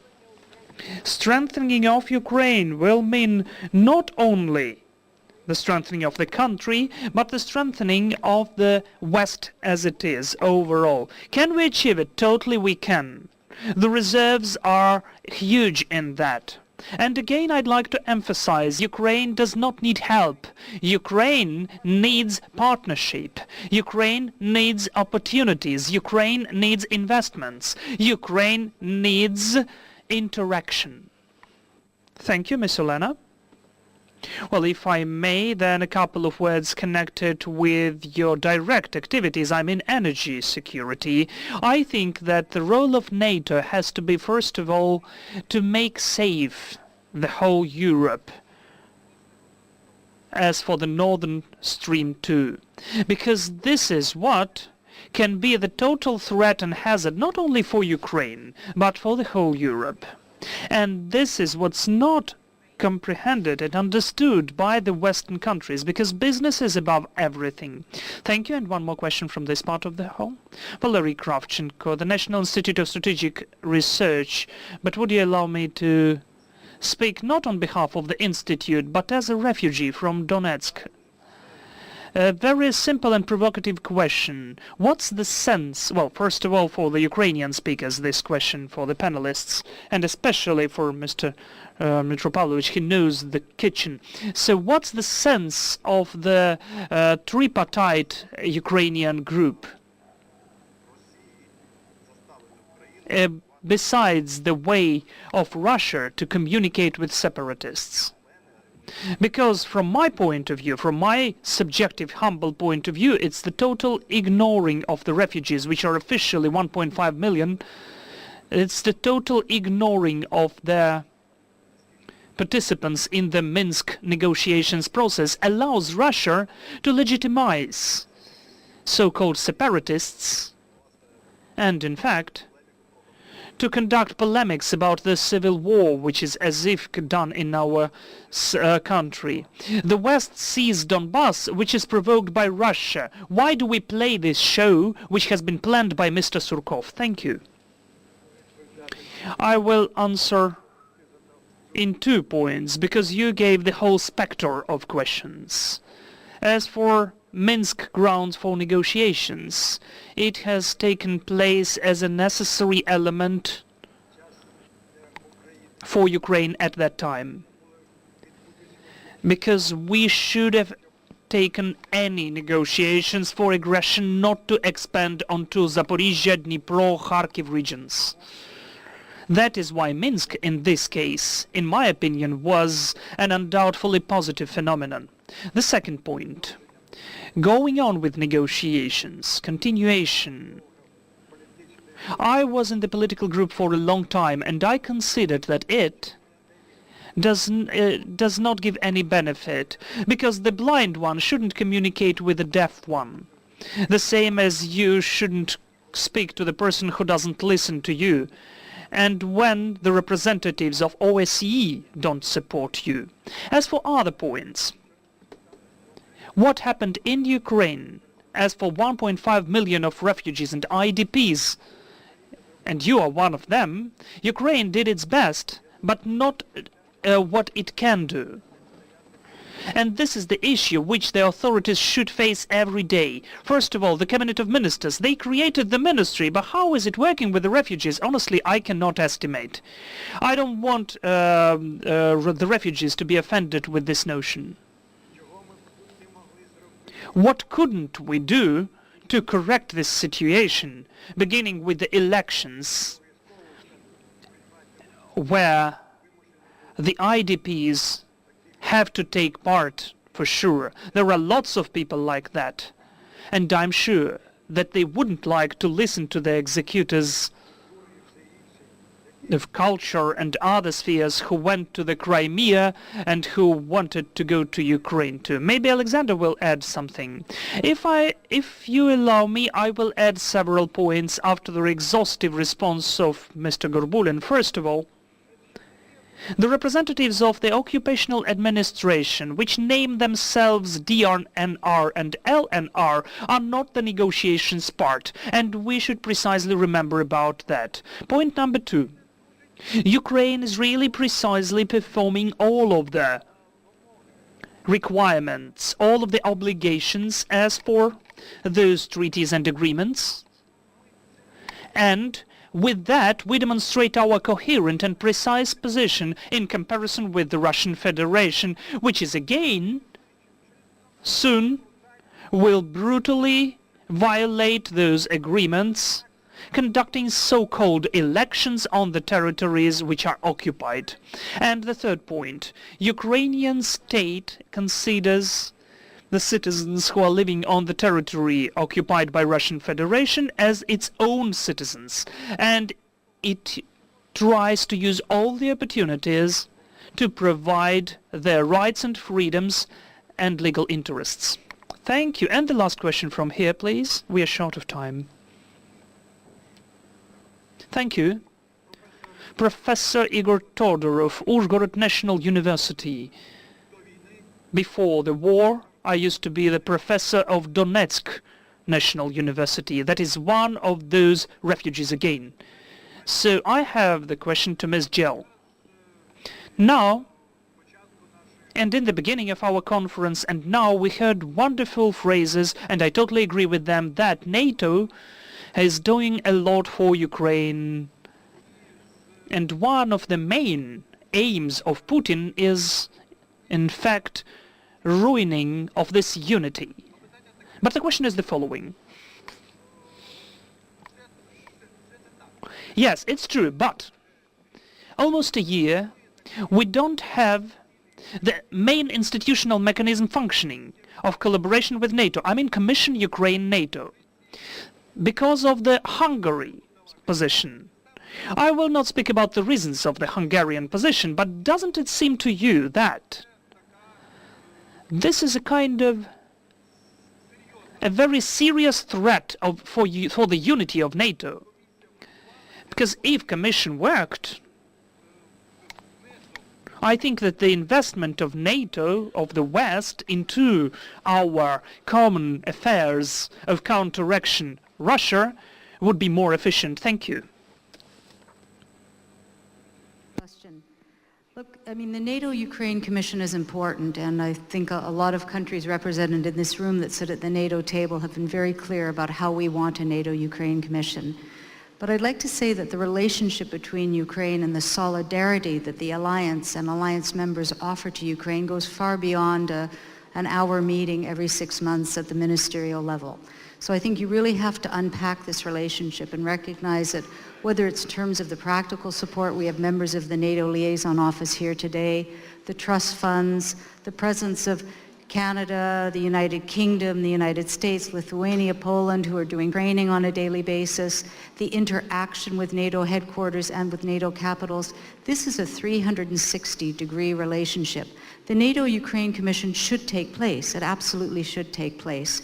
But that is not the essence of the relationship. It is much deeper, it is much more robust, it is much more comprehensive, and the political support of NATO as an alliance and NATO allies, plus the bilateral efforts of NATO allies individually, I think shows the solidarity, the understanding, the common purpose that NATO has with Ukraine. Дякую. І у мене Thank you. And I have the final question now. I would suggest that each of the participants should answer not longer than for 1 minute. What's further on? How can the situation develop further on? How shall the situation will escalate with the Kremlin and how we should respond? What's your forecast? My forecast, taking into account that there will be the elections in the LNR on the 11th, I don't have any doubts about the further events. There will be the General Informational Weaponry Headquarters created. Then they will take down all of the drones of OSCE, which follow the situation at the border of Russia and Ukraine, and all the rest. We don't have any hopes, and this is very precise in my speech. While these authorities is working there, Ukraine must become strengthened. Otherwise, we don't have the way out. What's the development of the events? Well, the Russians really precisely demonstrate their lack of desire not only to make deal about the de-escalation, but even to execute the agreements which have been achieved. If they don't manage to win during the election cycle of 2019, and the victory, when I say the victory, I mean that the pro-Russian president or the full destabilization of the social political situation, then we'll have the growth of a probability of the military actions. The only thing we can be sure in, Russian Federation does not change its strategic aims as for Ukraine and the West overall. Well, really, Russian Federation does not change its aims, but we need to go on consolidating not only the societal opinion, but also the position of our partners, the position that we need to protect ourselves, all of us, that this is the common danger challenges, and they concern the whole world in spite of the distance from Russia. We have to work on that as well as the work on the comprehensive narrative, which will totally differ from the Russian narrative that we are not here or catch us if you can. That is why we have something to do, and we have some room for improvement, and the NATO partners first of all. I don't think I have too much to add to this, except that, I mean, this theme of solidarity, and that Ukraine is not alone. We know Ukraine is on the front lines of this. Ukraine's security is our security. Again, I failed to say that in responding to the question about NATO. Being joined up, having unity of effort, sharing information, and acting as a collective family of democracies is what's essential. Thank you. Дякую учасникам. Thank you to all of the participants. In my turn, I'd like to add one point. Just wait a second, please. I'd like to add that the best scenario for Russia would be for us to split ourselves if we cannot consolidate and cannot construct Ukraine. But the efficient country and the state begins with the security over its own civilian citizens. So the state has to protect its civil society. That is why I'd like to use the opportunity and to remind you that Katerina Handzuk murder was very important. We have to punish the ones who ordered this murder, and we are closely observing that. And the National Academy of Sciences doesn't have anything in common with what I said. This is also my only personal opinion. That's it.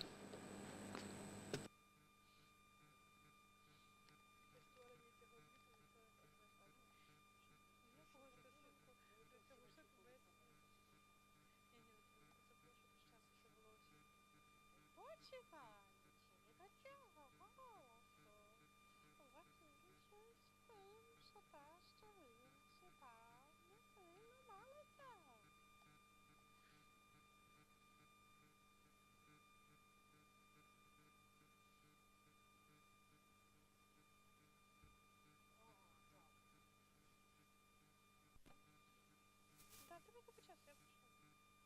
Так, ну, та ви залишите 2 хвилини до 20 хвилин. Що, я почну? Звісно, ти в мене забрав 3 хвилини, нормально. Нормально, це лише ціла хвилина фори. Ну, не збігаєш, тут немає фори. Що стало холодно?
всі. І, слухай, і зразу заганяй всіх. Скажи, що поправкою зовуть всіх на панель. Ні, вершки можна просто. Не, можна, ну хоча один, якщо є така кава, як була, то один цукор і 2 вершки. І 2 вершки. Да, дякую.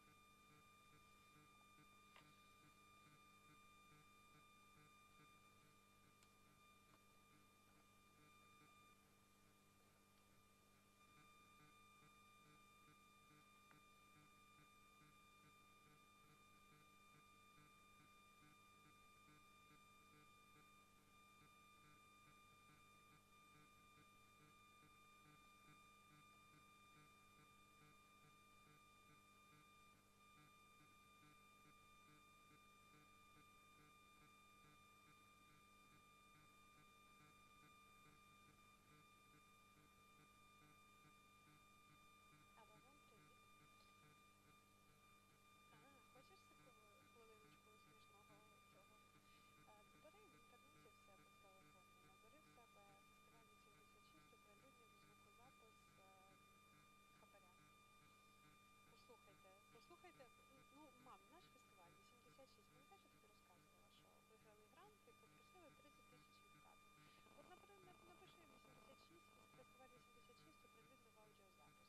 Я думаю, тобі там далі вийдуть. Послухайте, як треба правильно просити 30 штук на свої власні видатки. Майстер-клас від прекрасних державних чиновників. Мама, посміятися можна класно. Ще й послухай, яка форма, як він називає, яку він статтю витрат називає, як це, ну, типу, як формально це називається. Я думаю, тобі понравиться. От, подивися зараз, пошукай в телефоні.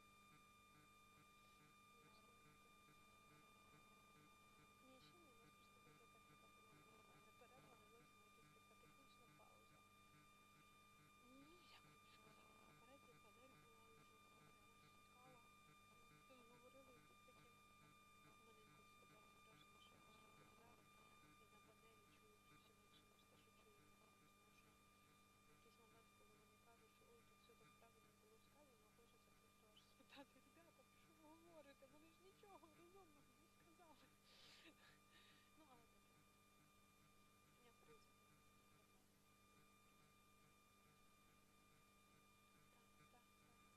Так. Президента переклали і все остальное такое. Да. Подивіться, я думаю, я ж кажу, вам має понравиться. Ну так, ні, мама, ти просто послухай, як це звучить, якими він формулюваннями про це говорить. Реально, це ж...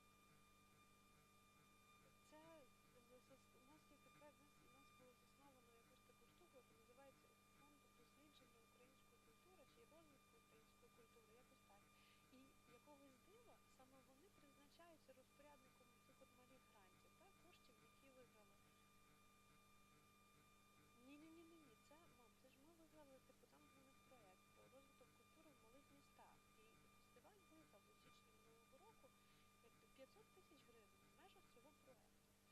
В якийсь момент там вони почали весь час придовбуватися до нашого бюджету. Все не подобалося, все було не так. І в якийсь момент вони на першій зустрічі сказали Ані Білінській нашій, що взагалі-то в нас бюджет не 500 тисяч, а 470. Аня у нас така дівчинка, вона знає, що вона доволі скрупульозна, їй треба розуміти. І вона прийшла після цієї першої зустрічі, і вона каже, я не розумію, я, каже, записала собі всі штуки, які ми там, розумієш, вона вже там третій тиждень ходила, обговорювала бюджет, все було весь час неправильно, весь час ми знаходили якісь штуки. І тут Аня приходить, вже, знаєш, в такому черговому, оце от просто очі, знаєш, в ці непонятки, бо вона вже просто там третій тиждень несуть через ведення цього бюджету, і весь час їм щось не подобається. І тут вона приходить і каже, що я кажу, не розумію, реально, знаєш, передивляється всі свої записи, шукає, роздупляється з цим бюджетом. І каже, я все одно не розумію, чого в нас має бути 470 тисяч, а не 500. Куди ці 30 тисяч, куди я маю на увазі, їх треба записати в іншій штуці. А потім ми такі, Ань, подожди, що таке? Він каже, от він каже, що треба бюджет на 470 тисяч, а не на 500. Ну, коротше, що ми так всі послухали те, що Аня розказала про цю зустріч, сказали, Ань, на наступній зустрічі ти цю зустріч записуєш в телефон, бо, походу, це вимагання хабаря. І от послухай, що було на наступний раз, як це звучить красиво. Так, давай, хорошо, пока.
буде говорити громче.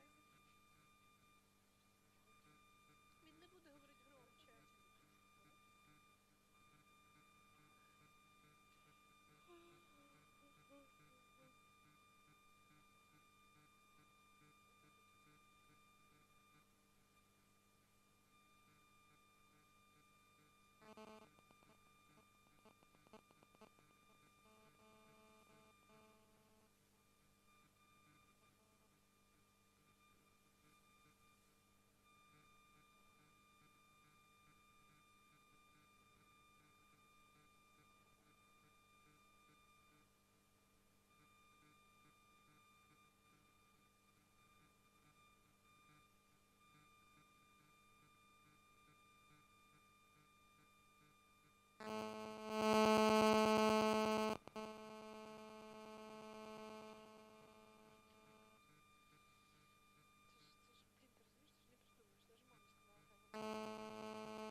Саме це формулювання прям звідкись аж.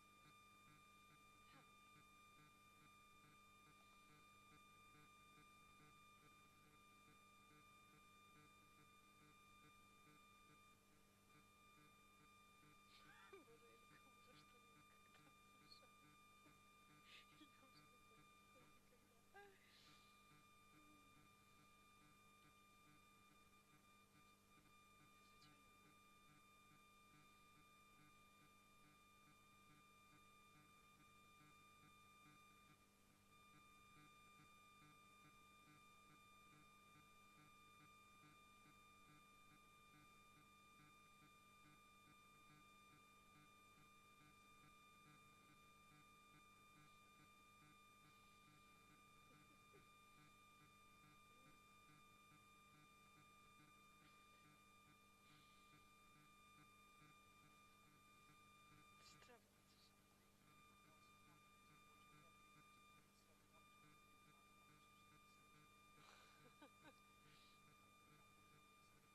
Кто так прекрасен вообще?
Джон Малкович. Я дивлюсь на цю я дивлюсь на сайт, і є Джон Малкович фотки. І я почала ржати.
Ladies and gentlemen.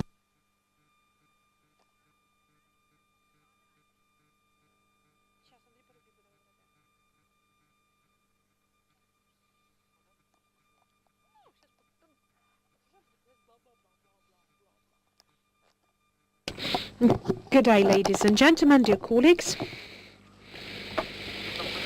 First of all, I would like to express my gratitude to the organizers of this conference for raising those important topics and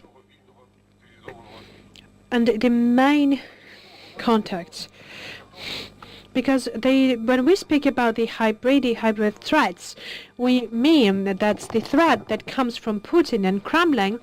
It has the character not only of the aggression of Ukraine, it's a general overall aggression for the whole world. So when I hear the international debates on the conflict between Russia and Ukraine, I always say that this is the general simplified approach to speak about the Russian aggression on Ukraine as the regional or just interstate conflict. When Russia has started the aggression against Ukraine, Putin has started to inquire the whole world. And this is a challenge for the whole world's safety, for the foundations of the European and the transatlantic continent safety after World War II. And this challenge is a global challenge in both its shape and sense. And this challenge was seen for the first time when the Russian tanks had entered the territory of Georgia. And at that time, a lot of people have said that this is just a conflict between Georgia and Russia. But I am sure that the world hasn't provided the relevant answer for the challenges that Georgia has faced at that point. And I do believe that if the world had had a harsher position at that point, then we wouldn't have seen the aggression against Ukraine. And a lot of politicians and European politicians, they only wouldn't have said that this is just a conflict between the two countries. But for Putin, any kind of diplomacy is only the further premise for the further on aggressive actions. Thus today, on the parliamentary level, we have created the Interparliamentary Assembly between Georgia, Moldova and Ukraine to show the world that the Russian occupational forces are being now based in Moldova, in Georgia and in Ukraine. To show the world, to show that this challenge is that the threat is a global threat. And our neighbors in Poland, and our neighbors in Lithuania, and we will have a panel with the representatives of Poland and Lithuania, our neighboring countries, they understand that if you won't stop Putin here, then the green man will appear in other countries that are neighboring countries for Russia. But I would like once again to emphasize that the threat is a global threat, not only in its form, not only in its shape, but also because of its content, because of its sense. We are used to be speaking about safety as a military safety. And we're thinking about considering all of the threats through the principles of the military threat. And beforehand, we have discussed it with my colleagues, and I have just recollected that when I used to be the secretary of the National Council of Defense and Security, that I have precisely studied the so-called scientific research that has been done by the theorists of Kremlin on the preparation of the hybrid war. And they emphasize that one of the key elements of the differences, what differentiates the hybrid war from the usual war, the common war, that the military component is not on the first place.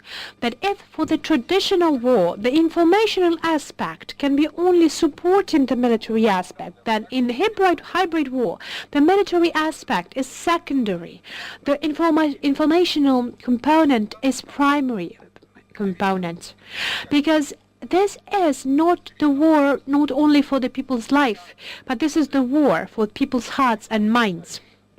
Thus, all of the measures of influence are going to be turned on, and they overcome our traditional expectations on how the military actions take place. And we can state it clear that currently, for Ukraine, the military component is the biggest problem, and we understand that every day our citizens are dying from the Russian weapons, from the Russian mines. And we understand that it is also important for Ukraine. The informational security is important for Ukraine. The humanitarian safety is important for Ukraine. The economical and energy safety, the cyber security is important from Ukraine, because the main features of the hybrid war is about all of the measures are being taken in the same direction simultaneously. And it's not only against Ukraine, In the energy sphere, Ukraine, better than the others, understands that the energy aggression can have its own dangers for the state. We have been witnessing how Russia has used the energy blackmail to make the political heads, the political authorities of the states, to take the decisions against the European Union, against NATO, through corruption, through influences at the top level leaders of the state. And that is why we understand that the energy safety for Ukraine as a dramatically important element of the safety overall. But we also understand that this element of the energy safety is important for the whole world overall. And that is why we understand that the Ukrainian state, Ukrainian parliament, Ukrainian president, we always address this issue and we warned Europe from participating in the Northern Stream 2 because we understand it better than the others, how Russia can use the energy to corrupt and to influence the political leaders of the countries. And that is why we, and not only us, but all the states of this region, the heads of the parliaments of Moldova, Ukraine, Latvia, Lithuania, Estonia and Poland, that we have signed a letter that has been sent to the Congress of the US. We warned our partners from participating in this project because we understand that the energy safety share is an important element of safety not only for the world, for Ukraine, but for the whole world. And that is why I would like to address you with an initiative and with a position that the Ukrainian gas and transport system should have the platform of the common use with our partners, with our partnering countries, with our partners and colleagues from the US that could also be the participants of managing Ukrainian gas and transport system. So that we would never make the implementation of the controlling the Ukrainian gas and transport system real. And I will also say that the hybrid war includes the information, primarily includes the informational components. So there's a lot of attacks that have been made by Kremlin and Russia through informational attacks, through informational fields. And there is a specific difficulties combined to that, because a lot of people are still living in the paradigm that of the 80s, when it has been thought that the freedom of speech and freedom of the expression is something that no one can break. And out of sudden we have seen that Kremlin and Putin are using the highest achievements of the Western civilization for their influence. Who would have thought that the social networks, Facebook and Twitter, that used to be thought as one of the best achievements of the free world and the free speech, will be a tool for additional attack, for influencing the elections in the super powerful states, the US, the France. This is the new reality we live in. This is the new reality. We have to adequately respond to that. When Russian channels are not just an element of the freedom of expression or the freedom of speech, but rather are the tools of the mass attack of propaganda, and that are usually prelude the military actions that usually follow the military actions that are being held by the Russian Federation. The cybersecurity is yet another challenge that should get us all coming together to prevent the interfering into the elections and interfering into the internal affairs of our state. The humanitarian safety is also important because this is the war on the hearts and minds of our people. That is why those issues as standing up for the Ukrainian language, as supporting the Ukrainian church, as dehumanization, those issues are important not only because of the humanitarian mission of those cases, but they're also important as an element of safety, element of protection from the humanitarian aggression that is still being held by the Russian Federation using this humanitarian sphere. And all this spectrum in this different direction in which Russia tries to influence Ukraine, tries to influence all of the states of the free world, it has to provide us with one key answer. All of these challenges cannot be answered by only one state solely. This is a global threat. Thus, the response through this has to be global. So we have to understand what is the most efficient instrument, the most efficient tool of the collective safety for the whole civilized world. And we understand that this tool is the NATO. And Ukraine understands it clearly. That is why Ukrainian parliament 2 years ago on the legislation level has said that NATO is the priority of the external policy, of the foreign policy of Ukraine. That is why the parliament has already voted for the first stages of the amending the Ukrainian constitution to set it not only on the level of the law but also on the level of the constitution, that moving forwards, moving towards NATO and towards the European Union are the key position and the key direction for the Ukrainian further development.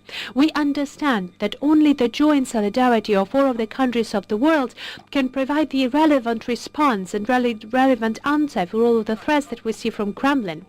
Yes, it's true that currently our Ukrainian men and women at the front line are being defending the Ukrainian borders and Ukrainian independence, but we have to also understand that they're defending not only Ukraine, they're defending the whole free world. Ukraine is now having a unique experience on standing in front of the hybrid aggression and hybrid attacks. And more and more Ukraine needs the support and understanding in our actions that we're taking, protecting our independence. It is also important for us this year, the year of election that is coming, the presidential elections and the parliamentary elections that are coming, and we understand how many efforts Russia will have to influence the elections in Ukraine. If Russia has tried or did influence the elections as the US elections or Germany or France elections, we have no doubts that there's going to be a lot of efforts invested to influence the elections in Ukraine. Because the main goal for Putin is not controlling a couple of districts of Donetsk or Lugansk region. The goal of Putin is controlling and influencing whole Ukraine. So the Putin will do everything as possible to take the loyal people for him, and the loyal people and loyal political forces for him. Using the cyber attacks, using the informational influence, of course, they will have the great significance for the people's choice. That is why we're really dedicated to the ideas of integrity and unity of the North Atlantic Treaty. And we would like to address our partners for the support to Ukraine. I would like to express my gratitude for all of the support that Ukraine has received from NATO. And as the Ukrainian parliaments, we're working also with the Parliamentary Assembly of the NATO, and just for a couple of days, next Friday, together with the President of the Parliamentary Assembly of NATO, we will go to the military action zone in order to show what are the actions of the Russian army against the Ukrainian state. And we understand that currently NATO is the only organization that can help us to counteract the Russian aggression in all of its measures, in all of its diversity. And I do believe that this kind of measures and these conferences give us the possibility for a deeper understanding of the philosophy and the sense of the North Atlantic Alliance. And for us to understand the logic of all of these countries that have Russia on their border, starting from the Baltic countries to Moldova and Georgia.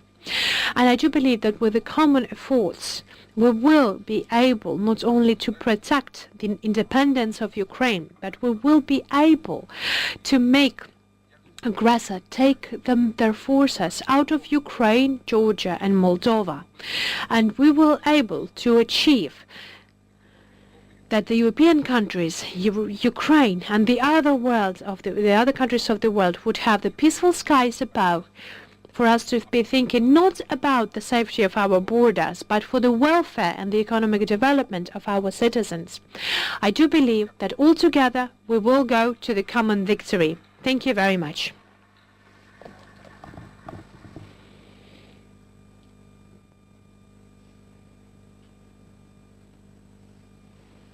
Let us express our gratitude to the Speaker of Verkhovna Rada for his inspirational speech. and it will be a good start for our next session. And let me invite our 5 speakers that will discuss the transatlantic dimension of the hybrid warfare and reaction to it. Anatoly Petrenko, the Deputy Minister of Defense of Ukraine. Knut Bartels, the head of the Military Committee of NATO in 2012-2015. Please take your seats over here. Darius Kusevičius, the Deputy Minister of Foreign Affairs of Lithuania. Mikka Kinnunen, the Ambassador on Hybrid Threats from the Ministry of Foreign Affairs of Finland. And the last but definitely not the least, Irina Fries, the Member of the Parliament, the Member of the Parliamentary Committee on Security and Defense.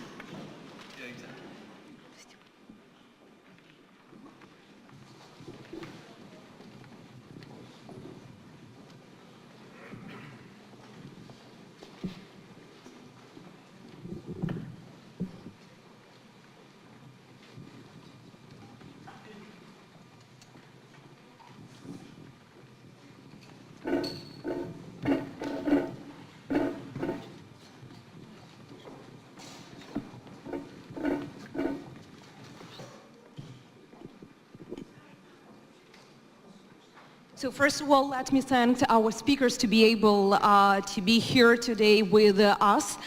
We know that the last session is usually not the easiest one because first of all, so many things were already said, but also because the audience is becoming less and less attentive. So I hope that we will try not to make it as the long speeches without breaks, but more interactive, and you will be able to react to the presentations of each other and to the questions that I'm going to raise towards you. Please feel free to speak that language which is easier for you. We don't have any limitations at this session. And definitely the issues that I would like you to concentrate during this session are not just in general about the hybrid threat. So we heard already during the 3 sessions about it. But let's concentrate on 2 issues. Issue number 1, do we need transatlantic cooperation for this, or can we stay more within the Europe and be more European concentrated in the reaction or proactive measures in response to the hybrid threats? And the question number 2 is definitely about NATO. Is NATO ready to respond to the hybrid threats? Do we need NATO to respond to the hybrid threats, or it should be more of the national, bilateral, any other multilateral formats?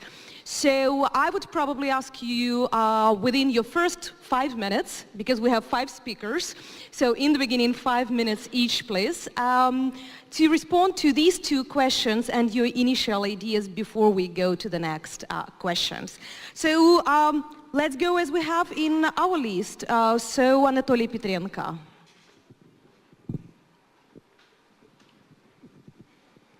Доброго дня, шановні пані. Good day, ladies and gentlemen. Thank you very much for this opportunity to participate in this conference, the conference that is a very significant event for us to form the collective vision and the collective understanding of what is the way that we should join our efforts to counteract the hybrid aggression that we have from the Russian Federation. Unfortunately, this is the 5th consecutive year that Russia is having the aggressive military action against Ukraine, the aggressive war against Ukraine, using the regular military measures for that, and the whole arsenal for the special services to deal with the special intelligence services and disruptive actions. Everything that we have said, that the military component of the hybrid war is not decreasing currently from everything we see. I will give you a couple of examples just to later on turn to the questions that moderator has posed us with.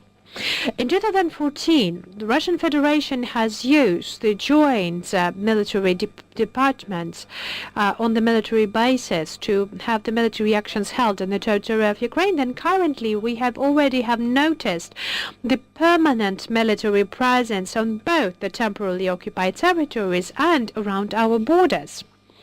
And currently we speak about the 29 battalions and tactic groups that are being located in a specific operational build-up. They have all their competences and specific training, and they might be used in short terms for execution the military tasks. The objects of this influence are our full defense forces, our civil population, and our critical infrastructure objects. Speaking on Crimea, a couple of the already participants mentioned Crimea. It has not only been turned for the big military base of the Russian Federation, but it's now being made into the center of the influence of Russian Federation far beyond the Black Sea basin. The situation with the Sea of Azov and the usage of the very specific military marine possibilities of the Russian Federation gives us an understanding that using other leverages, the informational, economic, political, and others, will be always supported by very particular military measures to have additional pressure on Ukraine. What are the main challenges for Ukraine in this case? What are the main challenges for us to resist the hybrid threats of the Russian Federation?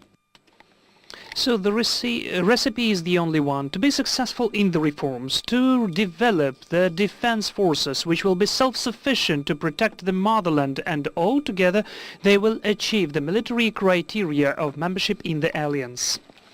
Among the main tasks we need to solve just now, taking into account the situation which is developing, I would separate 5 of them using 5 minutes I've got. So first of all, we need to create the military build-up, and we are speaking not only about the military ship. This is both the shore infrastructure and the opportunities and situational awareness through the dismantle and creation of the new radar stations, and also the weaponry and the readiness for the use of the new missile complexes, just to make any threat impossible from the sea. And we are first of all speaking about the protection of our economic interests, which are for now substantially restricted at the certain examples of the port of Mariupol and Berdyansk. Secondly, we need to focus upon the achievement of the technological advantage, because we have the renewal of the military industrial complex of Ukraine and defense industrial complex. We are developing the opportunities with our partners, so we greet any opportunities for the military and armed forces of Ukraine to implement new military platforms, not at the behalf of quantity, but with the quality. They will guarantee our protection and defense interests. And an important element is also the development of infrastructure. In this case, the Ministry of Defense and all of the defense forces are concentrating their efforts and resources to develop our infrastructural opportunities, first of all, at the left bank of Ukraine and south of Ukraine. And as a result, the questions of the speaker are totally logic in this context. Cyber sphere requires strengthening of our unity, and really those cyber attacks which have been created and used by Russia against Ukraine were not a success in the armed forces, and their aim was not achieved. Altogether, this is not the reason to calm ourselves, because we really acknowledge and recognize that this dimension of weaponry fight will be one of the wide-scale challenges where Russia will focus upon its forces and means to undermine the resilience of our management, the governance of our troops, and the protection of the main objects of the defense infrastructure. And as a result, we must be sure and gradually move along our way to the Euro-Atlantic integration, because through the reforms, with the membership of an alliance, Ukraine will for sure be a very powerful ally which has a very powerful military potential and invaluable practical experience. Thank you. Thank you. Let's go according to the sitting list. Perfect. Thank you very much. Let me start by saying that as a retiree, I have a clarity on everything, but unfortunately, I do not have any power to implement anything of my bright ideas. That's a stage we all reach, and it's, in a way, probably pretty healthy. I will start by saying that much has been said about hybrid warfare, and it in fact has become an industry in itself to say something about hybrid warfare. From my perspective, probably a very Clausewitzian perspective, hybrid warfare is war using all dimensions of power of a state to impose its will on another state, attacking all the weakest, notice, the weakest point of society, and thus achieving an all-encompassing result. And I think that's what we have to focus on, and I'll come back to that in relation to corporations, be it with NATO or the European Union or whoever for that matter. So we are facing something which is very much the indirect approach, asymmetric approach, etc. You will find many names, but it doesn't change the fundamental fact. It's a war, full stop. It can of course also include the non-state actors on both sides of the fence, and there is nothing new in that. If you look at the history of warfare, particularly the imperial powers, when they created their colonies, you will discover there is very little new under the sun, which is often the case when we talk about human beings.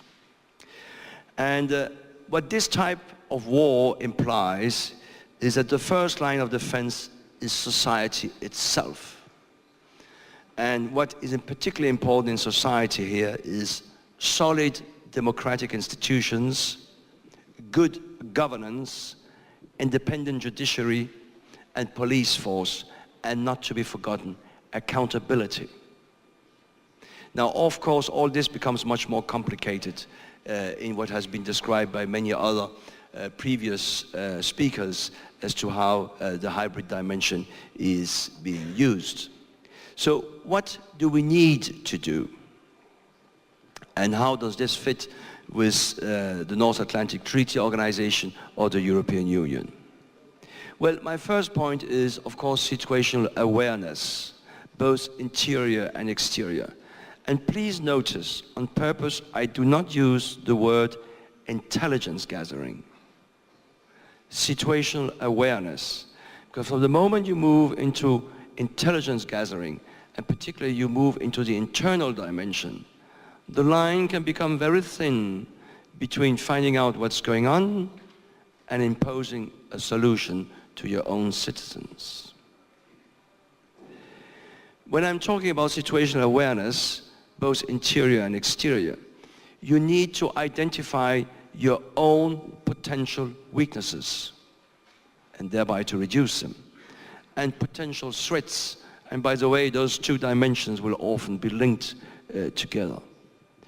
And this has also been named, I think, in the panel which just took place before this one. We also need to have intelligence operations exchange with friendly nations. Now, I think it's very important to realize that when we are talking about intelligence sharing, we shouldn't hide our face.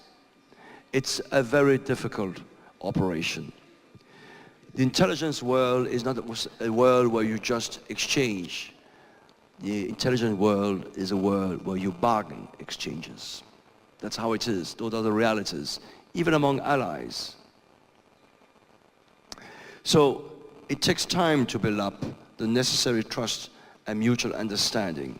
And for evident reasons, the perception of what's going on will be different in Kiev than it is from, say, Copenhagen, my own capital city, or from Brussels, which is the headquarters of both international organizations, NATO and the EU, or for that matter in the Baltic states, be it Riga, or for that matter in Warsaw.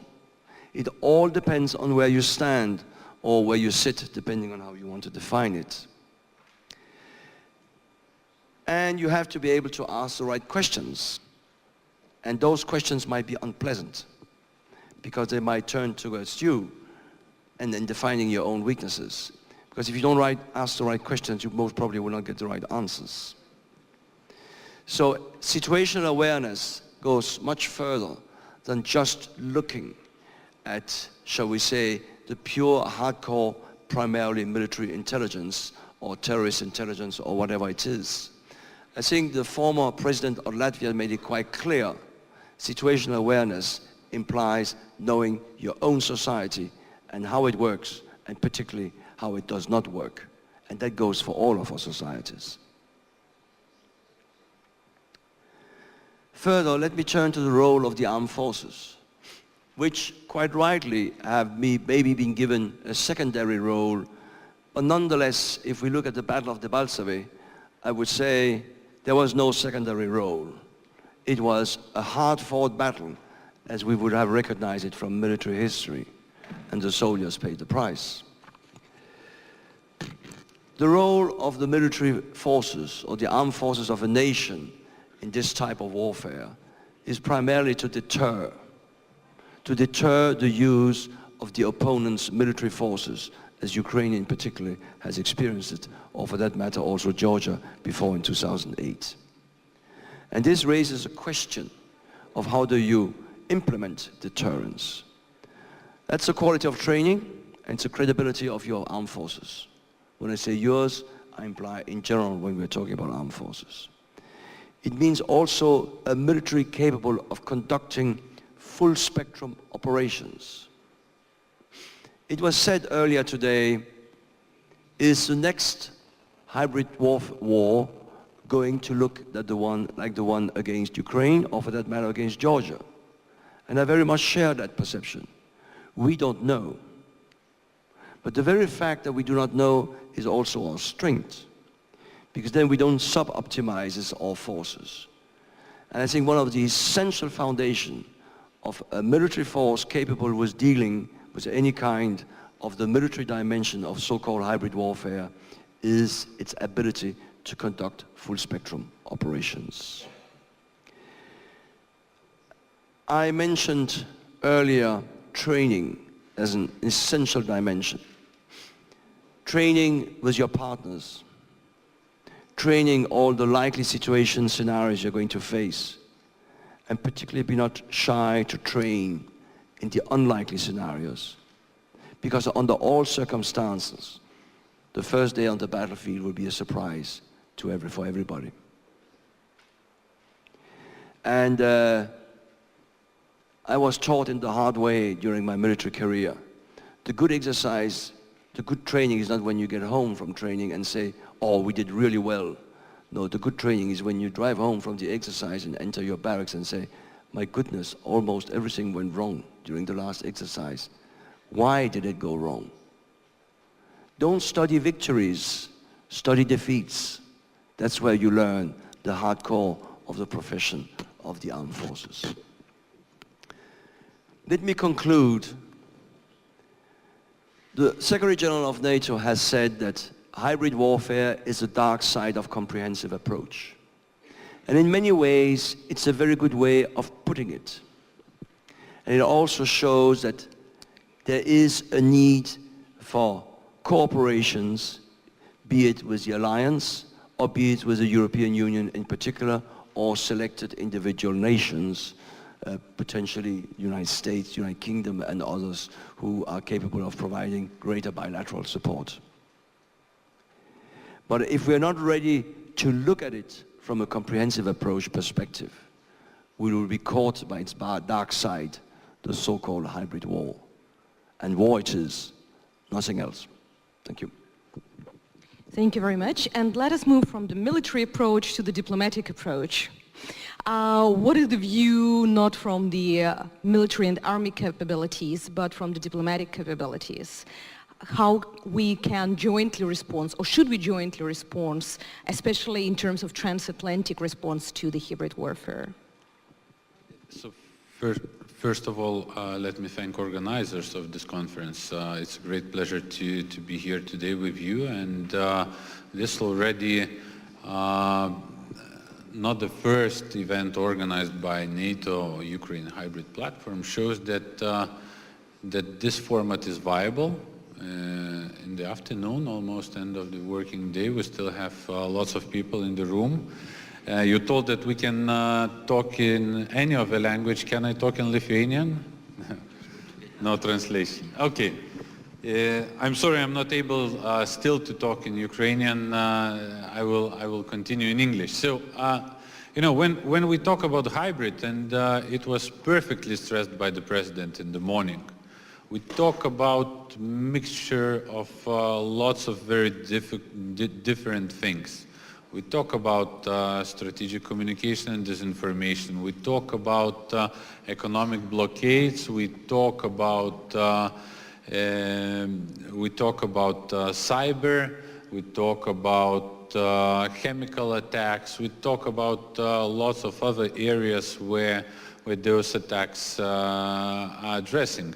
That's why it's not so simple to answer. Does transatlantic community should address the issue? I think that all the issues should be discussed in relevant forums. And if we talk about transatlantic cooperation, by which we mean NATO, of course NATO is the body which should address and is already addressing part of those issues. We have centers of excellences, especially those in the Baltics, which are addressing energy security. And last year we had a very interesting seminar on critical infrastructure here in Ukraine, organized by the center and partners here in Ukraine. So Energy Security Center is working with those issues. Center of Strategic Communication is dealing with Stratcom. Cyber is covering another part of the problem. Just recently, we have established, together with allies EU and NATO, hybrid center of excellence, hybrid center to counter warfare, center of excellence to countering hybrid threats. That's the name, hybrid COE. So this is also one step forward. So we have more and more instruments within the umbrella of NATO. But at the same time, some of the issues I think should be addressed also by European Union. And we have, if we speak about European Union and Ukraine cooperation, we have Eastern Partnership Program, which Ukraine is part of as one of those ambitious partners wanting to get into deeper relations with association agreement and DCFTAs. So through that forum, we also can address some of the issues. Thank you for naming this conference by its real name, 10 years. 10 years of hybrid war, because usually in the EU and in NATO, we use this word or this name only for a much more limited period of time. So if one of the initial questions was, are we reactive or proactive? So I think if we would take this period of 10 years, I think we've learned lessons where is it leading when we are reactive, and now we are doing more and more to act proactively. So I think we have a lot of instruments, and we need to work in those for us, creating synergies, putting together all those experiences, because hybrid, of course, you must do your homework. Your interagency coordination should work perfectly, but you cannot address it unilaterally. It should be addressed collectively. So of course, transatlantic community is the one which is fighting for democratic world without such a wars. So it's a perfect place to start talking and working in this area, but also other for us as centers of excellence, as EU, as multinational frameworks. They are also good areas to address some of those issues. Thank you. Thank you very much. and we go further and perfect in time as for now. So you're one of the few probably persons in the world who had, even in your position, exactly the hybrid threats. And Finland not just realized that hybrid threats exist, but also really started to be proactive in this. In your perceptions, from all the practical experience of reacting or being proactive to the hybrid threats, is it just your national, or it is more of the international and transatlantic that you need? Thank you, Anna. Thank you for this and other questions. To answer directly to your first one, I think it is both. Working close interagency cooperation at national level is extremely important in countering hybrid threats and sort of building preparedness and resilience. But at the same time, international cooperation empowers us in different ways, and we need to connect these two levels. Definitely, I'm actually ambassador for countering hybrid threats, because during the peacetime we would not do hybrid. Within the EU, there's 5 or 6. I think 4 of us is present here presently. I want to thank for the organizers for inviting me here. I think I have learned a lot. I have gained a lot. Now I will try to contribute from Finland's perspective, perhaps from a bit less military perspective. But at the same time, I think a credible defense force is a deterrence, as was mentioned, but it is also a backbone for resilience and for countering hybrid threats. Important backbone. War in Georgia and later, particularly Russia's occupation and illegal annexation of Crimea, as well as the ongoing war in eastern Ukraine, have worsened our security in Europe. Use of hybrid threats, be it hybrid warfare, hybrid influencing, it has clear link to this wider worsened security policy situation in Europe. Secondly, use of hybrid threats also links to this strong ongoing technological evolution. Now, it's often been said, and it's almost a mantra, that countering hybrid threats is primarily a national task. Yes, this might be the case, but I argue that international cooperation, be it transatlantic, be it European, actually I think we absolutely need both, and I will explain you why. It helps, international cooperation helps us different ways in countering hybrid threats. 3 or 4 examples. Take the Salisbury case, use of nerve agent in the UK. There, EU countries, NATO countries, other countries such as Ukraine, our strong positions and the expulsion of Russian diplomats that followed, it all illustrated how the international framework, it empowered many countries in their reactions. It gave us rhythm. International cooperation translates into unity that strengthens us in different ways, actually, in countering hybrid threats. Salisbury incident not only brought us closer together, but different actors are now being challenged. They are preoccupied with thinking, what is my role? How can I counter hybrid threats? This is the case with the EU, very much so. This is the case with the NATO, but also, as we've heard, with the G7, even the OECD is thinking what could be its role. Now,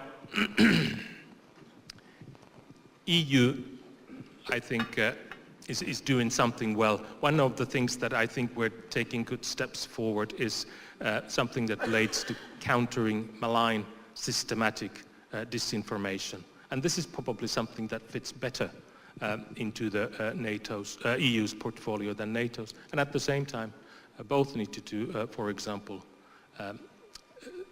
good strategic communication as well as information environment analysis. Elections is another thing. I wanted to say 1 or 2 words about the elections because they've been mentioned here often. All of us, sooner or later, have elections. We will have parliamentary elections next April. But democratic elections, legitimacy of democratic systems has been unfortunately targeted as a vulnerability. This is something we've seen in many countries. It is sad that the adversary chooses to target things like democratic elections, rule of law, freedom of speech. But at the same time, I think this is something that we could try to turn into our advantage, meaning that if we organize ourselves in protecting the integrity of democratic elections, I think that will empower us all. We have increasing cooperation, not at least within the EU, whereby those of countries who've already had elections, they would brief others, like what happened in my elections, what sort of meddling attempts did I see, what were my best practices in countering that. I think we can learn a lot from other countries' experience, and we don't need to reinvent the wheel. Also, elections, protecting integrity of elections is something that nobody can be against. So through that process, I think we can do lots of building of public awareness, even more wider, on hybrid threats, what they are, what has happened. Public awareness, yes, this might be quite a Nordic statement, but building public awareness, it is also resilience, and hopefully helps us to prevent election interference. EU-NATO cooperation, I think, is actually crucial in the present situation, because EU and NATO, they produce difference. They produce security in different ways. Both are needed in countering hybrid threats. NATO, the military end, obviously belongs to the NATO. But for example, if we take the enhanced forward presence or presences in 3 Baltic countries and Poland, that also can be seen as a counter-hybrid threat measure, something that increases stability. Not surprisingly, this countering hybrid threats is a major theme in the new post-2014 EU-NATO cooperation. And finally, surprisingly, Helsinki Center of Excellence is an embodiment or manifestation, I think, of this new EU-NATO cooperation. This center increases our level of understanding, our ability to counter hybrid threats. It gives impetuses to the work both of EU and NATO. It concretely advances EU's and NATO's cooperation, I think, through practical projects and experiences. So that work also contributes to the unity that is needed. This unity that I'm speaking about, I think it is not an abstract thing, but it is a concrete issue that is worth building. Thank you. Thank you very much. Pani Irina, as the head of the parliamentary delegation to NATO Parliamentary Assembly, do you feel that among your colleagues, members of other parliaments, is that sufficient level of awareness about the hybrid threats and the necessity to react as that level that our previous speakers were talking as the necessary for countering it?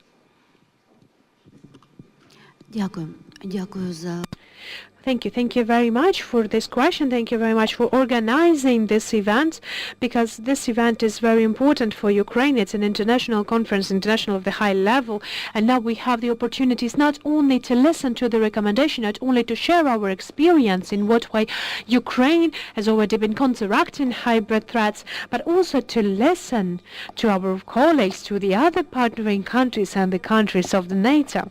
But I would like to say on my behalf that I can say that there is a significant progress in coordination and joining the efforts of the international community compared to 2014 in counteracting the hybrid threats. Compared to 2014 and 2015, our delegation in the Parliamentary Assembly of NATO had the informational work on the directions of what Russia uses in the hybrid war against Ukraine. And if we have started with the general understanding that, gentlemen, there's only your own war, Ukraine and Russia, there's no one else, then we have stated it clearly that this is not war between Russia and Ukraine. This is the war of Russia against the civilized world. This is the war of Russia against the democratic countries and democratic state. This is the war of Russia that we have faced the first, but the next will be the countries of the NATO and the European Union countries. And we have had a strong advocacy from our partners, Poland, Lithuania, Romania, the countries that are clearly stating their position on Russian aggression that has been acknowledged and has been stated in the resolutions of the Parliamentary Assembly of NATO. The clear definition has been given to the Russian actions on collaborating with the terrorist groups, that we have also sent a specific report and presented it in the framework of the Parliamentary Assembly of NATO. And on the development of the biological and chemical weapons by the Russian Federation, and also using the fake news campaigning and the social network in order to reach their programmatic goals on the territory not only of Ukraine but also on the territory of the European Union and the NATO countries.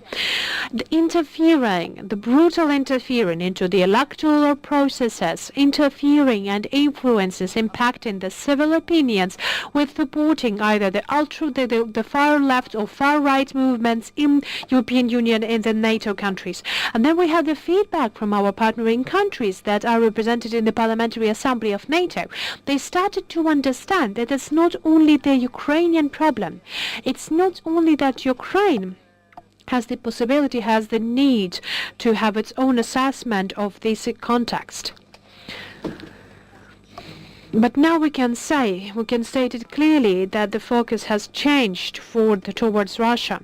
I cannot see that the situation has been taken solely in the context of the Russian-Ukrainian war. Everyone understands that Russia is an aggressive state, the aggressive state that with its voluntary actions and empire moods and empired goals is targeting not only Ukraine but the whole civilized world.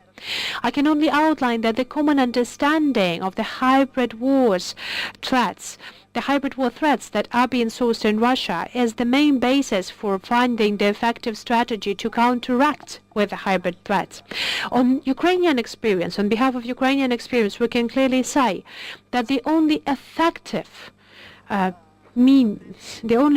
means to stop the aggressor in the hybrid war is mitigating the capability of the aggressor state that we can define through the limiting measures like sanctions, like decreasing the financial capability and the financial opportunities of the state on the territory of the European Union and NATO. And I'm also sure that the two main direction, not only the close diplomatic contacts and the overall awareness campaign, we also have to continue in collaborating and exchanging information on the intelligence services of the countries of NATO. Russia is making the same tactical moves on their targets, but there are still some specifics on the very different country.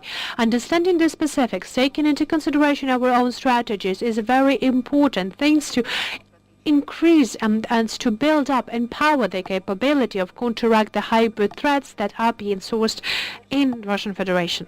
And to wrap up, I would like to use the saying that we all know, that the cartridge has to be destroyed.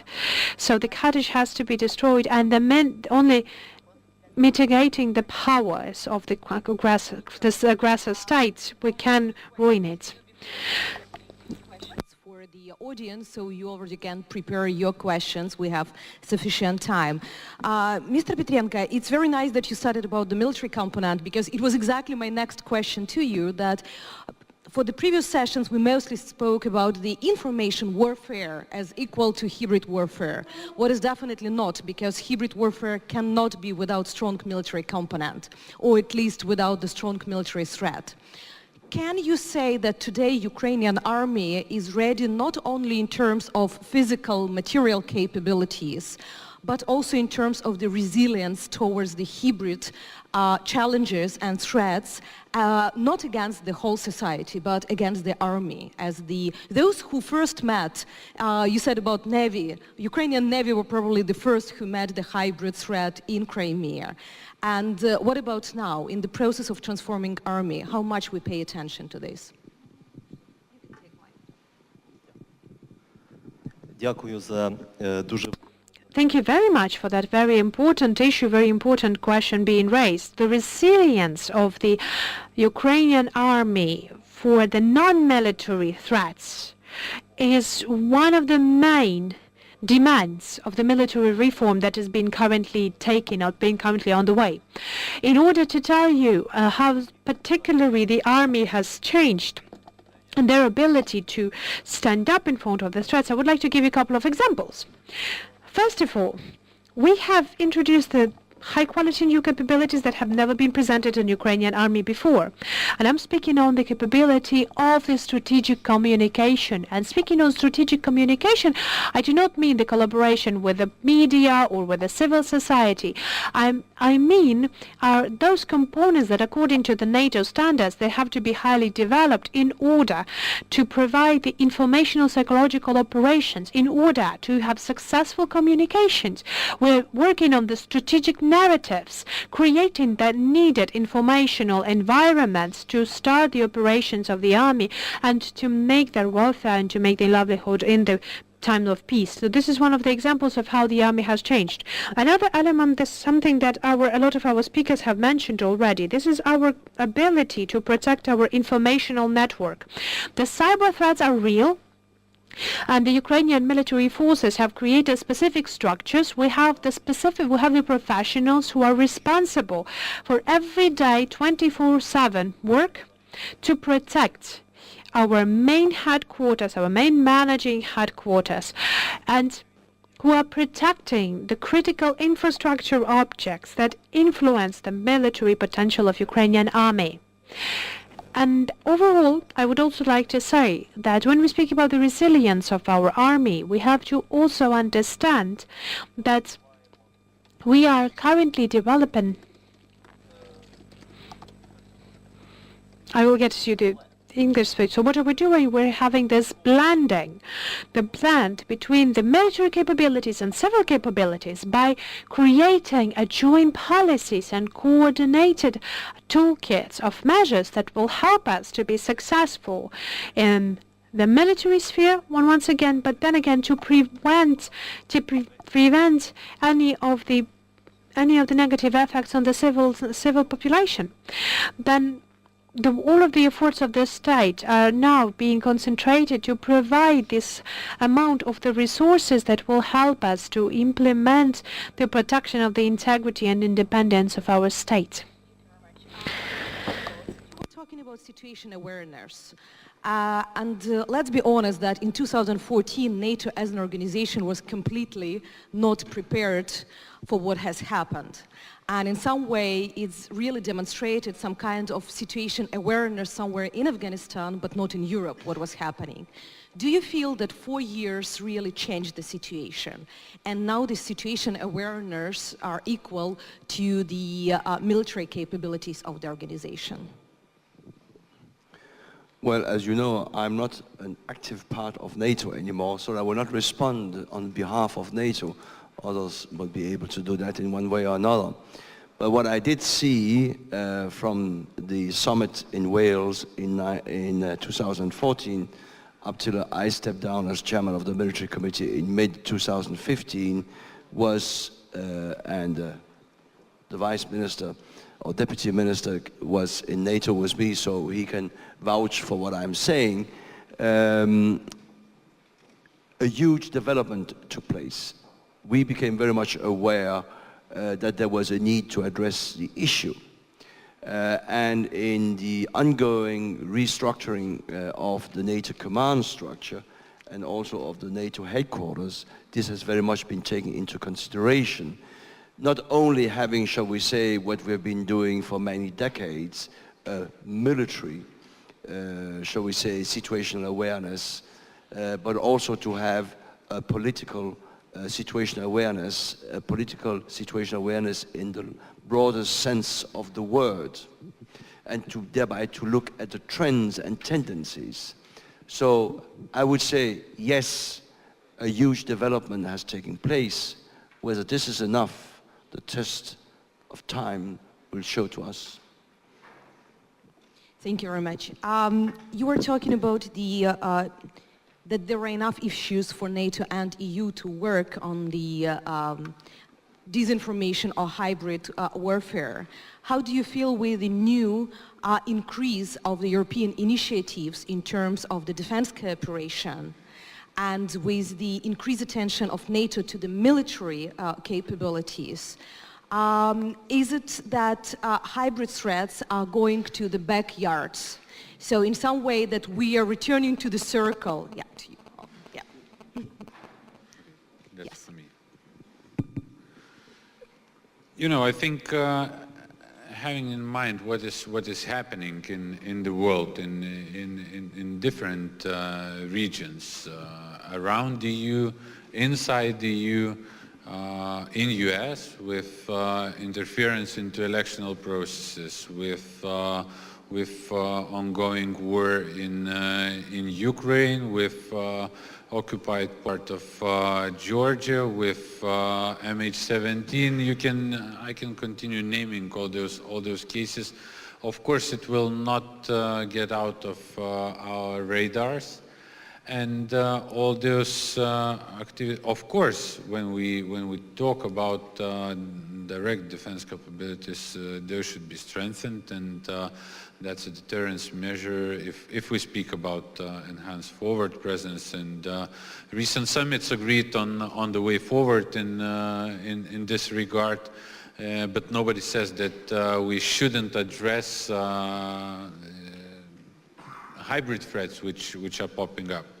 And for example, I think that those activities and different projects are supplementing other activities which we do. For example, EU is talking about structured dialogue and some projects in military area. Lithuania is in the lead of one of the projects which is addressing exactly one of the hybrid threats, cyber security, by creating a prototype or the mechanism how countries jointly can address cyber attacks by creating cyber rapid response teams.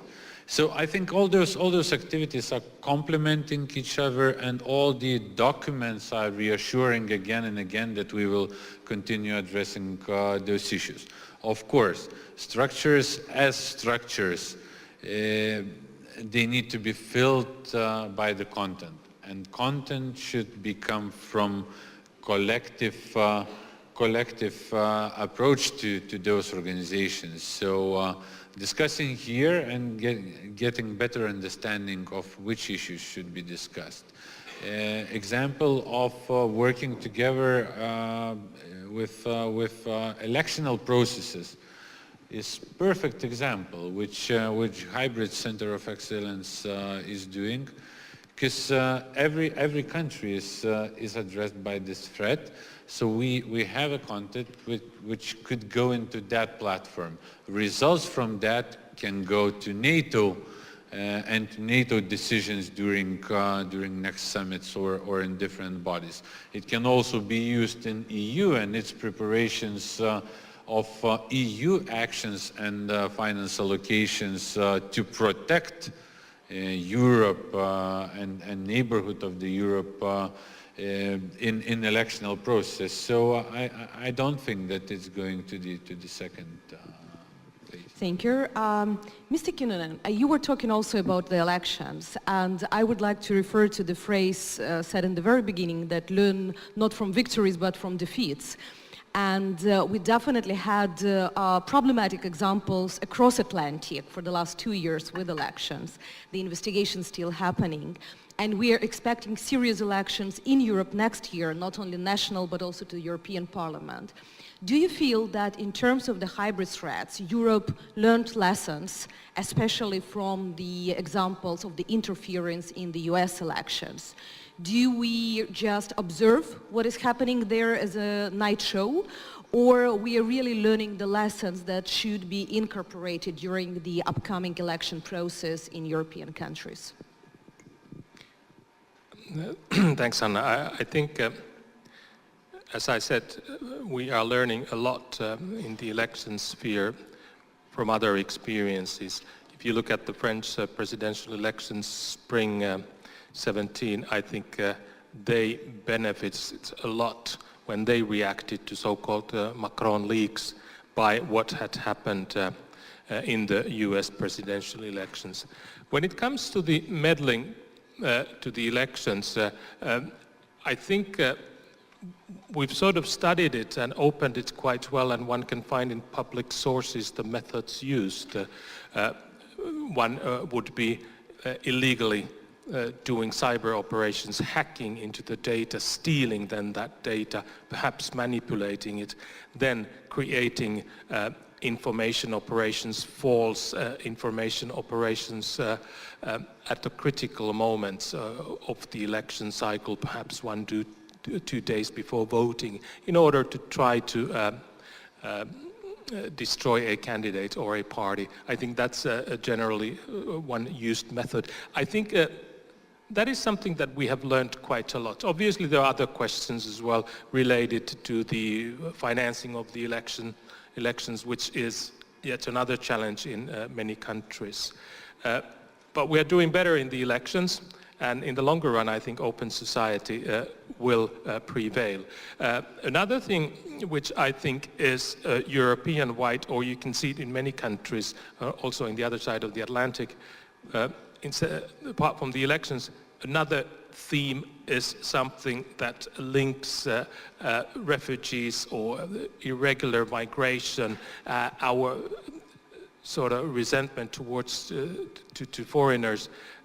I think within this team we see lots of hybrid influencing.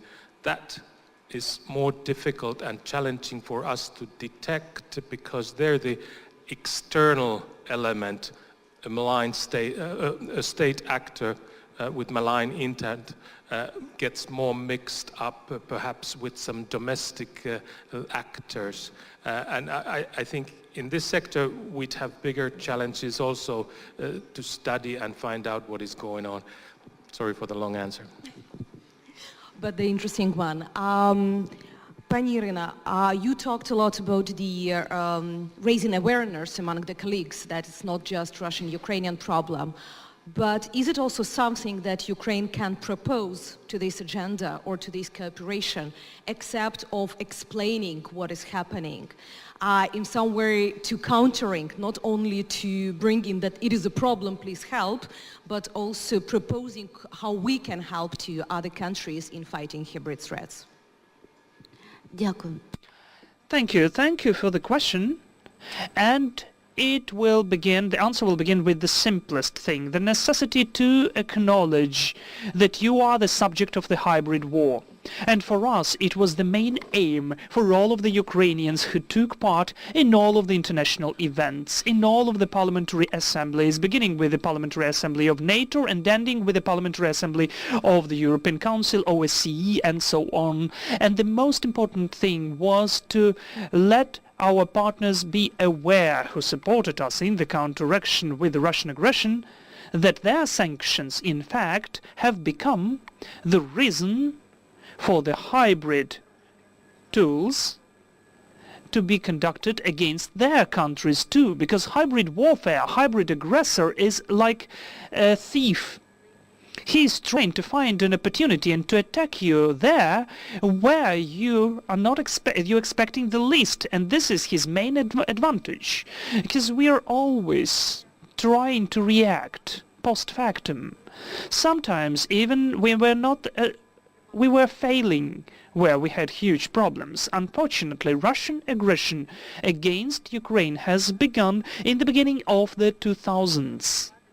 For instance, we can even calculate since 2004, since the Orange Revolution. We should analyze even since then, but we have analyzed that post factum. Because of that, we have to share this experience. You're totally right that we, from our side, had an opportunity and necessity, first of all, to drive the attention of our partners among the EU countries and the NATO member countries that they are already the subjects of the hybrid war.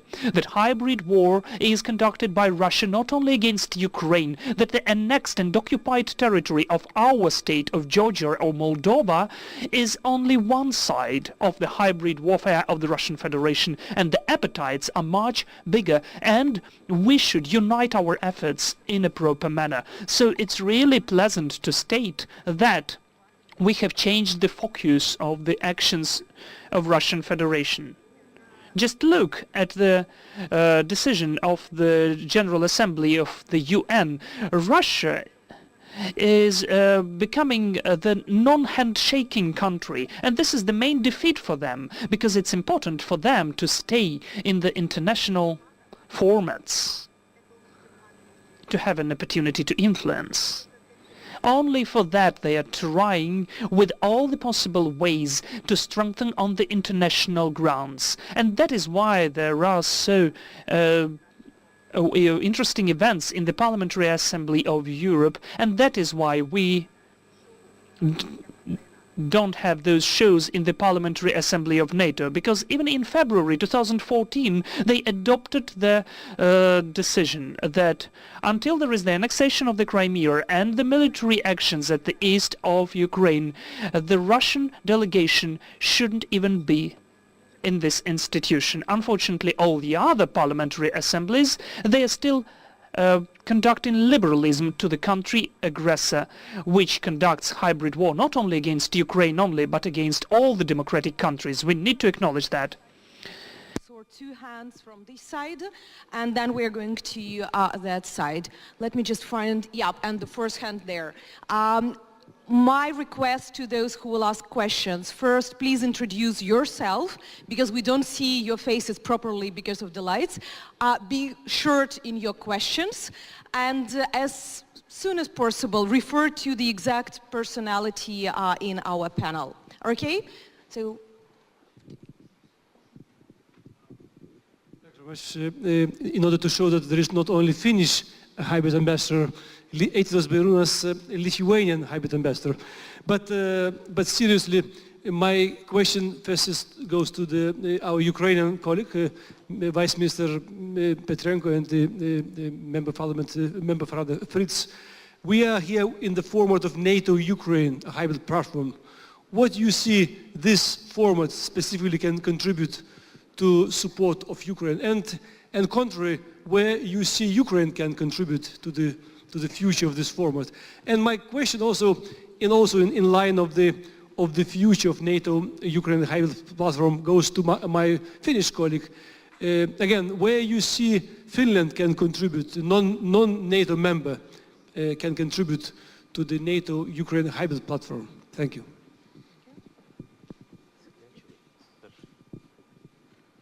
Дякую за питання.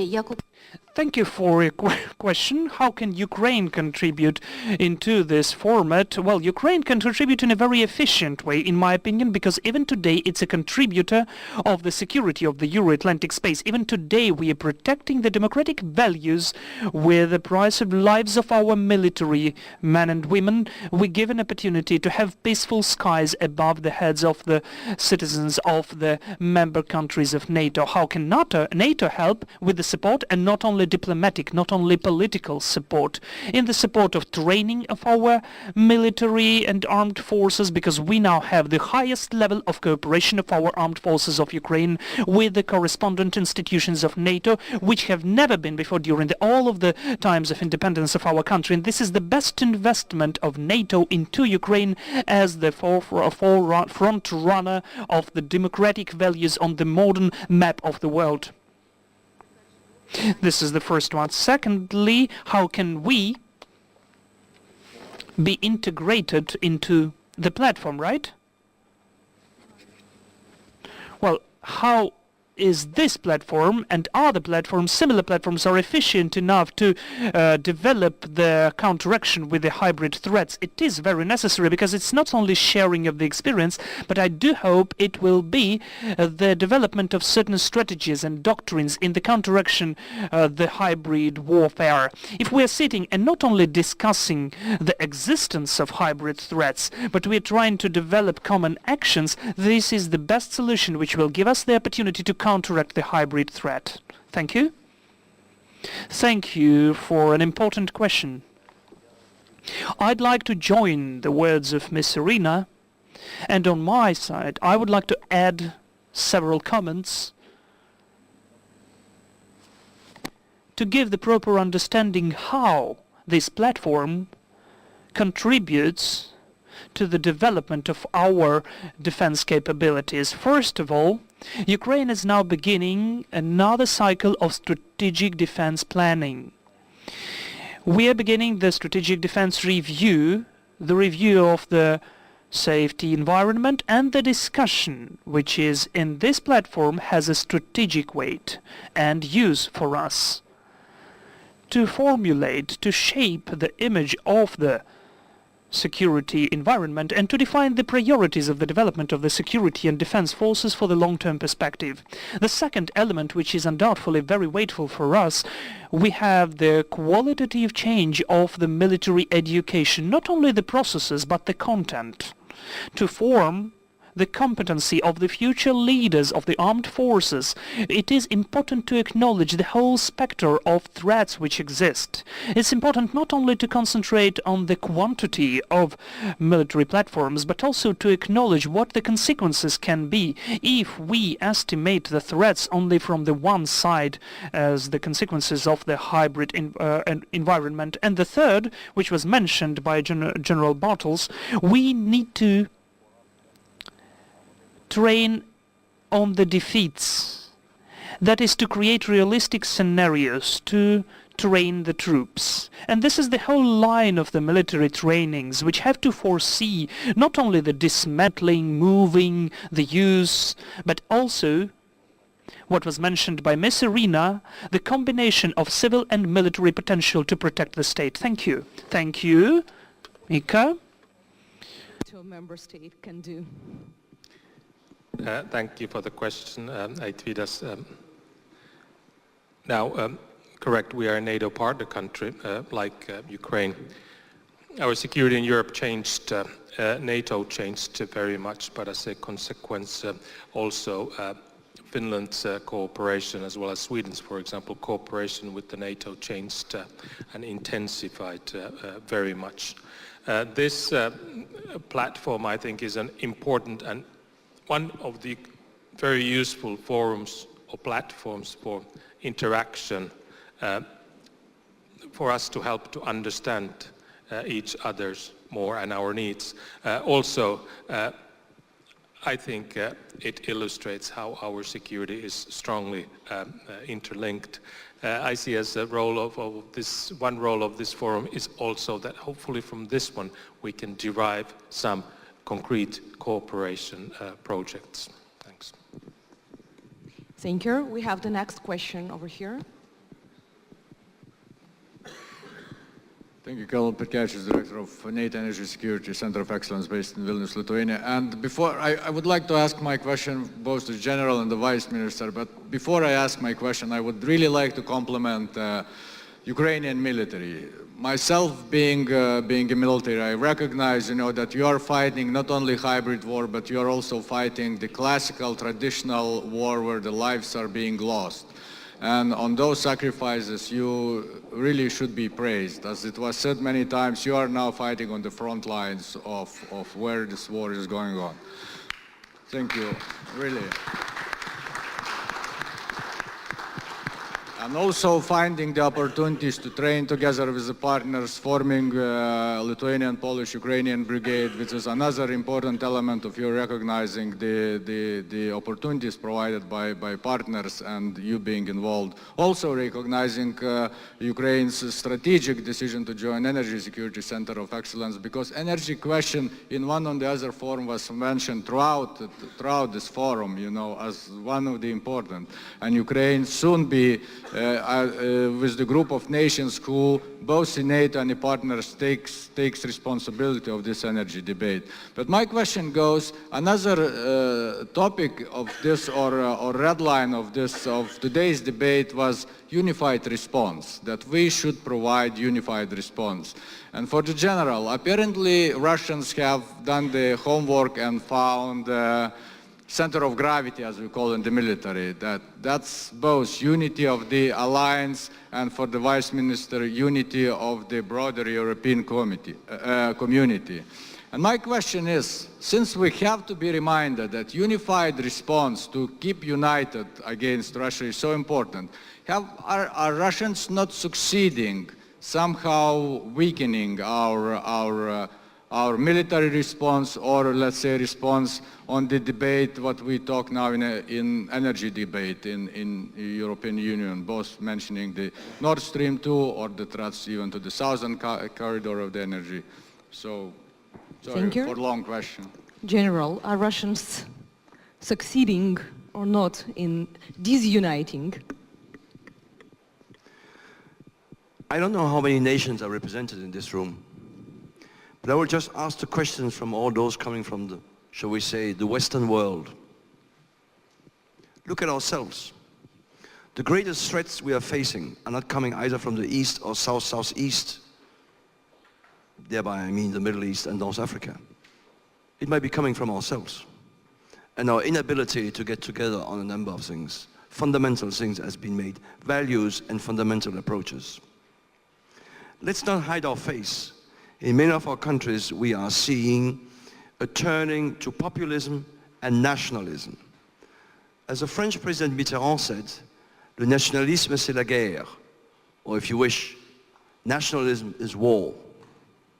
Populism, when you are facing a complex world, people like to have simple answers, because complex answers they cannot have. So I think we need to look very seriously at ourselves, instead of either asking the Russians to do it for us or anybody else to do it for us. But that's my conviction. When that has been said, I fully agree that we need a unity of purpose. And let's then see what we have. The Alliance, the North Atlantic Treaty Organization, is providing us, or most of the nations present probably in this room, is providing us with a unified military capability. But it has to be sanctioned by nations. NATO is not a supranational organization. Nations decide. My experience is it might take some time, but nations will get there and they will do it. The European Union, for evident reasons, for the time being, is probably not focused on that issue. It has something which begins with B. I think it's called Brexit, which, by the way, is a tragedy, but that's another issue. But if we can combine also the European Union post-Brexit, whatever it's going to be, and the Atlantic Organization, we have the tools. The tools are there. It's up to us to pick them up and use them. And that implies us sitting in this room and not somebody else. Thank you very much. We have the question from the left side.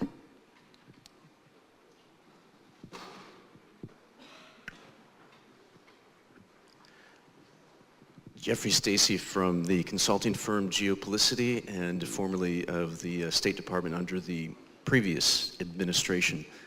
The name of this panel, if I'm not mistaken, is Transatlantic Cooperation.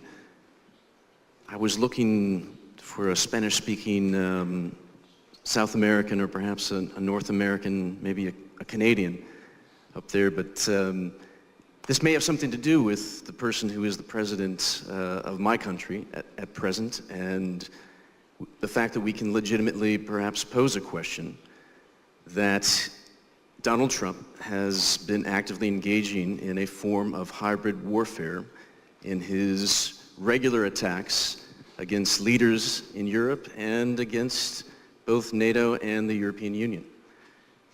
But on the other hand, as I think disappointed as we all are about the general approach coming out of Washington, D.C. these days, it is the fact that the Trump administration has upgraded the U.S. Cyber capabilities, and this has been deployed just in the last week with midterm elections. In the run-up to this, the National Security Agency, among others, has gone on the offense and has been not just naming and shaming, but indicting significant members of the Internet Research Agency, the major troll farm in St. Petersburg, and actually communicating directly with some of these cyber attackers and threatening them actively. But I have another question related to basically the panels that have come before and this one as well. We talk a lot about, when we discuss hybrid warfare and what have you, about information sharing, situational awareness, detection, all kinds of what you might say early efforts in the building of these capabilities and working together on them. But my question to you is, are we not jointly failing primarily because we have yet to figure out how to make engaging in hybrid warfare costly enough for Russia, for President Putin, for his chief advisors, for his favorite oligarchs, including the one that runs the Internet Research Agency? Aren't we going to continue to fail, whether it's militarily, but in particular, specifically in cyber and hybrid forms of social media disinformation campaigns, until we collectively, EU, NATO, or whatever form you want to use, until one of us figures out how to make the cost so high that they will be effectively deterred from engaging in what we all are here to figure out how to solve? Who is ready to reply to such a difficult question, General? There's a quote that to every difficult question there's also always a very simple answer, which proves entirely wrong. And I think we are facing one of those questions here. There is no simple question. But I would start by picking up on one thing, and that's President Trump's actions. I do not waste any time reading Twitters and such things. But I do salute that the President got convinced a number of European nations to raise their defense budgets. It's a step in the right direction. And by the way, the disengagement, if so is the case of the United States, might be perceived to take place under President Trump. I would suggest it started under President Obama. But that's another issue, and it's another long discussion, which might be a very heated discussion. Fundamentally, what we need to do is to sit in the Kremlin and to try to get into their head and to see exactly what you're mentioning. Is this becoming too expensive for us? Well, I have no access today to intelligence. I'm not sure it would tell me very much if I had, by the way, because I'm not terribly sure that we are very good at understanding the Russians. But I have noticed that one of my fake news magazines, which is called The Economist, it's one of my favorites, I have to say, because I love fake news, begins to talk about a certain tiredness of the Russian populations as to the rhetoric of the Kremlin, because fundamentally Russia is not moving anywhere for the time being. And maybe we should ask ourselves the question whether there are a number of options, I should say. Do we tighten the screws It's an option, but it's not a realistic one because I don't know. I don't think anybody would do it. Do we keep the screw, roughly speaking, at the level of tightness where it is now? I think that's pretty operational. It can be done, and it is being done, roughly speaking. Depends a bit on what's going to take place during the German elections, by the way. Not to be forgotten. And thirdly, to a number of European nations, and more to Europeans in general than to the North Americans, Russia is a neighbor. And do we have a strategy towards Russia? What do we want to do with Russia in 10 years, in 50 years, in 100 years? We will have to live with them, whether we like them or not. So I think you're opening a Pandora's box of questions, which I would appreciate are being discussed, because they're not very much discussed anywhere, as far as I'm aware of. And I don't know whether the panel is ready to take that discussion under your leadership, ma'am. Thank you. I was going to paraphrase, but then I realized that we have just 10 minutes left and quite a number of hands that I saw before. So we will leave it as the main question for the night thinking, probably, because that's definitely the questions with the difficult answers. We have a hand here. Thank you. Stuart MacDonald, member of the UK Parliament and my party's spokesperson for defence. Thank you to the panel for their illuminaries this evening. My question really is, although I'm a politician, I'd like a non-politician to answer this question. And that is, how do we get the public on side? How do we get the public to understand that this is important? It was mentioned by our colleague from Finland that public awareness of hybrid threats, public resilience is a good thing. But in the UK at the moment, you have defence spending up against, say for example, spending for the National Health Service, and it's the National Health Service that the public want us to spend the money on. Now, I'm not in the government, I'm in the opposition, but it's a question and a discussion that we need to have that we don't really have. And I'm wondering what the panel's assessment is of the way that NATO countries, EU countries and others manage to have this discussion with the public, because I'm not convinced that the public, certainly in the UK, really understand the value of, for example, NATO. It certainly seems not to understand the value of the European Union, given its recent decision. But I do worry that for those of us in this room and some of my parliamentary colleagues back in London, that we all agree with each other, ferociously agree with each other, but we fail to broaden the conversation and deliver the public resilience that matters so much. I wonder what the panel's assessment of that is. Thank you. Пані Ірино, як зробити так, щоб суспільство...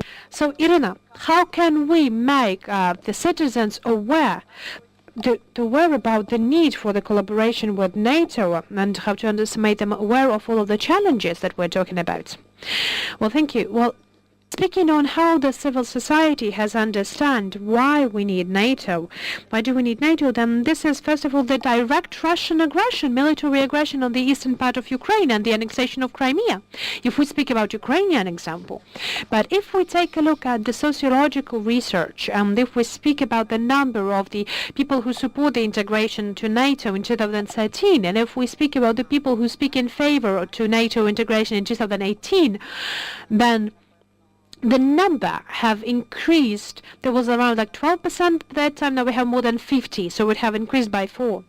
So more than half of the Ukrainian population believes that it's critically important to complete the European and North Atlantic integration of our states, because this is the opportunity to bring peace, calm and freedom to our state, and the level of the development that is going to be defined by the civil society, but not the level of the development that is going to be given to us by our big neighbors from the Russian Federation or the leaders of Kremlin.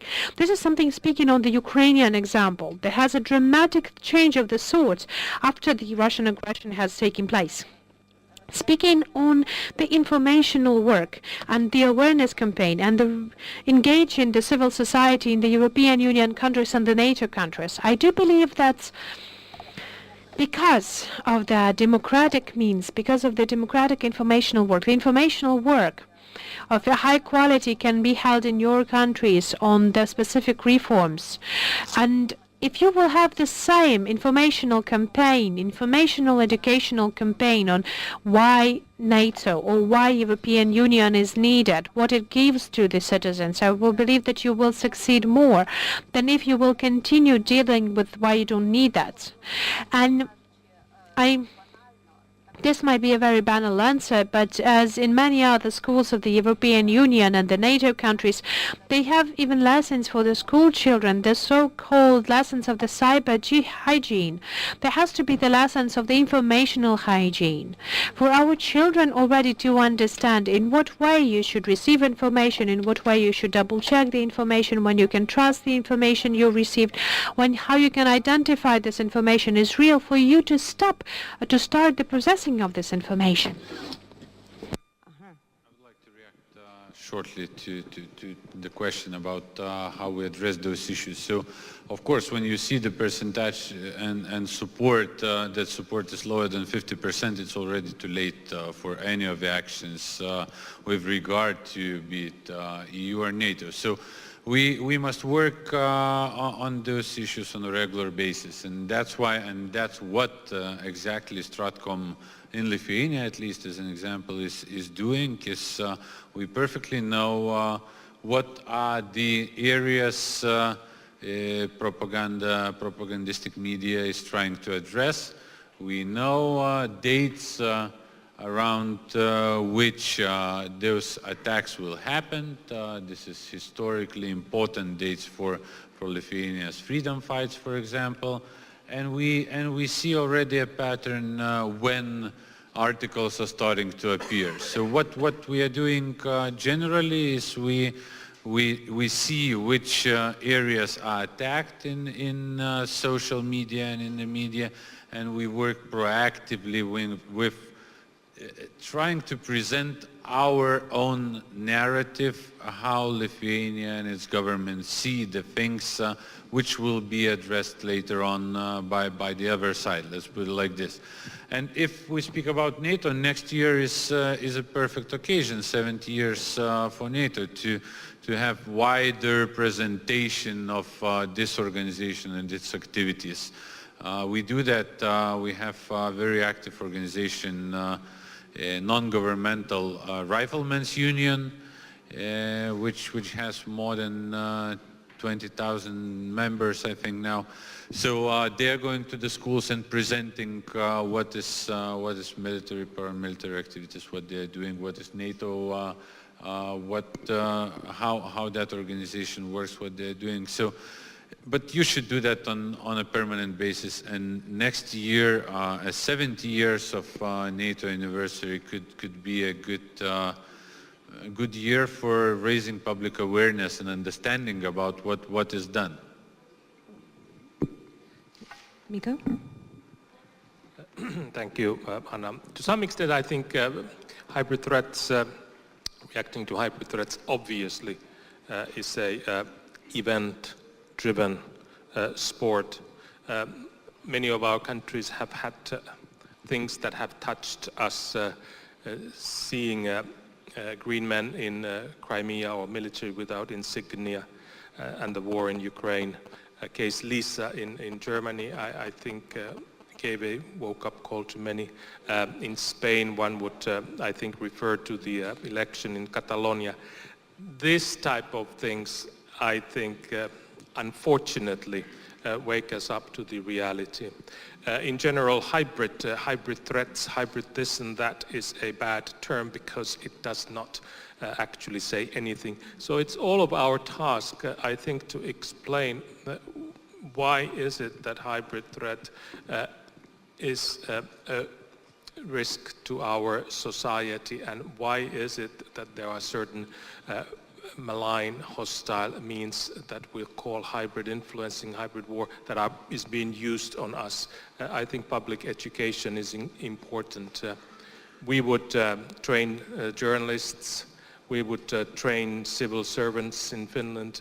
School curriculum has stuff on media, literature, a capability to read media, as well as on how to understand disinformation. Another question, a colleague from the State Department of the former administration, I think reminded me also of the importance of the transatlantic security link. I mean, if we speak of NATO and EU, the situation that we've had in Europe ever since the end of the Second World War, strong presence of the United States. Should that one change, I think then we would be a lot more challenged as well. But I don't think President Trump has, I think he has not lessened, mitigated US presence in Europe. Thanks. Thank you. General Bartel. I would just pick up on the remark by the British Member of Parliament, and that concerns defense budgets when you're talking about national health care system and of course giving more money to the armed forces. This is a lost discussion, even before it has started, for evident reasons. But I would just suggest something very simple. When are the Europeans going to stop sub-optimizing their own arms production? I can give you as many examples as you want. None of our tanks, main battle tanks, are interoperable. The ammunition is not interoperable because we've each developed our own guns on them. None of the A400Ms can just be exchanged from one nation to another because each Air Force has wanted something special added. Or you can take the NH-90 helicopters. There are more variants than there are nations flying it because the services within the same nations could not agree on the same type of helicopter. So we have some pretty hard homework to do, also to tell our own military, and I'm a former soldier, by standardized equipment, you might not get the 100%, but you might get the 90%, or at worst case, 85%, and you will not get 3 examples of it, you will get 10 of it. That's the approach we could also do in Europe, but then we will also to give up some of our national support to our military industries, which is camouflaged into our defense budgets. Thank you very much. Unfortunately, we ran out of time. And first of all, I would like to invite you to give the round of applause to our wonderful speakers.